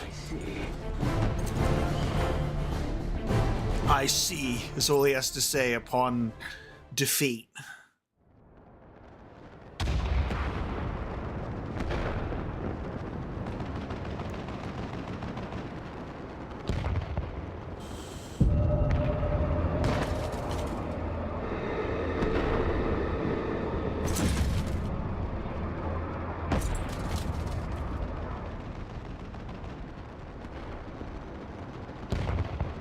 Your mother chose her champion well. Yet, for all your strength, you will still fail.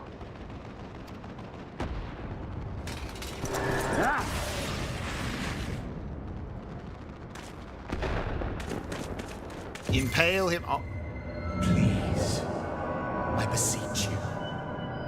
This is the last one. It's us. Oh no. Ah, someone calls to you. Oh shit. Too late, alas.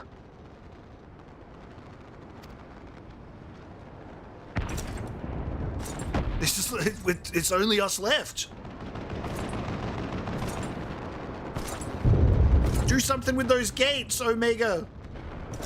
Swing them open or something.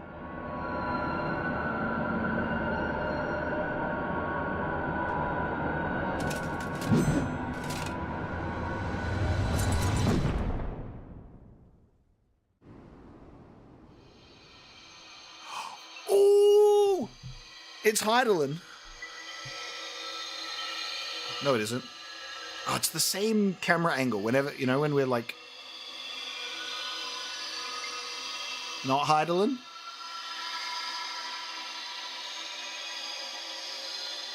At last, I found you. What the fuck? Who the fuck are you? Yeah, the hero of the Warrior of Light dies. That's the end. Please, there's no cause for alarm. Enigmatic figure.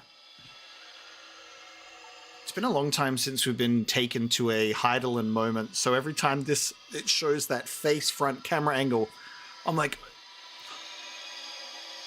But no.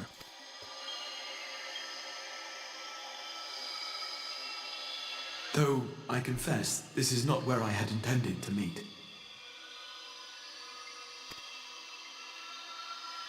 But the place of our meeting is of no consequence, like the war you wage.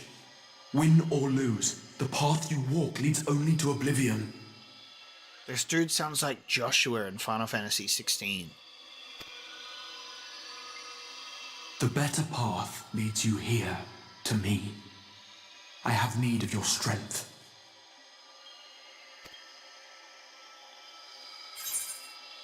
I'm literally in a fight with Xenos and I just got sliced. Unless you've pulled me out of physical space. What the fuck? Who are you?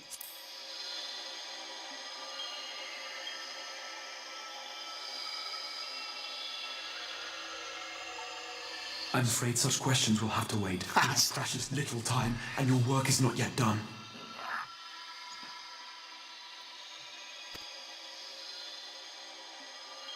Go to the Crystal Tower.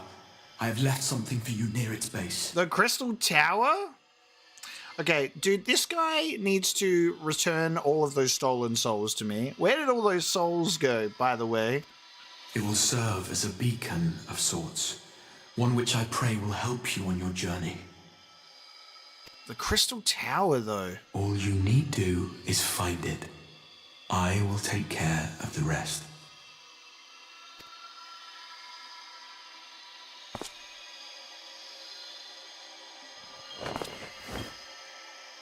Soon, we will throw wide the gates. Ooh. What is this?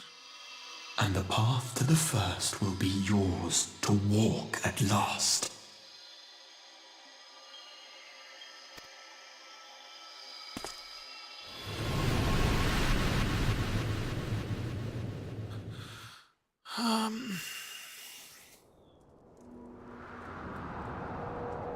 I just wake up, dude. What happened? What did I miss?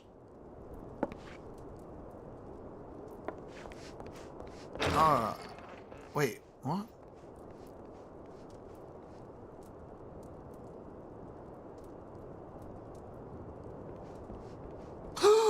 My boy! Yo! My tall boy and small boy! You're awake. Thank heavens.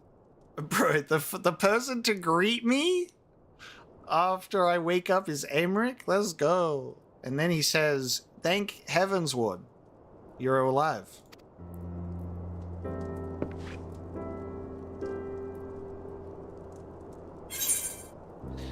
Am I dead? Am I in heaven? and Aimric's the person to greet me at the gates before I get in. I'm in the waiting room before I move on to heaven. And then the next expansion, you have to create a brand new character. What happened?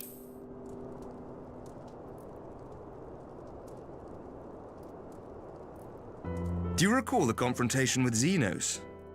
You were the first to come to the aid of Mistress Lys and the others on the front line. Okay, cool. Yep, that is what happened. In the midst of your duel, it is said you faltered, and that the Crown Prince seized the opportunity to deliver a mortal blow. Yep, I also watched that happen.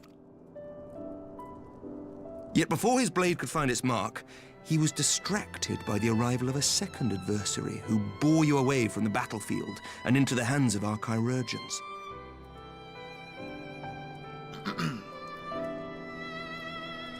This is not a flattering pose for me.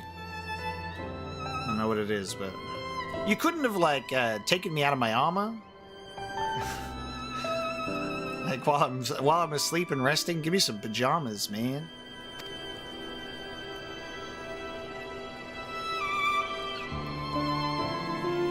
Lest you wonder, he left before you awoke. As is his wont.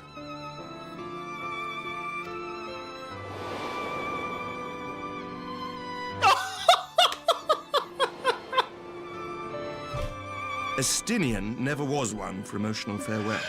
Dude! Oh, man.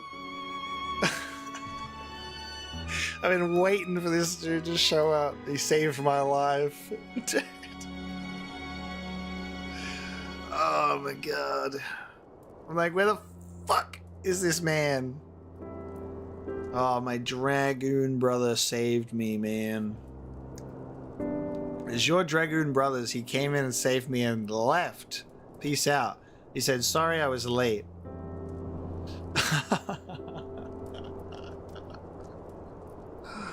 Oh. That's good. That's good. Though Xenos bested all before him, the battle clearly took its toll, for he retreated shortly after your rescue. Seeing this, the remaining Imperial forces decided discretion was the better part of valor and pulled back, allowing us to re-establish our position. You know what's crazy? Is we beat him, we beat Xenos, and he's still alive. All of Stormblood. I beat that man at multiple points. Oh my god. And it's not even him anymore, and he's still alive. At the moment of victory, some dude in a hoodie said, brother, I'm here to talk to you about your car insurance. And I'm like, please. A very inopportune moment. We have since received word of renewed unrest in the provinces, doubtless inspired by the efforts of the Eorzean Alliance and our Far Eastern allies. Nor does the good news end there. We have also come into possession of intelligence suggesting unrest within the Imperial court. Unrest everywhere, gotcha. This would certainly explain why both the Emperor and Lord Xenos appear to have abandoned the fight. A long-awaited ray of hope in these dark times.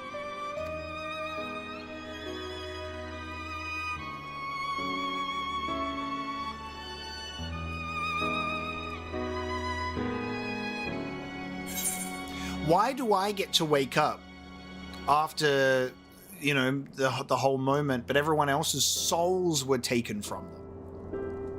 That's what I want to know.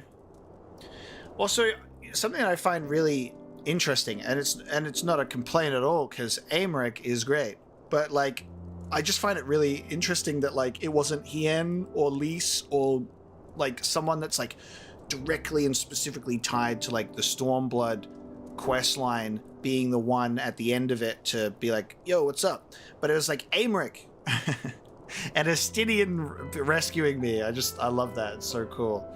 But it's not Hien giving us the update because he was there. What of the Scions?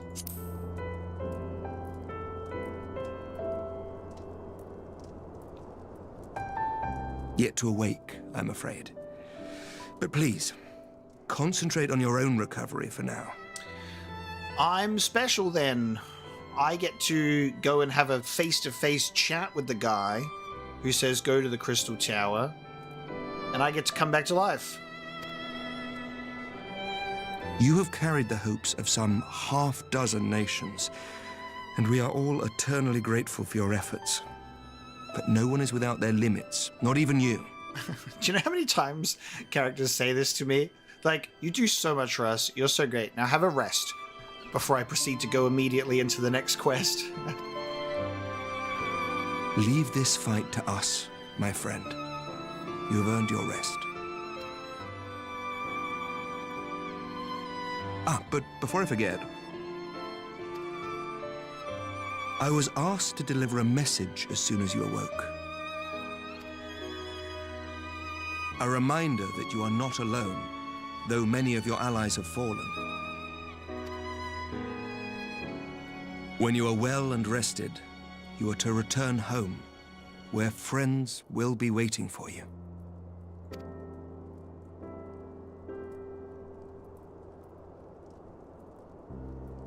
Now, if you will excuse me, I must return to the front. May we meet again soon, under happier circumstances.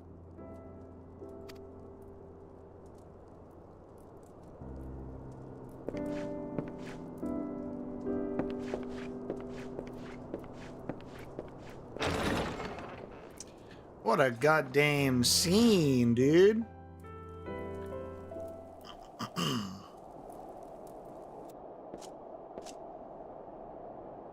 Ominous angle. What's really interesting is as soon as like everyone's getting their souls spirited away in these moments, and then as soon as it finally happens to Omega and he's the last one left, I was like, holy shit. Because I was like, maybe it won't happen to us because the voice said only you. So I'm like, I'm just gonna be the last one left. But it happens to us, and in that moment I was like, imagine if you get teleported with your soul and all the rest of the Scions to like, you know, one of these reflections that they're talking about, and then you have to go and do a whole entire thing just ripped out of your own reality, and all of your souls have been taken. Sorry, you need to go open the gates of this other reality. Off you go, you know? And I was like, you just ripped away at a critical moment of the fight. You have no answers, and you've got to like figure out how to get back. But no, he just says, get back to your own reality immediately. Wake up.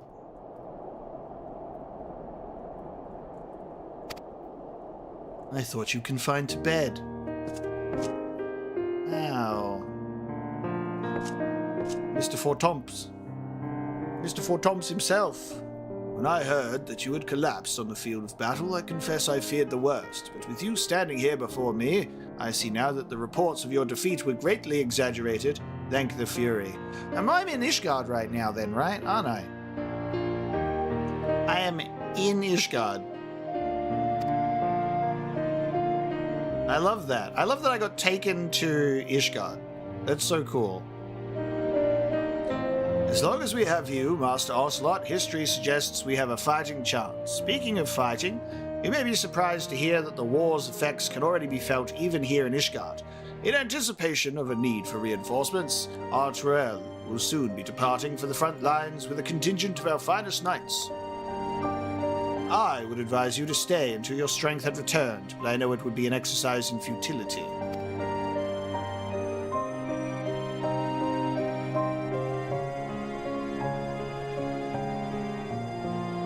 Indeed, I suspect you have already decided on your next destination. Dark days lie ahead, of that I have no doubt.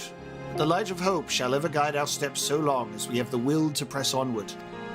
And press onward we must. Farewell, my friend. I pray our next meeting will be under happier circumstances. Well, that's the thing. I didn't expect to be taken to Ishgard because it's so far away. If I ever fall in battle, take me to Ishgard. Take me to the land of dragons. Where you get jump scared by someone in a Fall Guys hoodie. Jesus, get me out of here. Run away. Fall Guys jump scare.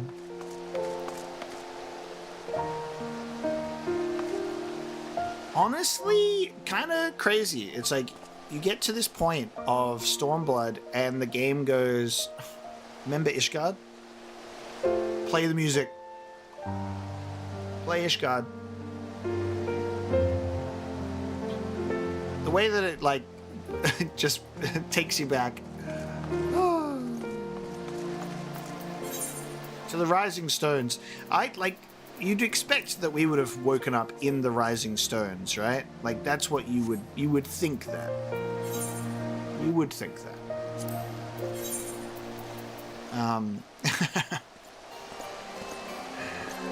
Interesting.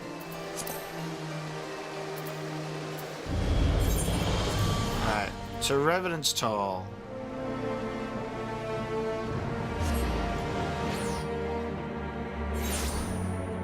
This has officially been our longest Final Fantasy XIV stream, though, because I don't think I ever went over 7.5 hours in my prior streams. That was like the maximum. My third ever stream of Final Fantasy XIV and my fifth one was 7.5 hours each. And then I had quite a few that would go within sort of like that 5 to 6 hour mark. So pretty crazy. Pretty crazy.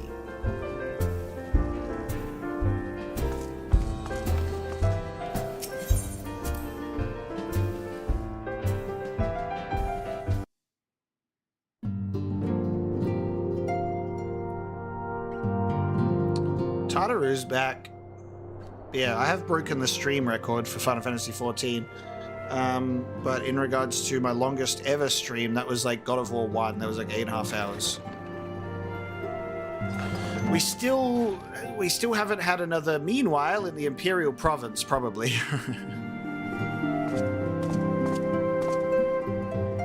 Yes, up everyone, I'm awake.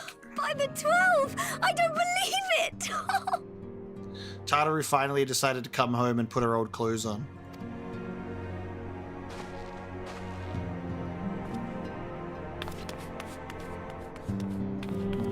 I thought we were about to get hugged. I thought the game was actually going to do a hug. Why'd you stop? Come on, hug my leg, you small thing. I rushed back as soon as I could. Not enough hugs. There's just not enough hugs. I swear, my heart nearly stopped when I heard you'd collapse like the others. What in heaven's name is going on?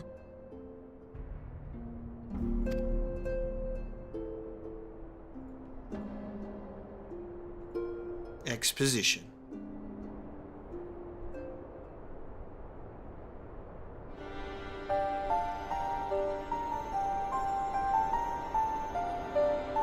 Win or lose, the path you walk leads only to oblivion.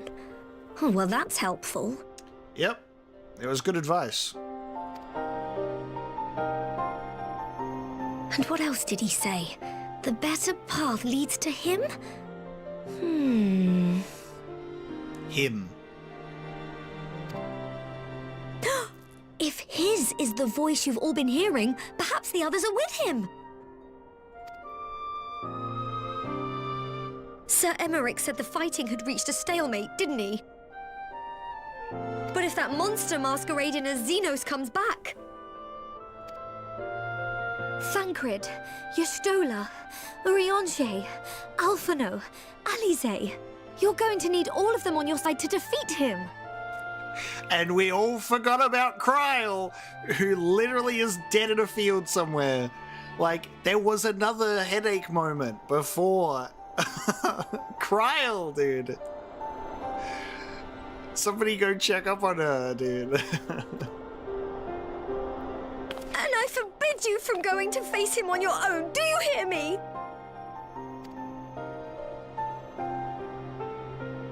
So if you must leave, go and find the others. Bring them home.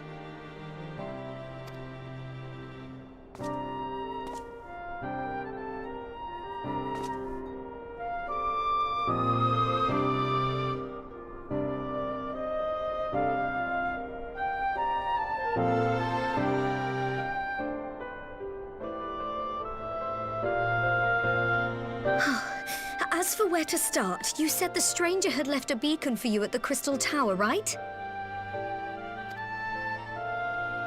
But how are you to find it, now that the tower has been sealed shut? It's at the base. There has to be a way. If anyone would know, it's Sid and the researchers of St. Coinac's find. Don't you worry. We'll find that beacon for you.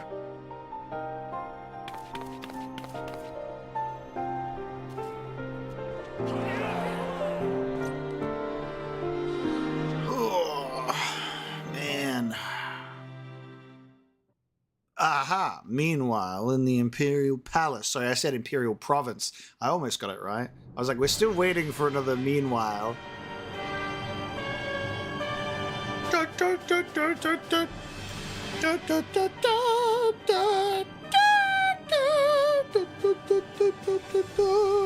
Look, there's the guards.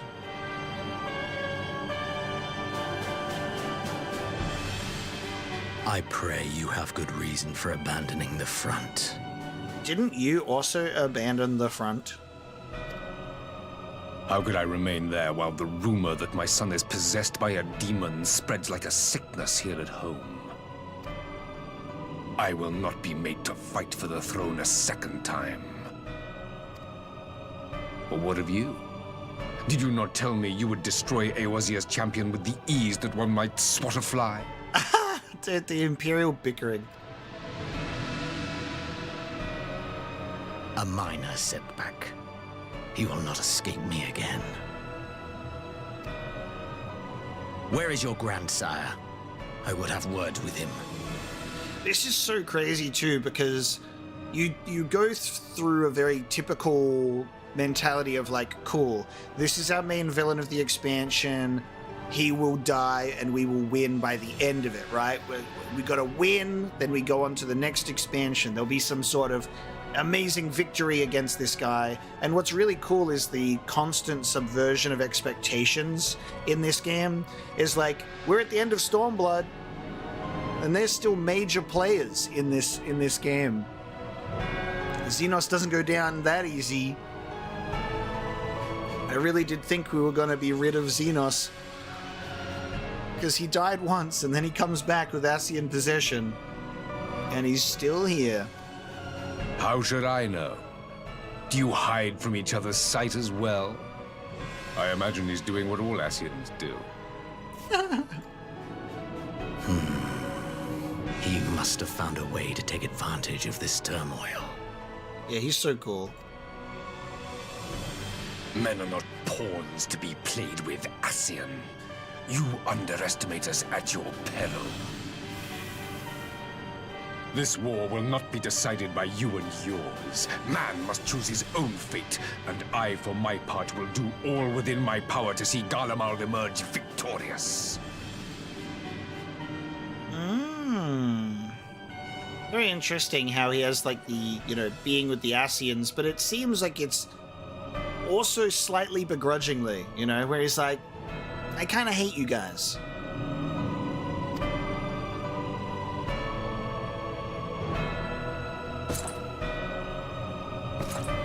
It's like I literally have my grandfather and my son possessed by these dumbasses.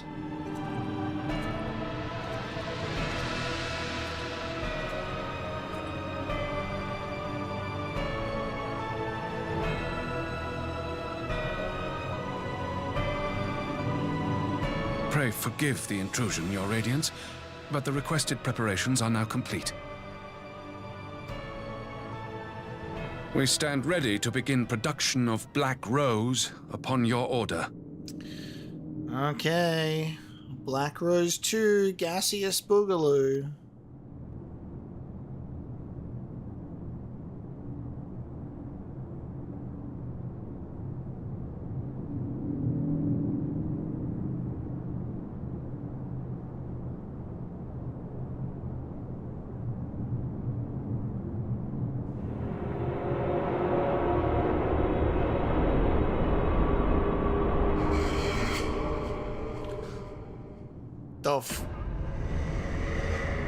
What is that?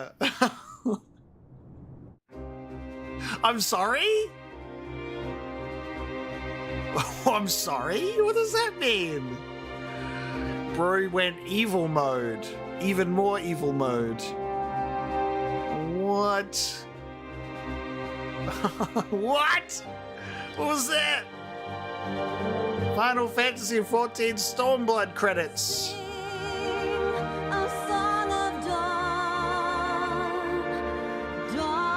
Oh, look at that. Look at that artwork, dude. Look at that 7-hour, 45-minute Final Fantasy XIV stream. Yeah, hey man, patch 4.4 and 4.5, they're short. You can do them in one stream. That's the last time I'd believe anything you say. Damn, the fact that the first, like, voice cast are all of the Scions too. Look at that! That's my boy, Hien. Bathed in blood and sealed in stone, soul scarred. 12 Go Satsu! Dude. Dude, that artwork is so good. So good. Incredible. Look at Asahi. What's going on? Where's the bot? What are you talking about?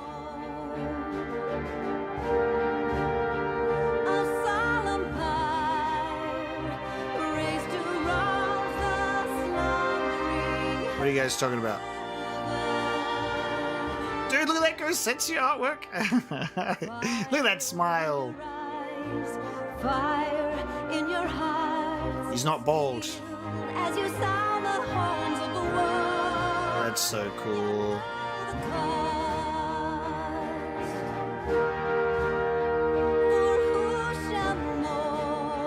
Ooh, that's also very nice. Very nice. I love the character artwork for the end credits. That's a very nice touch. That's a very nice touch. All right, no worries, guys. Thanks for pointing that out. Not the race of just Lolorito Dorito. Enigmatic figure. Okay, that's very cute. Enigmatic figure is our guy. Okay, it's our person. That's great artwork.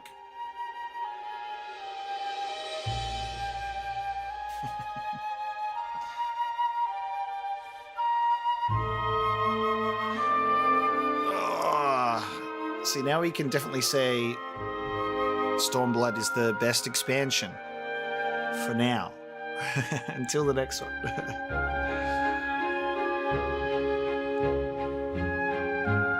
Ah, so cool. So cool.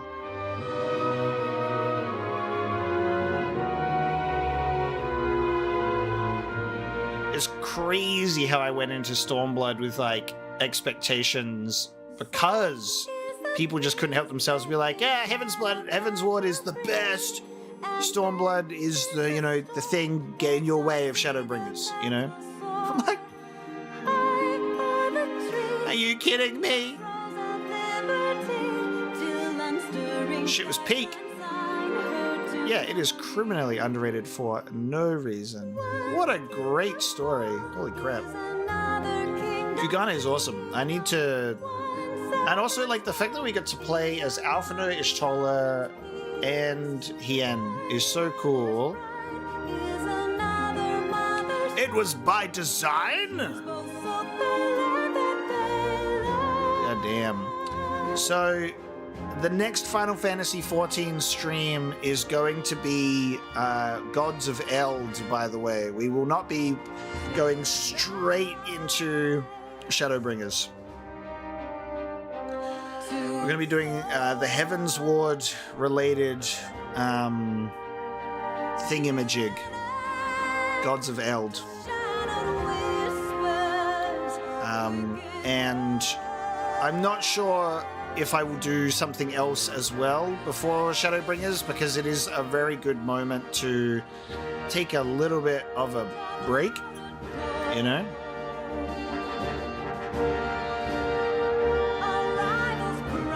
Because Stormblood was a massive undertaking, and we've done a very good job pushing through it. And you all have done a very amazing job of being here and showing up, and I really appreciate you all for that, because you make the journey and the adventure so much more enjoyable. For us to be able to sit here and react to all of this together, especially in like an MMO setting, it definitely helps to go through it that way.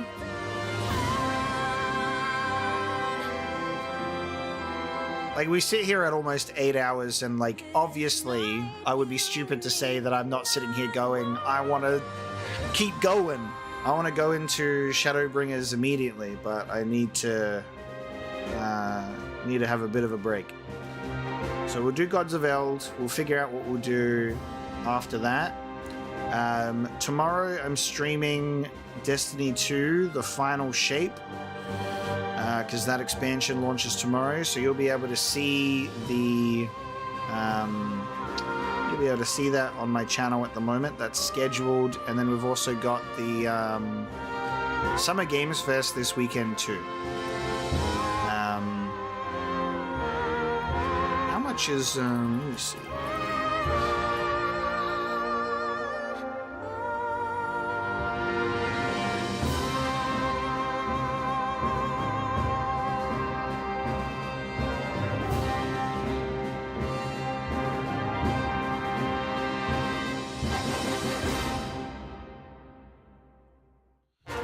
Look at that punchable face, dude.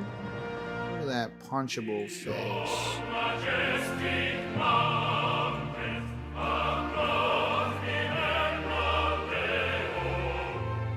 So you can buy the complete edition.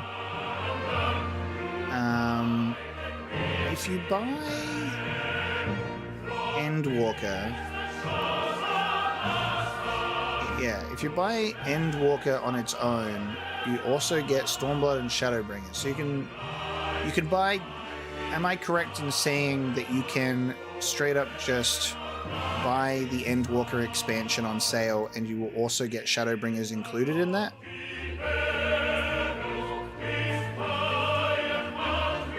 Summer Games Fest is that thing that happens every year in place of E3. Dude, Tsukuyomi. Cool.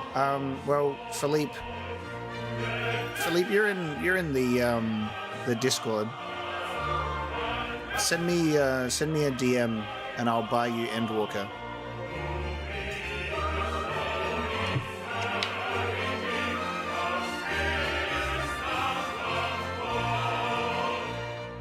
No, I pre-ordered Dawn Trail, so I'll eventually get my code for Endwalker and Dawn Trail.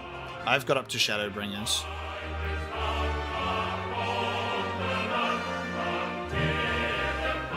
Everybody rise and stand for the national anthem.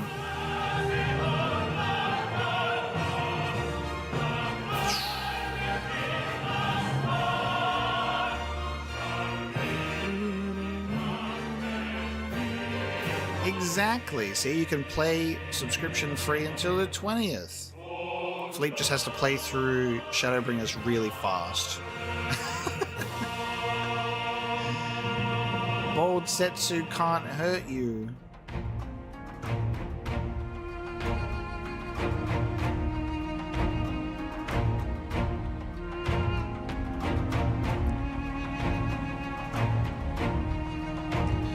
If you're sure though, but I'll grab it for you if you want.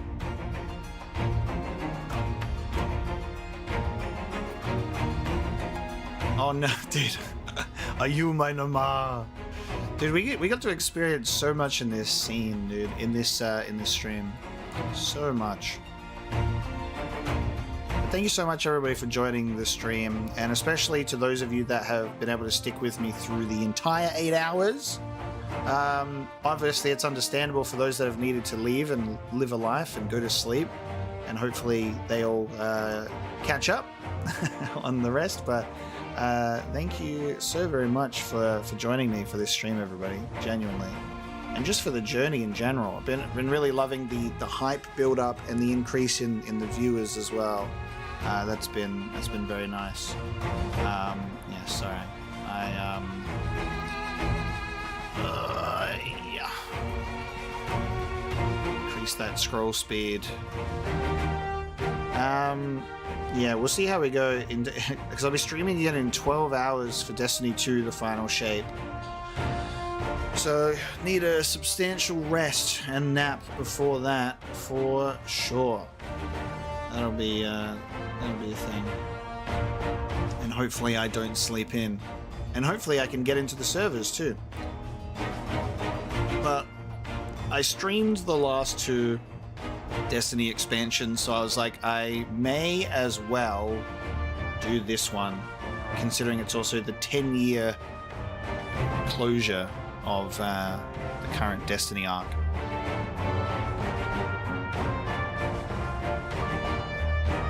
Yeah, being able to have a lot of visitors to Materia has been very nice for us to be able to go through the journey together.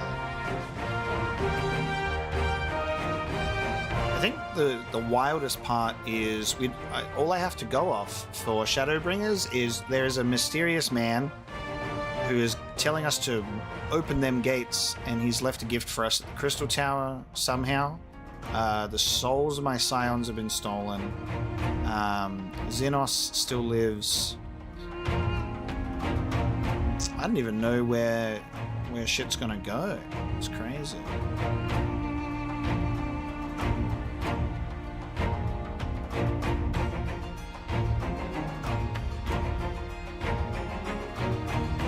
When Dawn Trail launches, I'll be able to travel everywhere. Pretty sweet. See, I used to play on the Primal server on the Exodus world. That was where I started before they opened up the Oceanic servers.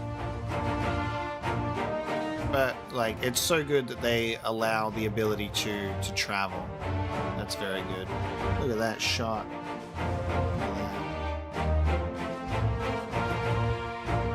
What's X? Oh, just number. It's too late. I missed the picture. Never mind.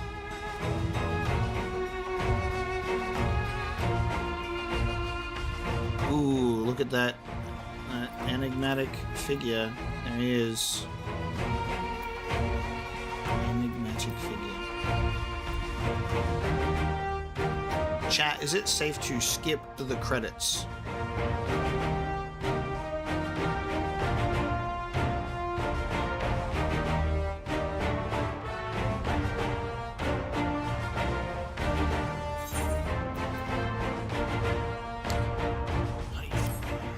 Is it going to give me a meanwhile? Oh, no meanwhile. No meanwhile, but it does allow us to finish the quest. I knew you'd be alright. To celebrate your return, I made you this, a brand new traveling outfit. Oh, I do hope it fits. Can you make Alice a new outfit for when she wakes up? Please? But now is not the time to fuss over your measurements. I must go and speak with the researchers of St. Koinak's Find. You go and rest while we track down that beacon. Scion Traveler's Attire. Okay. That was my gift. Oh, hang on. We got a meanwhile. Without the meanwhile.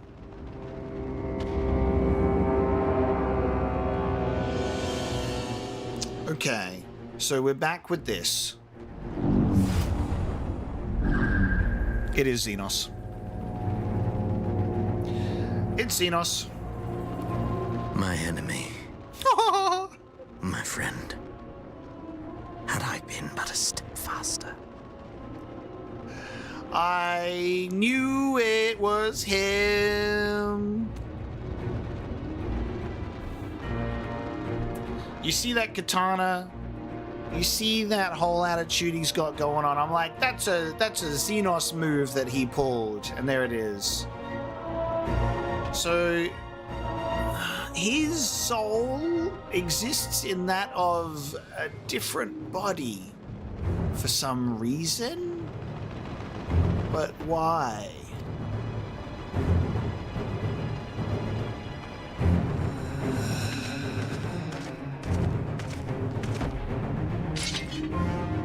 Oh yeah, he did move his soul into a dragon, you're correct. This is ironic. He did the move.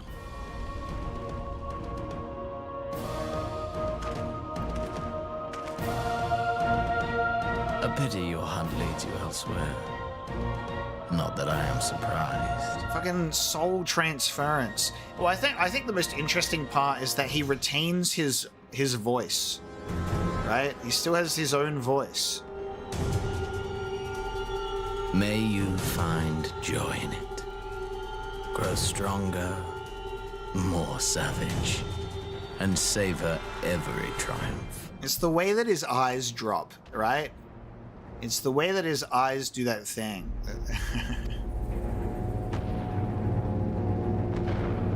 In the meantime, I will reclaim that which is rightfully mine. Bro,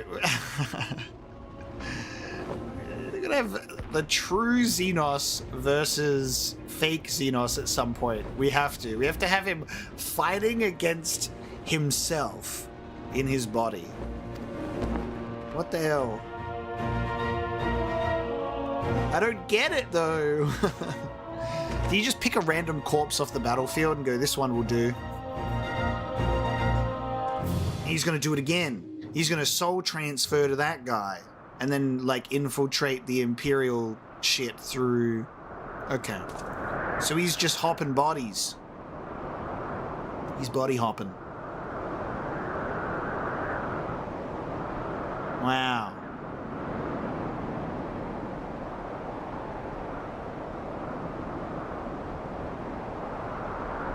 The Crystal Tower. Dude, people started leaving the stream too early.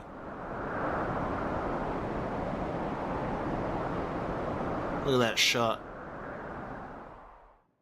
I can see why the Crystal Tower is made mandatory. In the midst of a requiem for heroes, a voice rings out across time and space. In fields of tranquil light, sow you seeds of darkness. Oh, man. Ooh. The Crystal Tower is mandatory. You have to do it. All right, everybody. Let's start Shadowbringers. Let's keep it going. All right, stream marathon. We're gonna stream for 36 hours straight. Okay, I did it. I survived. Let's have a look at our traveler's gear. Let's have a look.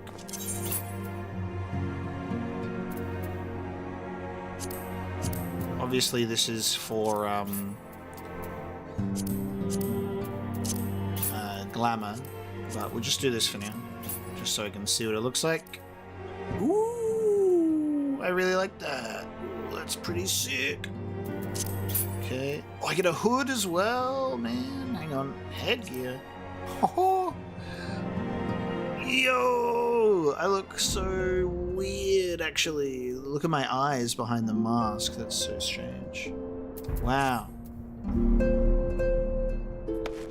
Dude, I look so cool! Tataru just made the best outfit that she's ever made. It makes my eyeballs look terrifying, dude. Because it won't even show me. What the fuck? Wow. Tataru, this is definitely my new go-to fit. Do I have a option to... Damn. That's the only unfortunate part.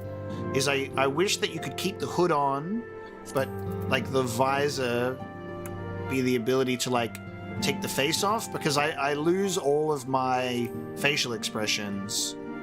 That's such a shame. You should be able to take it off and just have the hood on, because now I'm just gonna have to leave it alone, because otherwise I'll just look like this in every cutscene. No facial expression. That's cool. Very good. Right, I'll glamour that one for sure. Love that though. Very good. Thank you so much everybody for joining me today for this stream of Final Fantasy XIV Stormblood. We finished it 8 hours later. Incredible storyline. I will schedule the next Final Fantasy XIV stream. Because we did 2 days in a row. I'll probably be streaming on my Friday morning, which should be Thursday evening for a lot of people. And that will be doing the Gods of Eld. And we'll see what happens. But yeah, I've got Destiny 2 tomorrow, and then I've got Summer Games Fest reaction on my Saturday morning as well. So it's a big stream week, and your support has been much appreciated. It's been great. Thank you so much for joining me, everybody. Stormblood hype. Had so much fun. Shadowbringers soon. I'll see you then.